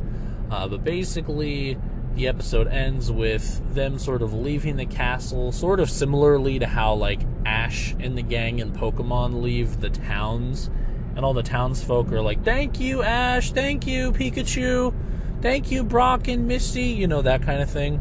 And so Finn, Jake, Princess Bubblegum, and the Pup Gang are leaving the Lemon Grab Castle, and the two Lemon Grabs are standing on top of its walls, and they're like, thank you, this is great, yeah. Feel free to call anytime if you're going to visit, but make sure you call. Seriously, call before you visit. You know, stuff like that. That was my best, like, Justin Roiland character voice. I hope you liked it. But overall, got a little bit of a continuation of the Lemon Grab story. Really, really good stuff there. And I do have a couple other things of note that I want to bring up about this episode. So let's hop into that. First of all, no, this was not a filler episode. Lemon Grab continuity has happened, so we're officially, continuing the Lemon Grab storyline in this episode, so that's definitely not filler. And did I spot the snail? Hell no. Was there any fart jokes? No, not really. Other than that, funniest parts. So one of the funniest parts of this episode was when the banana guards were watching the security cameras, and Finn and Jake asked them to show them what they saw in there. The one who was controlling the security camera sort of moved the mouse to the area where Lemon Grab was in the room. It started zooming in, and the way he did it was he pressed the plus key on the keyboard, and as he was pressing it, like, repeatedly, he was going plus, plus, plus, plus, plus, plus, plus, plus, plus, plus, plus, plus. It was really funny. And also, when they were trying to find somebody to go live in Castle Lemon Grab, Mr. Cupcake gets volunteered, and Mr. Cupcake snaps his own fucking arm, breaking it, so he doesn't have to go live in Castle Lemon Grab, which is very telling for how much the residents of the Candy Kingdom hate Lemon Grab. Otherwise, also, it was really funny when Lemon Grab wanted Blombo to take off his headphones and then fried them. And the weirdest part of this episode that was sort of left unexplained is at the beginning when they were testing the aura machine, they wanted to test Peppermint Butler's aura, and he said, oh no, you do not want to test my aura. And so they just didn't test it, which is very strange because they keep setting up Peppermint Butler as this really creepy, sort of like unnerving character. Like, he knew death himself when they went to the realm of death to get back the soul of the princess plant in that one episode. I definitely think there's more to Peppermint Butler than what meets the eye, and I definitely think as we progress in the series, we're going to get more sort of lore on Peppermint Butler and hopefully figure out a little more about his backstory, because you can tell there's some interesting stuff going on there. And other than that, last thing I wanted to mention, in case anybody missed the first episode with Lemon Grab back a few seasons ago, Lemon Grab is voiced by Justin Roiland, the voices of Rick and Morty and many other iconic characters. Really, really funny guy, and I just kind of wanted to give a little shout out to this game that his company Squanch Tendo is working on. Yeah, it's a really dumb name for a company, but they make pretty interesting games, I gotta say. But let me quickly look up what the name of the game is so I don't fuck it up when I shout it out. Oh, I guess they changed their name to Squanch Games, just so we're clear. So they definitely acknowledged the fact that Squanch Tendo was a fucking awful name. And I think they probably just wanted to release their games on the Switch, so they went ahead and switched their name to Squanch Games instead of Squanch Tendo. But they have some really excellent VR titles.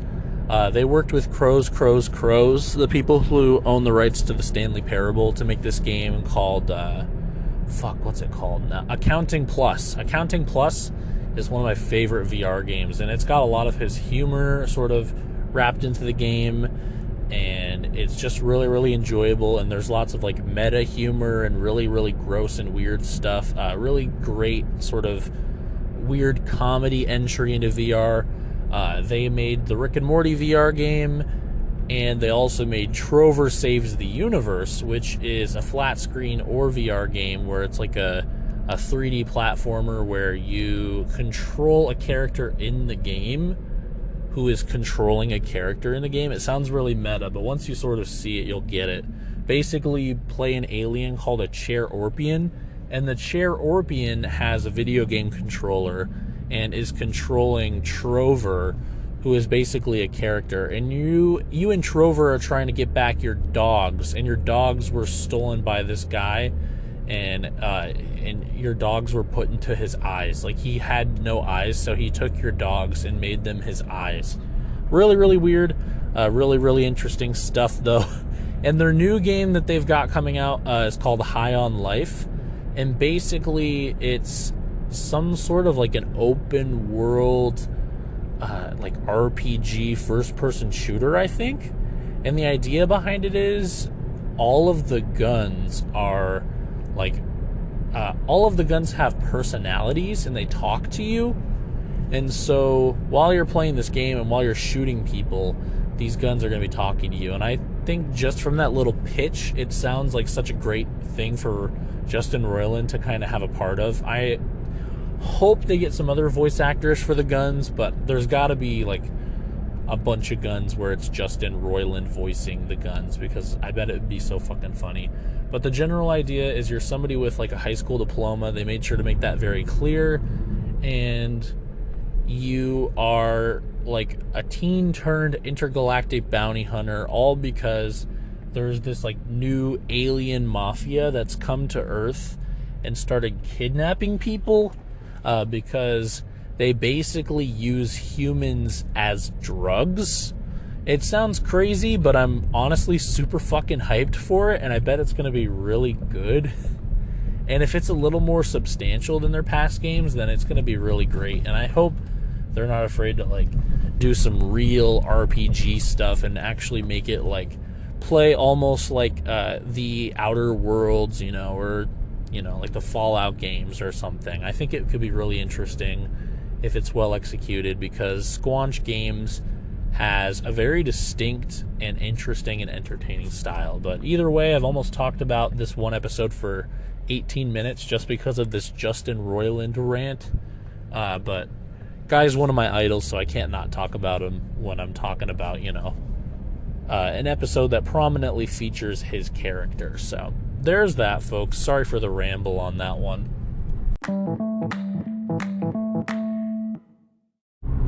Season 4, Episode 21 of Adventure Time, Who Would Win, is a filler episode starring our heroes Finn and Jake, and it opens with them just having some quality bro time. Basically, what's happening is Finn and Jake are just wandering around together and hanging out and being bros. And Finn even admits to Jake that he's very happy that they're getting this time together to just hang out by themselves. No ladies, no princesses, no nothing, just bro time. And Jake acts kind of weird about it. But then Jake turns into a wingsuit in order to help Finn cross this massive ravine that he tries to jump over multiple times. And they just glide for a little while, and there's this really, really impressive shot where it shows like them sort of just gliding over the land of Ooh. And then we see in the distance a pond, and in the middle of the pond is a barn, and there's a bunch of random tough guys beating the shit out of the barn. And Finn and Jake swoop in and land in the pond and try and see what's happening. And it's turned out to be basically this challenging arena where like tough guys come to challenge this fighter to a duel to basically dethrone him as the champion. And this fighter is known as the Farm, and basically it's a massive like white humanoid creature who wears a barn for clothing, and when it's fighting, it punches with these massive white fists, but it also opens up the barn door, and miscellaneous barn animals fall out and crush the challenger. And all of these guys easily get the floor mopped up by the farm, and even though it's like 20 guys to just the farm easily beats them, and everybody's kind of just chilling out, like all hurt and everything. And Finn and Jake decide themselves that they're going to challenge the farm, but that's only after the fact that they watch the train go up against the farm. And the train is sort of like another weird, like, mascot fighter guy who has a lot of like train parts, and he's a humanoid guy, and like he has a track for a head, like a piece of track, and he moves it up and down to talk, which is really weird.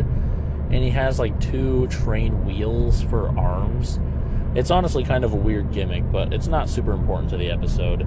And the train is also defeated, and so Finn and Jake decide to go train, as in like work out and get buff, in order to attempt to defeat the farm. And Jake explains that he is basically like the 3rd best in the entire land of Ooo at a video game, but if they manage to beat the farm, they would be legends, and they would be the best in the land of Ooo. So they really, really want to do it.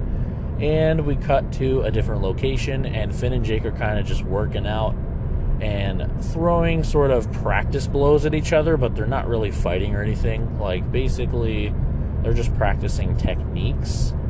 And what ends up happening is Finn realizes that Jake's not super invested in the training, and he discovers that Jake's actually secretly playing his video game behind himself. Like, he shot out little hands out of his back, and his eyes are moved back there, and he's actually still just playing his video game, even though they're supposed to be getting serious in training. And so Finn gets super upset with Jake and tells him to focus more on his training, and he takes away his video game system and smashes it on the ground.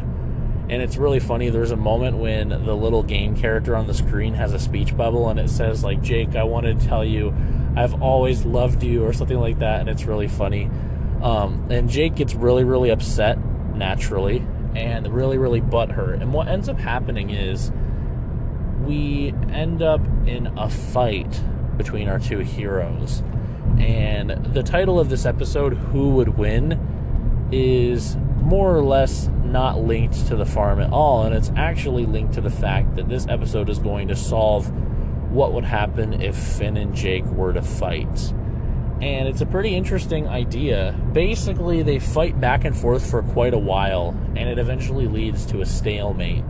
And some of the stuff that happens during the fight include things like Finn is running away from Jake, and he gets stuck in a log, and Jake grows a bunch of legs like a caterpillar and pulls himself through the log, kicking Finn like hundreds of times. Finn then takes said log and smashes it over top of Jake, and Jake pantses Finn, and Finn bites Jake on the ass, and Finn throws mud into Jake's eyes, and they end up literally beating the shit out of each other so hard that they sort of fight their way back to the farm on accident, and they like sort of pass out on the banks of the pond where the farm lives. And the farm literally is like, "Oh, 2 challengers at once, huh? Okay." And he takes his massive white fist and just smashes both of our heroes in one punch. And then the theme song for the popular anime series One Punch starts to play, and it's like, "One Punch!" I'm just kidding, that doesn't actually happen. But either way, the thing that happens next, which is very fascinating, is that they end up having a together dream. And in their together dream, which is just a dream that they're both having at the same time, together, they actually run into the Dream Warrior. And the Dream Warrior is in a used car lot, and he attempts to sell Finn and Jake a used car. And Finn and Jake ask him for advice because they're in a dream and they need help and they're not sure what to do. And he does not offer them any help whatsoever, but he does say, repeat after me, and then say some cryptic shit about cars. And he does attempt to sell them a car multiple times. And what ends up happening is they wake up from the dream, and they had been asleep for so long that they fully healed from their fight prior to falling asleep. And they basically realize that if they want to defeat the farm, they're going to have to work together, and they're going to have to use cheap tactics. And the way they figure this out is they realize that the dream warrior inside of their together dream was actually secretly hinting at techniques all along. Like, the dream warrior said, remember, poke out the headlights, which was referring to the fact that Finn flung mud into Jake's eyes and they need to do that to the farm. And then he was like, and remember, be cheap. All my cars are cheap. And it's like, that was his way of telling them to be cheap. And he says, like, take a bite out of the 2 golden apples, which is reminiscent of how Finn took a bite out of Jake's ass. Stuff like that, cryptic shit, Karate Kid type shit. And so they decide to challenge the farm head on, and together they manage to defeat him by doing these super cheap tactics. They pull down his pants, which is his barn, and I just realized that that's a really shitty joke, that his pants are a barn, and so if his barn door was open, that would mean that his barn door was actually open. That's such a dumb joke, but anyway, they do all these cheap tactics, and they do manage to defeat the farm, and they gain insurmountable fame amongst the strong men who watched it all go down. And they realize once again that the most important thing to them in order to be successful is working together, and they work better together than they do alone, which is kind of the theme for a lot of episodes of the show, to be honest with you. They always kind of, whenever they have a fight, end up realizing that they just work better together. So at this point you think they would have figured it out, but it is what it is, naturally. Alright, let's go over the details about this episode. First of all, yes, this was a filler episode. Yes, I did manage to spot the snail, and yes, there were fart jokes. That's right, folks, we've got a triple yes. The cutest part of the episode was definitely when Finn and Jake were just kind of having a heart-to-heart bro moment. Love to see it. The coolest part was definitely when Jake turned into a wingsuit for Finn, and they had these really, really impressive animation sequences where they were flying over the land of Ooh. Really, really like that. The funniest part of the episode was definitely when Jake pantsed Finn, and Finn was just like, what the hell, man? And he was in his underwear, and they were like tighty whities. Good shit. The weirdest part was when they went to the Together Dream and met the Dream Warrior, who was a used car salesman for some reason. And other things I wanted to note is Jake in this episode, when they started fighting, threatened to break every bone in Finn's body and then heal him with the Cyclops eye that they found in the forest. And that was a reference, obviously, to that episode where there was like the creepy clown nurses, and Finn got fed up with waiting for them to heal them, so he went into the forest and ruined a bunch of people's day in order to get the Cyclops eye and use it to heal themselves. And I also put in the notes, but I already kind of touched upon this. This episode exists solely to answer the question that fans had as to what would happen if Finn and Jake fought, and the showrunners clearly want us to think that it would be a stalemate, and I honestly kind of disagree. I really think that if Finn and Jake were to fight, outside of the confines of the show with their powers that they have, Jake would mop the floor with Finn every single day. Like, it's no contest. I love Finn, but there's no way Finn could ever beat Jake, like, without any sort of help whatsoever. And Jake's just naturally got all these skills and abilities. But yeah, really overall, I think that's all I gotta say about this one. Pretty run-of-the-mill filler episode. One of the less interesting episodes, especially that I watched in this recording session, I was feeling kind of like a 6, maybe a 6.5 on this one. It was interesting for the fact that they fought for the first time ever, like, really fought. But other than that, this one's kind of easy to write off.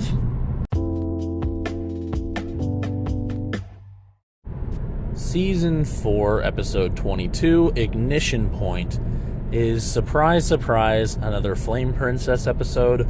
I gotta be honest with you guys, the Flame Princess episodes are starting to become some of the most boring episodes in my opinion. So much interesting shit has been happening in the show in the recent episodes, and whenever they dedicate an episode to sort of further Finn and Flame Princess's like romance arc, it doesn't really end up furthering it in any way, and it's kind of just a filler episode that I would kind of have trouble just calling a filler episode because of the fact that it does technically add lore to their sort of romantic relationship, but not a whole lot of importance actually happens. And I hope that they take the Flame Princess arc somewhere where it's actually important to the lore of the show.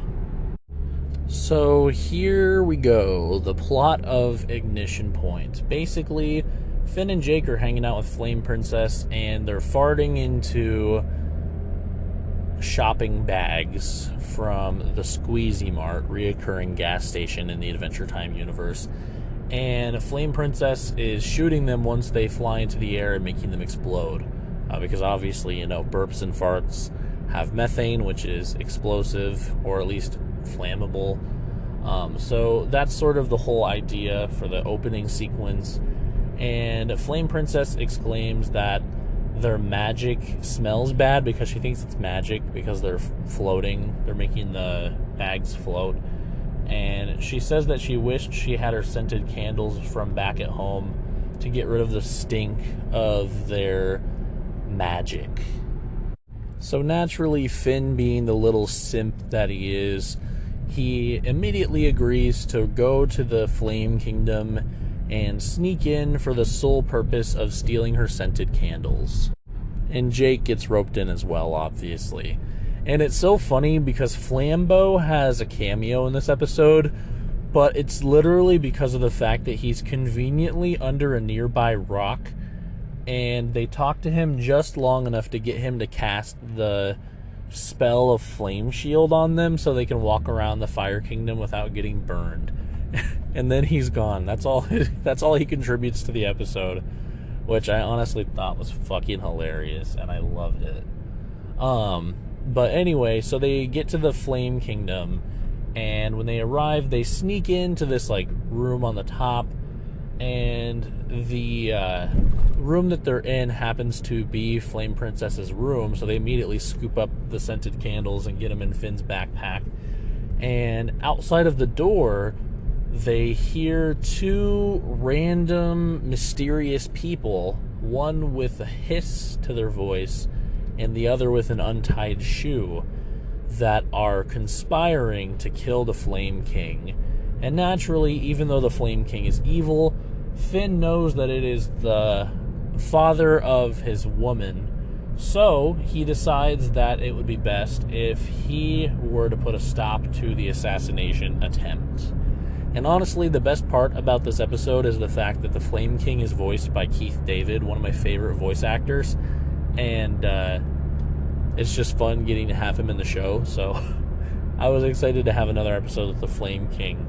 But basically, they sneak out of the room and start to look around the Flame Castle for these conspirators, and they do that at first by crawling through the vents, which sort of has varying results. They see random residents of the Flame Kingdom doing really, really weird shit, which is kind of funny and endearing. And then they pop out of the vent, and some flame guards are passing by, so they quickly pretend to be a painting. And some hijinks ensue because the flame guard people immediately are walking backwards, just randomly for some reason to make them really goofy and silly. And they see the fake painting that is actually just Finn and Jake. And they question, like, oh, is this one of those paintings where it's painted so the eyes follow you? And they, like, stare at it for a while. and Finn almost sneezes, which is pretty funny. But then they're like, it's snack time, let's get going. And they start walking backwards away, which is really, really funny. But then they end up finding themselves in a kitchen, and they fall into a big, like, crate of blueberries. And the chef goes, my Baloobies. And then they're like, you're trying to kill the king. You have a hiss in your voice. And he's like, I don't have a hiss in my voice. You've got a snake on your shoulder. And of course, naturally, Finn did, in fact, have a snake on his shoulder. So the chef is so upset that they fell into his crate of Baloobies that he immediately starts chasing them with a knife. And they run away.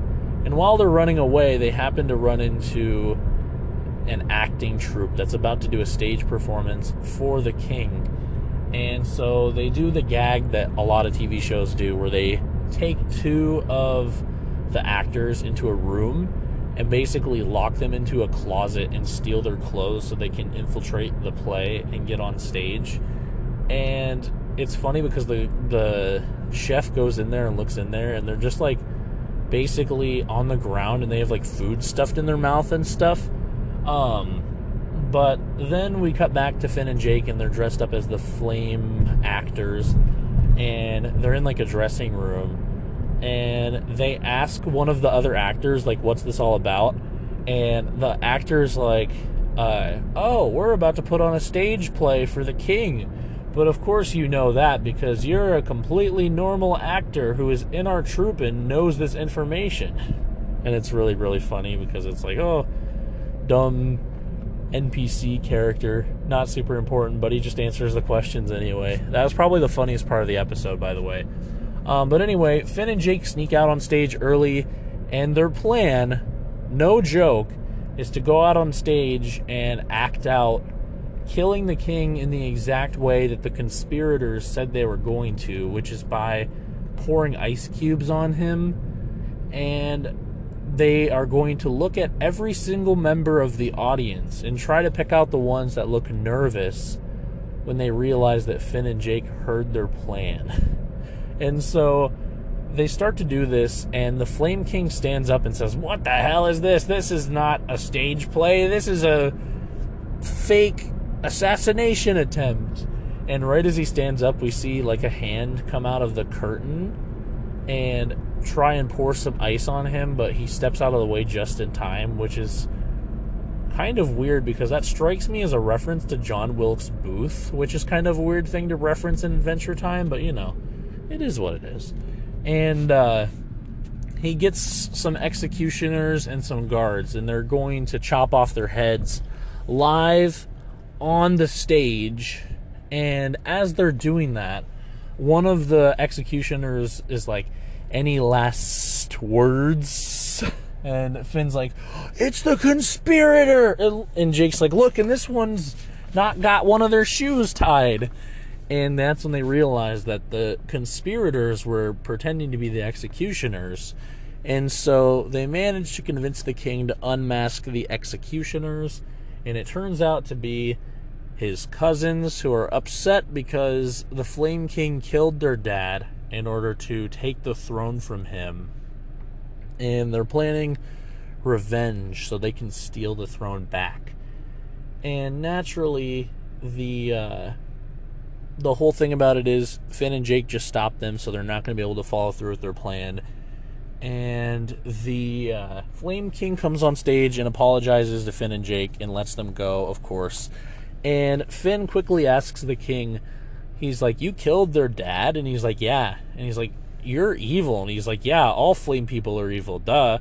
And Finn's like, "But your daughter's not evil, right?" And he's like, "Oh no, my daughter is very evil."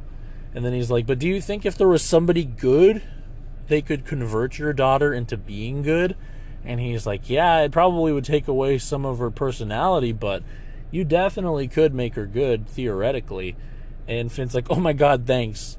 And he walks away, and Jake walks away, and he's like, "What the hell?"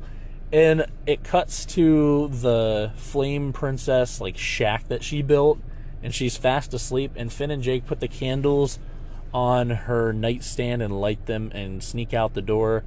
And then the Flame King appears in the candle flames and is like, evil, evil, evil, evil, evil, to try and like make her be evil in her sleep. Like subconsciously make her feel evil and have evil thoughts, which is kind of funny. But overall, let's go into my notes here. Filler episode, obviously. Snail spotted, no. Fart jokes, yes, for obvious reasons.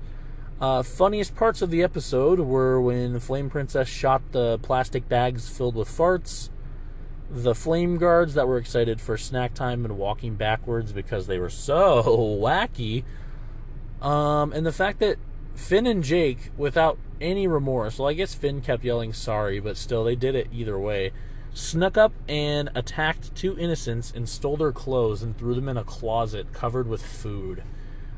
Which is kind of out of character if you think about it for too long, but, you know, whatevs. And then the Flame King trying to subconsciously make the Flame Princess think evil thoughts in her sleep by chanting evil, evil, evil, evil.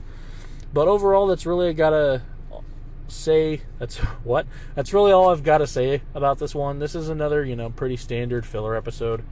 Feeling like a 6.5 on this one. Pretty run-of-the-mill, but, you know, good filler episode either way. The comedy has really shifted in the show in a major way, but it's honestly a lot funnier now to me than it was before, so it's really good. It's more actually thought out versus before when it was kind of just like either this is so crazy and random or completely just fart and poop and butt jokes. But now it's a little bit more, you know, well thought out, which has gone a long way as far as my enjoyment of the show goes, and this episode was a prime example of that.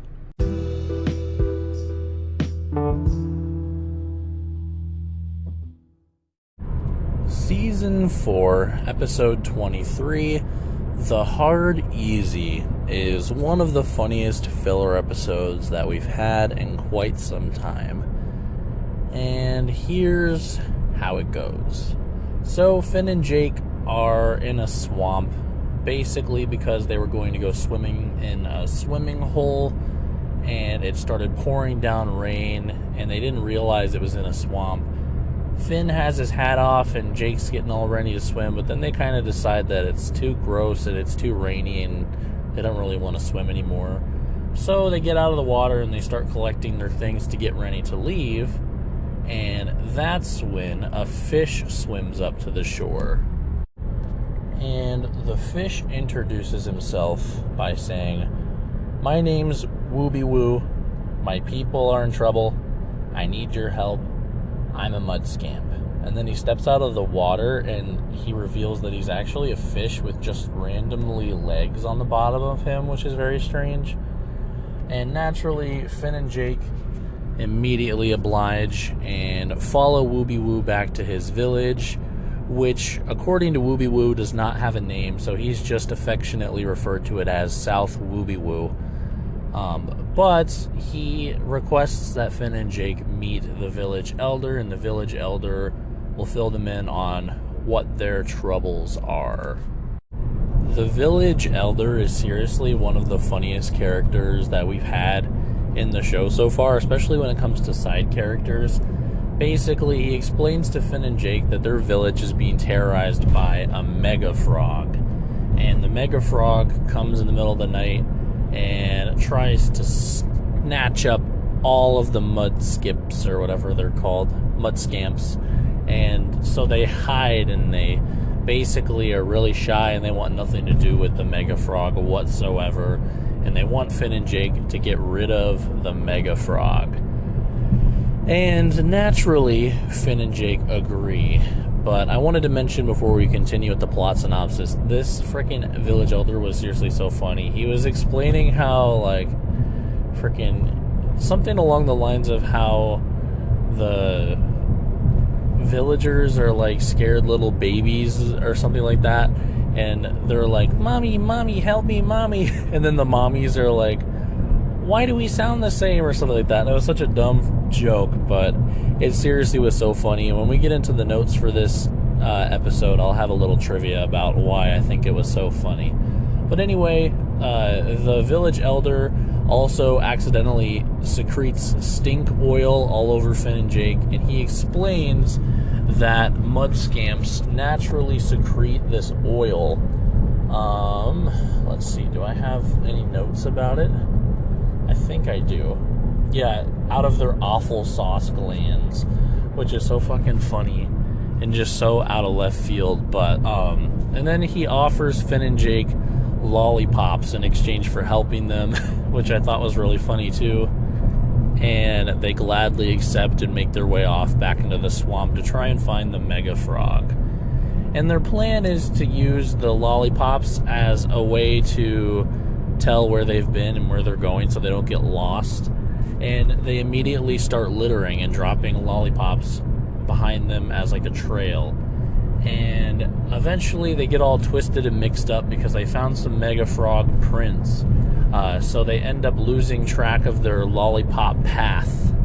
And they decide they just kind of gotta camp out for the night, and then tomorrow they will try and find the Mega Frog bright and early. And there's a funny moment where Finn and Jake try to start a fire, but they don't know how to start a fire whatsoever. And it's really, really funny because once they do finally get the fire started, they hear what they think is the Mega Frog off in the distance, so they immediately have to put the fire out to avoid drawing attention to themselves so they can keep the element of surprise. But they follow the noise, and they find themselves in a clearing in the swamp where there's really tall grass, and in the middle, a big, shadowy, round figure that they presume to be the Mega Frog. But of course, it isn't, and instead it's this like wooden structure made out of twine that some birds are living in. But that's when Finn and Jake get the genius idea of baiting out the Mega Frog by creating wooden Finn and Jakes.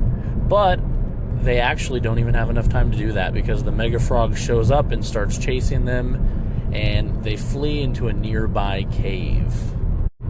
And despite the cave's mouth being significantly smaller than the Mega Frog, it does somehow manage to squeeze its way in and slowly, inch its way through the cave as it's completely stuck towards Finn and Jake. And that's when Finn hatches a brilliant idea. He thinks about the fact that the mud scamps are very shy, and he realizes maybe the Mega Frog just wants some attention. So he kisses the Mega Frog, and of course, the Mega Frog turns into a prince. The curse is broken. And basically, Finn just for some reason thought to do this. And the Mega Frog, it turned out, was actually trying to get the mud scamps to kiss him all along. And they were just running away and hiding, so they were not helping him out. And Finn explains that even if he kissed the Mega Frogs, it wouldn't, or even if the Mega Frog kissed the mud scamps, it wouldn't have worked because he needed to be kissed by somebody else. And the prince basically thanks Finn and Jake for helping him out and leaves, and that's the end of the episode. So let's go over the notes for this one, shall we? Filler episode, obviously. Snail spotted, yes I did. Fart jokes, nope. Funniest part was Wooby Woo and South Wooby Woo Village. The Mud Scamps Elder was hilarious. And also, multiple times, Jake tried to stretch himself above the tree line in the swamp so they could kind of figure out where they were going and find their way. And he kept getting struck by lightning and hurt, and I felt really, really bad for Jake, but it was pretty funny. Because literally the reason they start the fire is because Jake takes his stick and he peeks above the tree line to try and see if he can see anything, and he ends up getting struck by lightning a second time, and it also happens to light the stick on fire, and he quickly brings it back down and throws it on top of the log, and he's like, "Oh, Finn, good job, you started the fire," which was really funny. And I wanted to mention too, the weirdest part was definitely when Finn decided to kiss the Mega Frog. And they don't really give the prince that the frog turns back into a name, but I guess the prince is actually credited as Prince Huge. So it's interesting because we don't have very many princes in the Adventure Time universe. We mostly just have princesses. So that's fascinating, you know? We've got a prince now. His name's Prince Huge. Other notes, Finn had his hat off at the beginning of the episode. The Elder was voiced by Jonathan Katz, a.k.a. best known for Dr. Katz from Comedy Central. Really weird but funny show. I've seen some episodes of it, and they were really funny, and I could detect it and realize it was him almost instantly just because of his freaking speaking tone and his mannerisms and stuff. But he's such a funny guy, and it was really, really interesting to see him have a cameo in the show. And likewise, Prince Huge was actually voiced by Brian Doyle Murray, who is known for a lot of very popular films, but also a lot of voice acting roles, such as the Flying Dutchman in SpongeBob and Captain Knuckles from The Marvelous Misadventures of Flapjack. So, kind of an all-star cast for this episode, you know? And other than those two, I mean, Finn's voice actor isn't super prolific, but Jake's literally voiced by John DiMaggio or whatever, and he's pretty huge. So it really was a bit of an all-star cast in this episode, and it was pretty interesting. And honestly, this was a pretty fun filler episode. I liked this one more than the first two that I watched for this session, which was the last two episodes I talked about. And overall, I was pretty satisfied with it. So definitely give this one a watch, folks.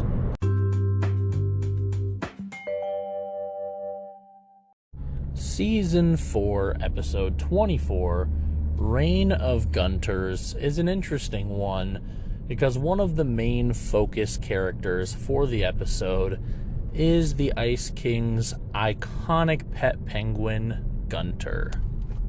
The episode opens with the Ice King and Gunter chilling out in the Ice Kingdom at the Ice King's castle, and Gunter is desperately trying to get attention from the Ice King to no avail. And the Ice King is having no part of it, and instead he's desperately trying to look for his demonic wishing eye that he seems to have misplaced. And he even goes as far as to look online and see if they have any replacements available on some wizard shopping websites. And he decides to make a trip out to the secret wizard city in order to see if he can find a replacement for his demonic wishing eye. And that's when we discover that Gunter has actually stolen it and hidden it along with a cosmic kitty under the footrest of the Ice King's armchair. And immediately as the Ice King steps out, Gunter opens it up, pulls it out, puts it on, and then we sort of cut away after he starts to make a wish. And we end up with Finn and Jake in the treehouse chilling out when all of a sudden a barrage of penguins break in and start to attack Finn and Jake. And all these penguins are kind of like covered in this mysterious green glow, and it's very strange. And they immediately think that something is awry and the Ice King is trying to attack them. And they start fighting the penguins, but the penguins are easily overwhelming them with these magical abilities to basically perfectly counter any attack that they throw at them. And they manage to at least get the penguins inside their house at bay. But once they step outside, they realize that there are a lot more penguins than they originally thought. And that's when they start going over the entire land of Ooo and discover that it's been overrun with Gunters. And immediately they start to worry about the Candy Kingdom, and they start making their way there. And that's when they call up on the phone, and it's like a video phone, Princess Bubblegum, and they're like, hey, we're on the way, Gunters are coming, get prepared. And Princess Bubblegum puts the Candy Kingdom in lockdown. Rennie's the Banana Guard, and the Gumball Guardians, which are those massive gumball machine guys that we see in the background a lot in the Candy Kingdom. And they were also in the very first episode of the show. And they're basically sort of like those Guardians in Majora's Mask, that come out from the different temples to save the moon from crashing into the earth at the end of Majora's Mask. Spoilers for Majora's Mask. Very, very similar idea. They're basically just these massive titans that are the last line of defense for the Candy Kingdom. And Finn says that he has a plan, and they'll do his plan and Princess Bubblegum's plan, and he immediately hangs up without explaining, and Princess Bubblegum is left very confused, and Jake asks, like, what the hell, man? Why didn't you tell her your plan? And he's like, I'm trying to be mysterious. It turns out Finn had been reading this book that Jake had that was basically like a love guru style how to pick up chicks book. And Jake claims that he bought it just for laughs, so he could laugh at all the different bad advice that it has in the book. But Finn was taking it 100% seriously. But basically, in the book Mind Games by J.T. Dogzone that Jake had, there was this thing called future farming, where basically Finn's preparing for a situation where him and Flame Princess don't work out by being mysterious to all of his other possible female suitors to make sure that he has them on the hook when eventually the relationship may or may not fall through. Which is honestly just so awful, but it's very clear that this book is supposed to be like those awful, like, love guru courses you used to be able to pay for online. I'm sure you still can somewhere, where they teach you how to, like, pick up girls and date and stuff like that. All that shit doesn't work, and it's really, really, cringy and awful, and they represented it perfectly in Adventure Time. And they haven't revealed it yet in the show, but I also have a theory that JT Dogzone is actually Jake, and Jake wrote the book either a long time ago when he actually believed all that stuff, maybe before he even met Lady Rainicorn, or recently because he saw an opportunity to make some cash, in kind of a bit of a sleazy way, which Jake is definitely not against, as we've seen multiple times throughout the show. But we'll come back to that. The Ice King's B-plot, where he went to the Wizard City, was also driven by the same Mind Games book by JT Dogzone, because the Ice King's trying to get the demonic wishing eye so he can formulate and launch some plan to make some princesses fall in love with him. Normal Ice King stuff. But a lot of it has to do with some stuff that he did read in the same book as Finn was reading, and Jake owned, ironically. But either way, they arrive at the Candy Kingdom, and basically it's about to be an all-out war. And of course the Gunters show up, and they start to destroy everything. They immediately make quick work of the Banana Guard, break through the walls, and manage to get the Gumball Guardians on their knees, almost defeated, when Finn launches his plan, which is smashing a bottle, or giving them a bottle to smash, because Gunters like to smash glass. That's a known lore piece about Gunter, as Gunter loves smashing things.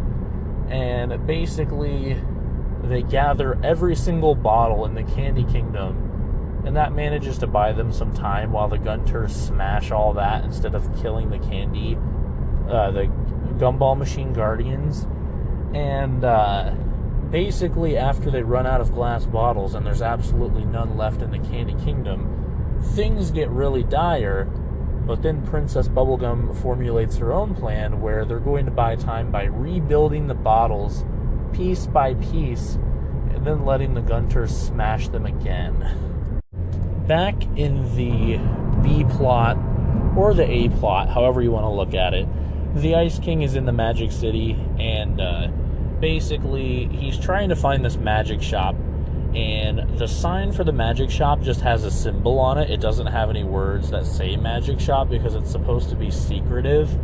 And the Ice King rants to this badass looking wizard huntress lady, who's kind of got like a whole druid thing going on, about how it's so ridiculous, and basically he's all like, fight the power, this sucks, this is the man trying to keep us down, all that kind of shit. And then he enters into the wizard shop, only to find a group of the most powerful grand wizards, some of which that we've seen in previous episodes, like the wizard battle episode and the episode where they go get the 100 wizard stars, such as Bufo, for example. Bufo from the wizard school episode is here, and they're all kind of having this secretive meeting, and the Ice King accidentally walked in on it, and they revealed on accident, not realizing that he was there, that they're forming a secret wizard organization, and since the Ice King overheard it, they immediately start attacking the Ice King, and he is forced to flee. And back in the A-plot, the Gunters are getting tired of waiting for Finn, Jake, and Princess Bubblegum to rebuild glass bottles so they can smash them, and they're about to start, causing more damage, killing more citizens, that kind of thing, when the Ice King happens to run away through the Candy Kingdom, and he sees everything that's going on with Gunter, and he's like, "Oh my goodness, Gunter, what are you doing?"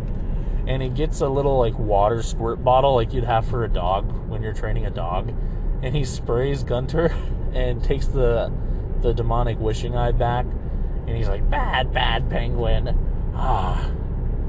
Well, sorry about that, guys." And then he just leaves with Gunter, and it's so freaking funny because that's the end of the episode. But that's sort of the general idea of this one. I have lots of little notes for this one, but basically that was a little filler episode that kind of had many different specific purposes, which we're going to get into those here now.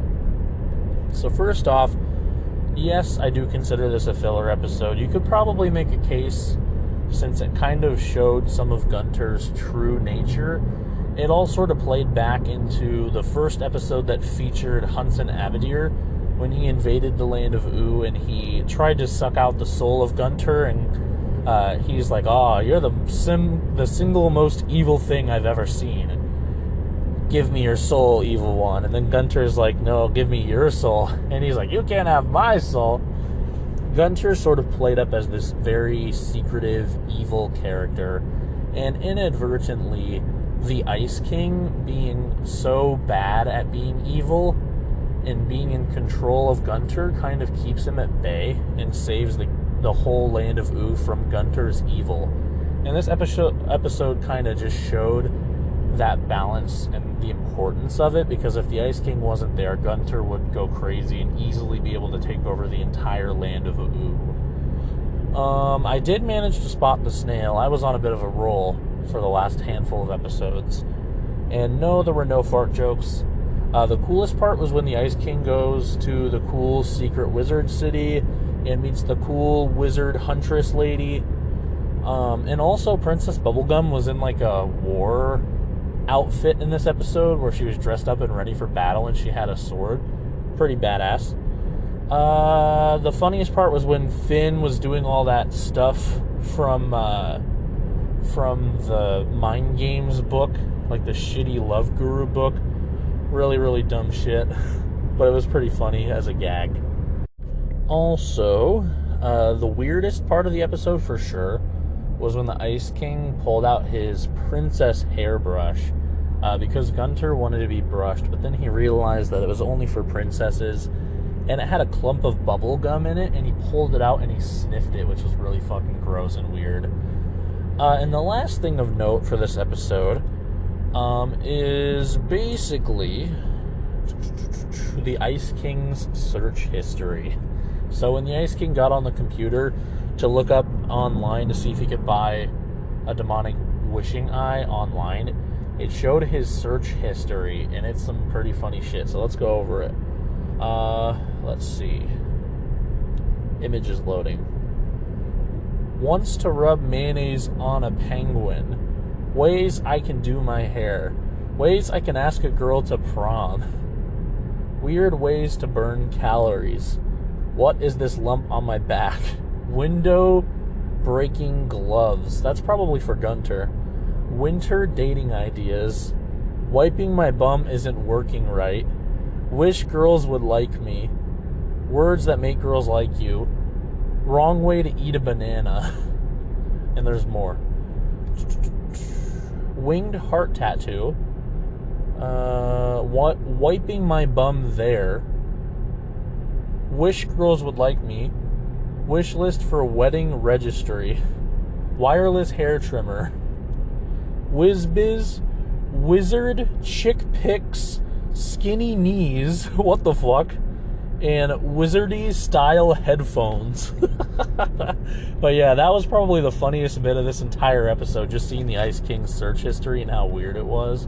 And I loved the fact that I had to pause a whole bunch to kind of see all of it. It was great. This episode was fun.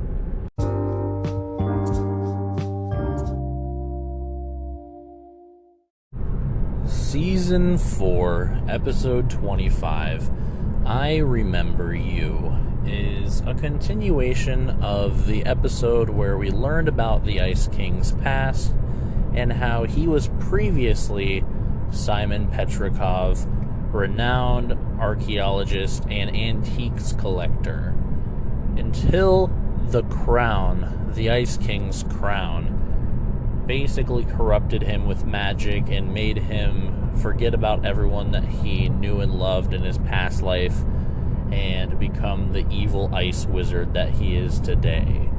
And this episode opens up with the Ice King in the Ice King's castle, and he is performing a rendition of one of Marceline's songs for Gunter.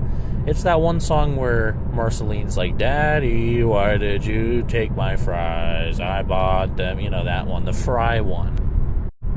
And that's when the Ice King realizes that he could write a song and try and swoon princesses with it.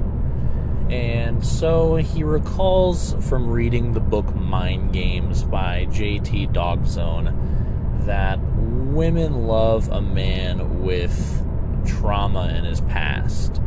And so the Ice King, proclaiming that he has plenty of trauma, heads to the past room where he keeps all of his old junk from the old world.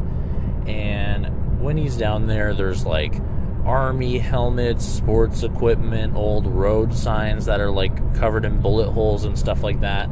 A record player with a bunch of records, but the Ice King skips over all of that and heads for a scrapbook from which he pulls out tons and tons and tons of pages and kind of just stuffs them in his tunic and heads on his merry way. And outside of the castle, we see Finn and Jake sort of staking it out, waiting for the Ice King to do some nefarious deeds. And they see him fly by and immediately are worried about what he's up to. But he's actually just carrying all of his musical equipment because he plans to go give a visit to Marceline and see if she'll help him write a song. And he actually didn't know where Marceline was, so he asked Gunter, and Gunter was like, "Marceline lives in a cave," and he's like, "Oh, in a cave? Oh, okay." So that implies that he used to know where she lived, and it also makes you wonder if maybe Marceline's been moving to avoid him for some reason. Keep that in the back of your mind as I continue with the synopsis here. So, basically, what happens next is the Ice King arrives at Marceline's house and knocks on her door, and as soon as she opens the door, we kind of know something's up. And Marceline and the Ice King have not really been seen on screen together a whole lot in the show. As a matter of fact, off the top of my head, I can't recount any specific times where they interacted, but I'm sure they might have been in the same room at the very least. But Marceline is clearly very apprehensive and cautious about the fact that the Ice King has shown up on her doorstep. And basically, he just says that he wants to write a hit song like she wrote in order to swoon over some princesses. And Marceline basically declines, but then the Ice King sort of just walks past her into her house anyway. And when he's inside, he gets all of his shit set up, and basically Marceline's like, "I really don't know why you even came here. The last time you were here, it didn't go very well. I don't even know how you found me." And the Ice King's just unpacking all of his musical equipment, and he manages to get caught around and tied up in a one of those XLR cables that guitars use, you know, or maybe microphones, or it could have been some other cable, like a line in or line out. I don't know.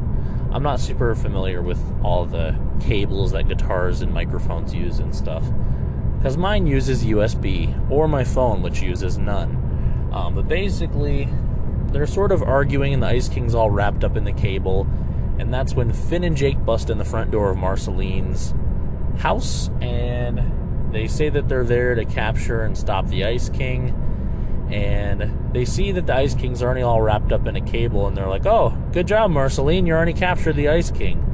We can take him out of here if you want." And Marceline is like, "No, that's okay. Go ahead and leave him. We're going to work on a song." And Finn and Jake are confused, and they're like, "Okay." And they very slowly back out of Marceline's house. Like, they walk backwards slowly out of her house. And Marceline picks up the Ice King, and for a second, he implies that being all tied up in the cable is pretty kinky, which is really weird considering the bombshell we're about to get, but we'll get into that. But eventually, the Ice King does get free, and he pulls out an instrument. And I just looked it up. I guess it's called an omnichord. It sounds really, really cool, and I know that they exist in real life. I need to get one. They're so neat. But basically, he just starts playing a simple melody on it, and he asks Marceline to kind of help out so he can start singing some lyrics that he wrote down. And Marceline obliges, and he starts singing a very, very sad song about basically how he just really, really wants Princess Bubblegum to like him, or anyone, because he's very sad and depressed and lonely, and he's crying the whole time, and he's super upset, and he starts to feel like he's just in the way and bothering Marceline, so he runs into the kitchen, digs through her fridge for a second, and then climbs on top of the fridge so he can be out of her way. And Marceline follows him into the room and basically confronts him, because she asks him, like, why he doesn't remember anything. And we, the audience, and the Ice King are in the same spot here, because at this point it's clear Marceline and the Ice King have some sort of connection, and we don't know what. And also, the whole thing about it is Marceline and the Ice King have had many off-screen encounters, and we, as the audience, have not seen them. And also, it's very heavily implied that there's some history here between the two of them that we simply do not know about. And also, we know from the Christmas episode, because she watched the VHS tape, that she knew about Simon turning into the Ice King, but we'll soon find out that she knows way more than that, because basically she asks him why he doesn't remember anything, and she even flat out refers to him as Simon. And then she shows him one of the pieces of the scrapbook that he brought, and it's a newspaper clipping with the lyrics that he just sang about being depressed and sad and lonely scrawled on top of it. But if you pause, you can actually read underneath of it and kind of fill in the blanks where, you know, necessary. And basically, this is a newspaper clipping from the old world about Simon Petrikov, aka the Ice King, discovering and securing the Enchiridion. That's right, the bombshell is dropped on us. The Ice King was the one who originally found the hero's handbook, the Enchiridion. And in the newspaper article, it basically just kind of states that he found it, and people are not really sure what importance it has, but they sort of know that it's a hero's handbook about how to be a hero and all that, but they don't really know anything else about it. And they kind of not seem to think that it's super important, but it even has a picture on the newspaper clipping of Simon getting into like a car while he's holding the Enchiridion under his arm. So that alone is huge, because that has massive implications for the lore of our show. But it goes even further from there, because basically she tries to explain to the Ice King that he used to be Simon, and he used to be an archaeologist, And then he asks her, like, you don't remember me, you don't remember us. And then she flips through some more pictures and stuff from his scrapbook, and we don't get to see any of it. But then she holds out a picture of young Marceline that was in the Ice King's scrapbook. And this is Marceline, interestingly enough, at the same age that she was in the flashback that we saw from one of the earlier episodes where she was in the abandoned city. And interestingly enough, we actually get a flashback here in a little bit. But basically, after searching through the scrapbook some more, Marceline ends up finding this note that Simon must have meant to give to her back in the days shortly after what Marceline refers to as the war, which was this huge cataclysmic event that ended the world. And Marceline starts to read the note, but then the Ice King basically exclaims that those are perfect lyrics, and he realizes that he truly is a lyricist, and he snatches the piece of paper from her and tells her to start playing basically something on the omnichord, and then they both start to sing, and they sing the note while we witness a flashback. But basically what the note says is the note is from Simon Petrikov to Marceline in the time shortly after the war has destroyed the planet.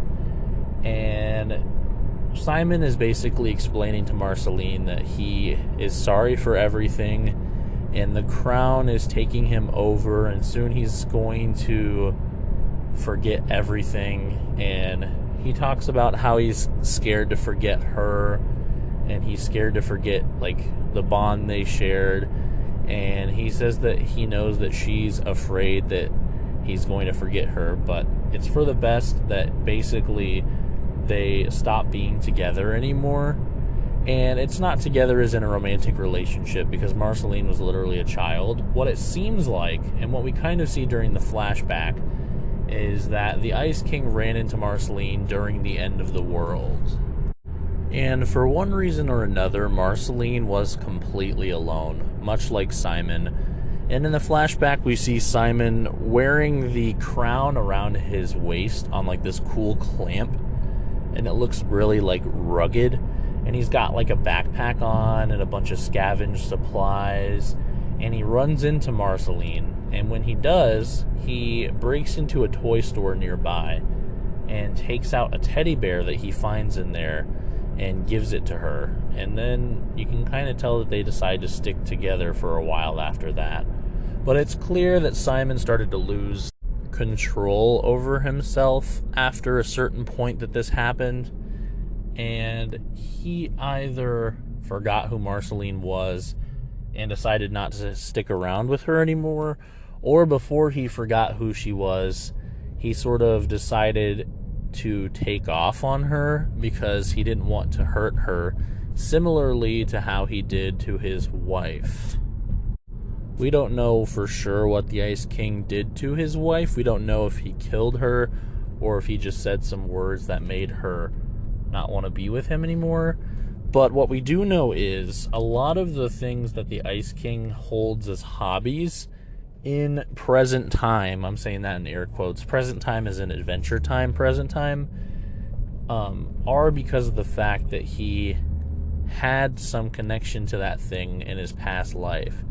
For example, he used to call his wife Princess, and that's why he's so obsessed over trying to find a princess to marry him, because he never got the chance to marry his, fiance technically, but I've been saying wife just for the point of argument. And likewise, his music interest and all that was clearly something that he was very passionate about in his backstory in his previous life. We can tell because of the record player and much, much more. He's always been so interested in magical artifacts and things in the show, and that also aligns with his backstory because he used to be an archaeologist and an antiques collector and all that kind of stuff. So It's clear that basically all that remains of Simon are his most strong feelings and desires, and everything else is completely gone. But Marceline and the Ice King share a moment, and Marceline realizes that Simon didn't just leave to leave. He left because he lost his memory and he lost himself to the power of the Ice Crown, and he did not want to accidentally hurt Marceline in any way, shape, or form. And sort of she has a new understanding for him, and so they finish the song, and then we cut to outside of the window, and we see Finn and Jake looking inside, awestruck on what is happening and what's gone down, because it's just so random and crazy. And in a way, they're mirroring the same thing that the audience feels. But it's clear that they probably did not get the lore bomb that we got because they were outside of the house. So it's interesting, though. It seriously is. This is one of the bigger character backstory bombshells we've gotten in quite a while. And likewise here, let's go through my notes, shall we? Let's see what I have to say about this episode. So, I remember you. Let's see here. This episode was not a filler episode. I did manage to spot the snail, and no, there were no fart jokes. The cutest part was when Simon and Marceline managed to reconnect, and Marceline got a new understanding for the Ice King's situation. The funniest part was when the Ice King donned a wig and was singing a parody of Marceline's song. Also, the Mind Games book actually said that ladies love a guy with a tortured past, so I guess a little bit different wording there. But the Ice King was so excited about that because he has a seriously tortured past, and it's perfect for writing lyrics of a song. The Ice King's whole weird getting wrapped in a cable and calling it like kinky thing was pretty funny. When Jake comes inside of Marceline's house and prepares to get the Ice King out of there for her, he walks up to the Ice King and goes, "Your constant harassment of the female gender makes me sick." And the subtitles actually said that he was doing a Batman voice. It literally said as Batman, which I thought was a funny little detail. What else? Also, the Ice King's really sad song was kind of funny, even though it was sad. But I wrote down in the weird parts, other than the weird BDSM thing with his kind of like adopted daughter, it was weird that Marceline let the Ice King in the first place, but now that we've seen the episode, we kind of know why, so it's not as weird. Other things of note: JT Dogzone makes a return mention already in this episode, and the Ice King talks about his copy of Mind Games and advice that he has from it. And I wanted to mention at this point that I have a personal theory that JT Dogzone is actually Jake the Dog, and I feel like later on in the show we'll find out that it was actually him, and either he wrote the book when he was not with Lady Rainicorn, or he wrote the book as a joke, or he wrote the book to cash in. I think I already mentioned this theory in the previous episode's analysis, but I just wanted to bring it up again because I think it's a really good one. I talked about the past room. Was there anything I did not mention about the books and everything? I don't think there was. I'm interested to find out more about this war that ended the world, because we've seen twice now or maybe even more, scenes of destroyed cities. Like, there was the whole underwater destroyed city. This was kind of another thing like that, but we've also seen multiple flashbacks of shortly after the city got destroyed. So they're really building out this war to be a whole thing, and I'm fascinated to see where they go with it. But overall, folks, I think that's all I've got to say about that episode. Considering I've talked about it for twice as long as a normal one, I think it goes without saying. Very, very fascinating one. The song that they sing is very sad and beautiful. Love it to pieces. This was a really, really good lore episode, and I love how they're kind of unfolding the Ice King's backstory, and now they're intertwining Marceline into it. I'm all here for it. This is good shit.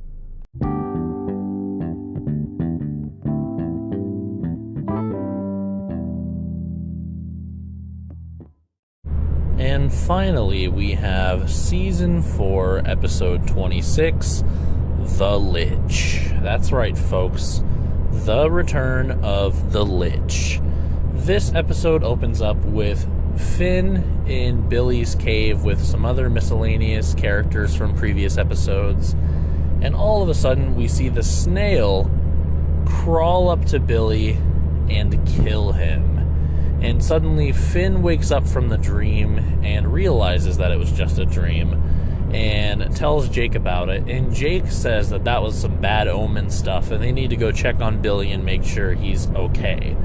So they head out to Billy's cave, and when they arrive, Billy is asleep, but they wake him up and basically tell them that they had a dream that he was killed by the snail that's still possessed by the Lich. And Billy said that he was okay, but he was glad that they were there because he actually did need their help with something. And Billy proceeds to pull out the Enchiridion.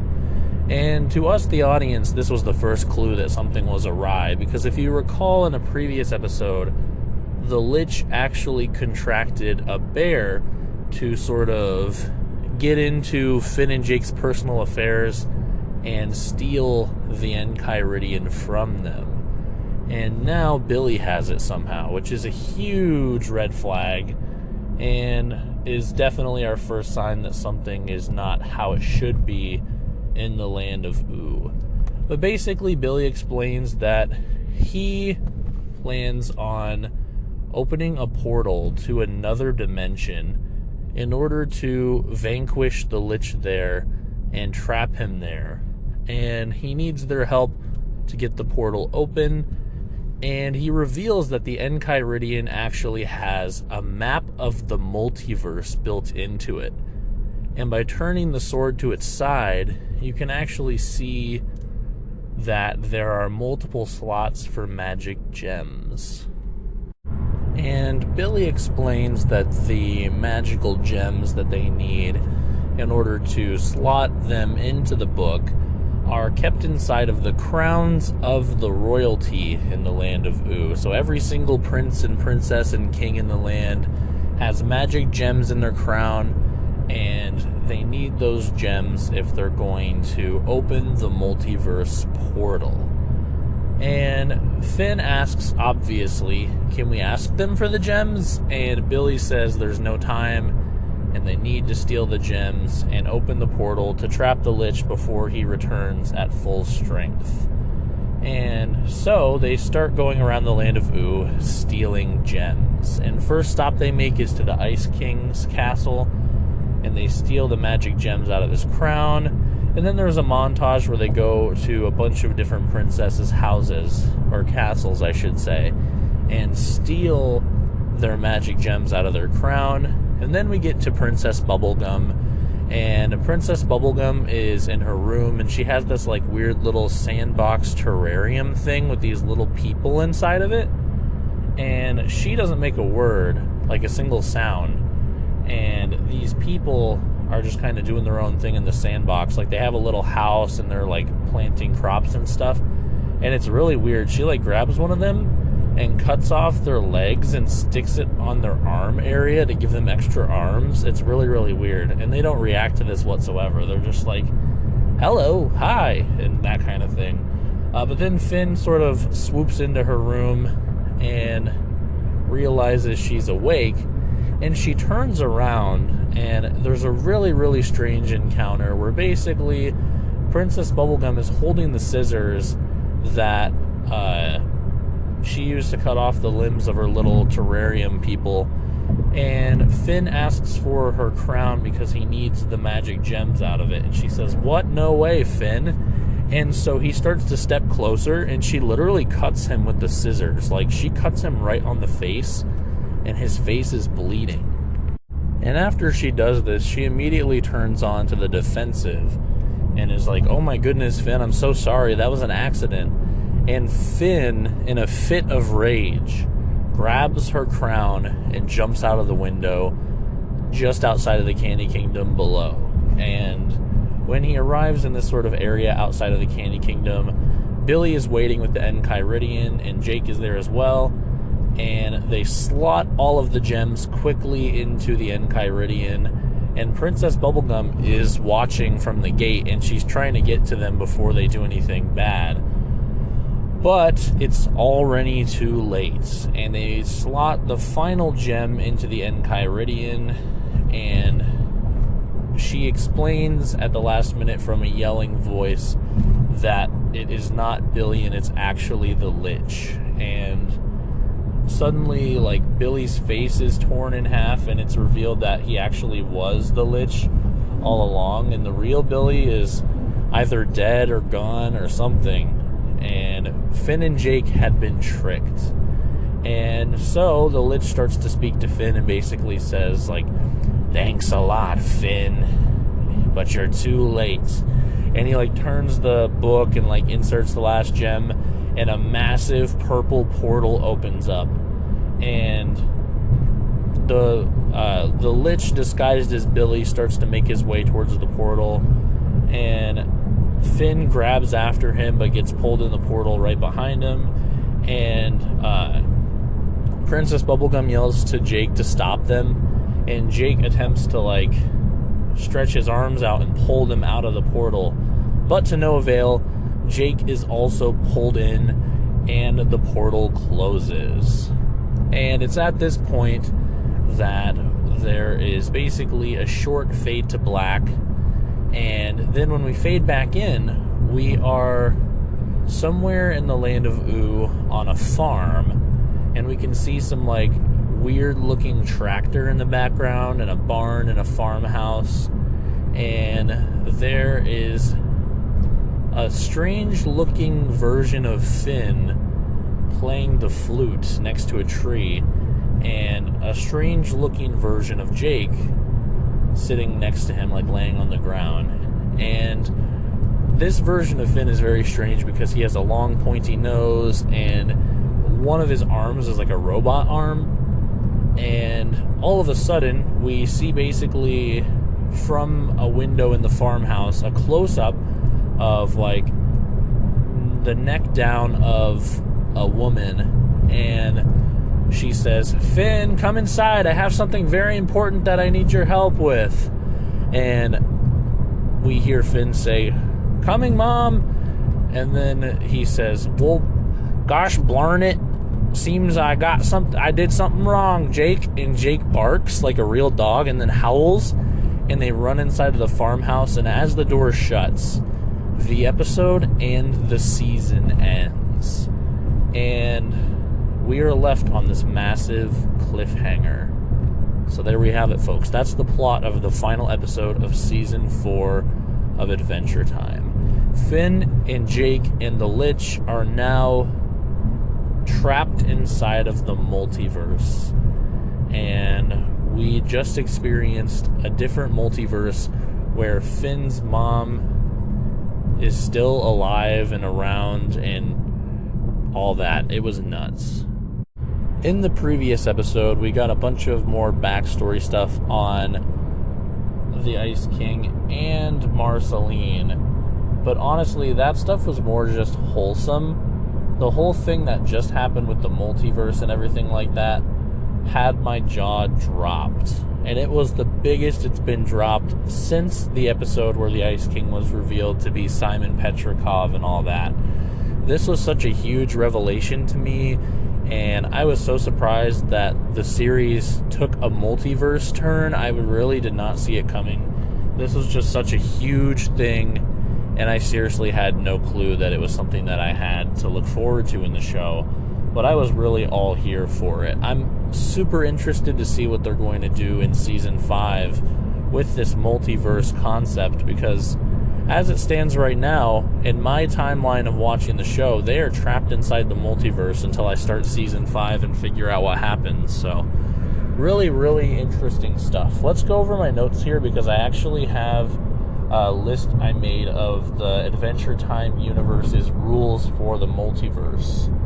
So to start off, obviously, no, this was not a filler episode. I did manage to spot the snail. It was pretty easy because the Lich was still mind controlling the snail, and we saw him in the dream sequence at the beginning of the episode.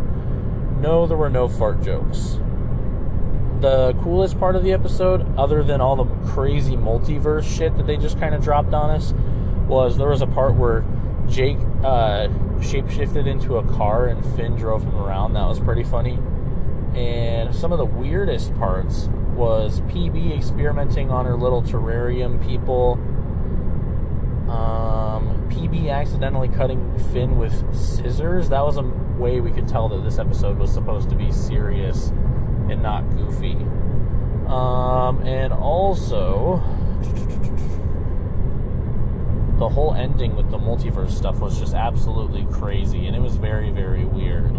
So, let's see, what else do we have here? The Enchiridion on the back had 8/13/21 written on it. I noticed that while I was watching the episode, and that made me think, is this a date of importance, or what is this? What does this have to do with anything? I assume this will be important later, so I wanted to note it down. And then I just have a whole bunch of notes about the strange alternate universe ending that we got, but I already kind of mentioned all that. Let's go over the multiverse rules for Adventure Time. So the Enchiridion is a magical book that describes the rules and laws of becoming a hero. It has slots for gems all over it, and these magical gems are kept in the crowns of the royalty all across the land of Oo. By twisting the sword on the cover, it is possible to see a holographic map of the universe, and it even has a guide, and it's like a holographic guide man, and he explains how it all works.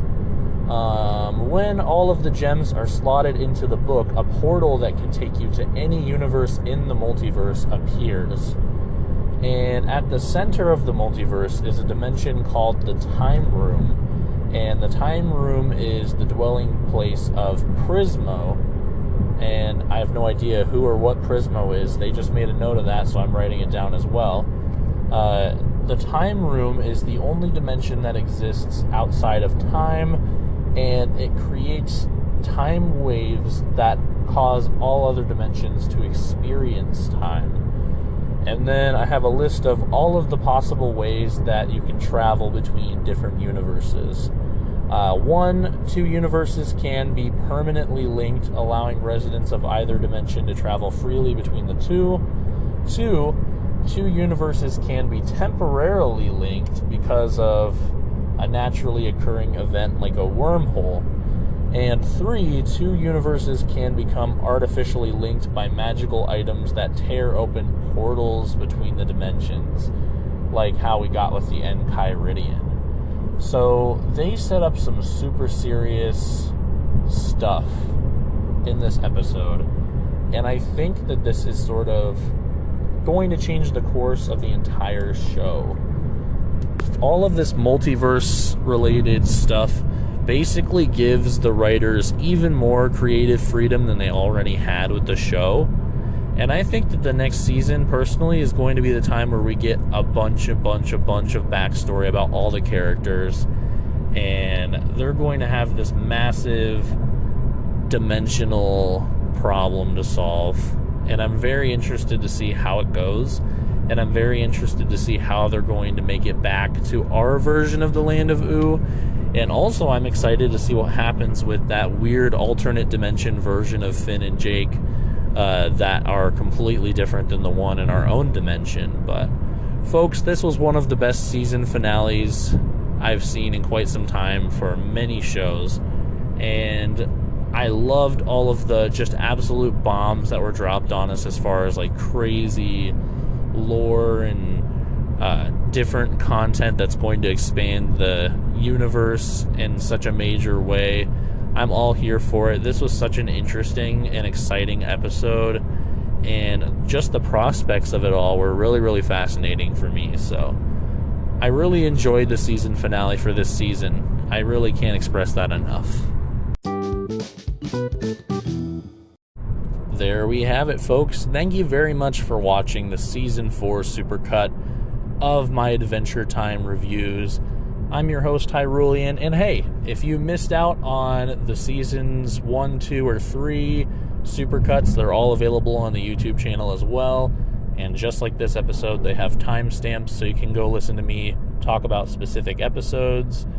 And of course, if you want to catch some reviews for the Season 5 episodes as they air, so you don't have to wait for the Supercut, I will be starting the episodic reviews for Season 5 soon. And you can go check those out on any of my podcast channels at the Switched podcast channel, anywhere where podcasts are available in podcast form. But yeah, I appreciate you for stopping out and listening to this probably very long Adventure Time Supercut. I'm seriously so hyped to see where this show is going to go because it's so much different and more in-depth than I ever thought it would be. So without further ado, folks, I've been Hyrulian, and thank you very much for watching today. Have yourselves a fantastic day. Bye-bye.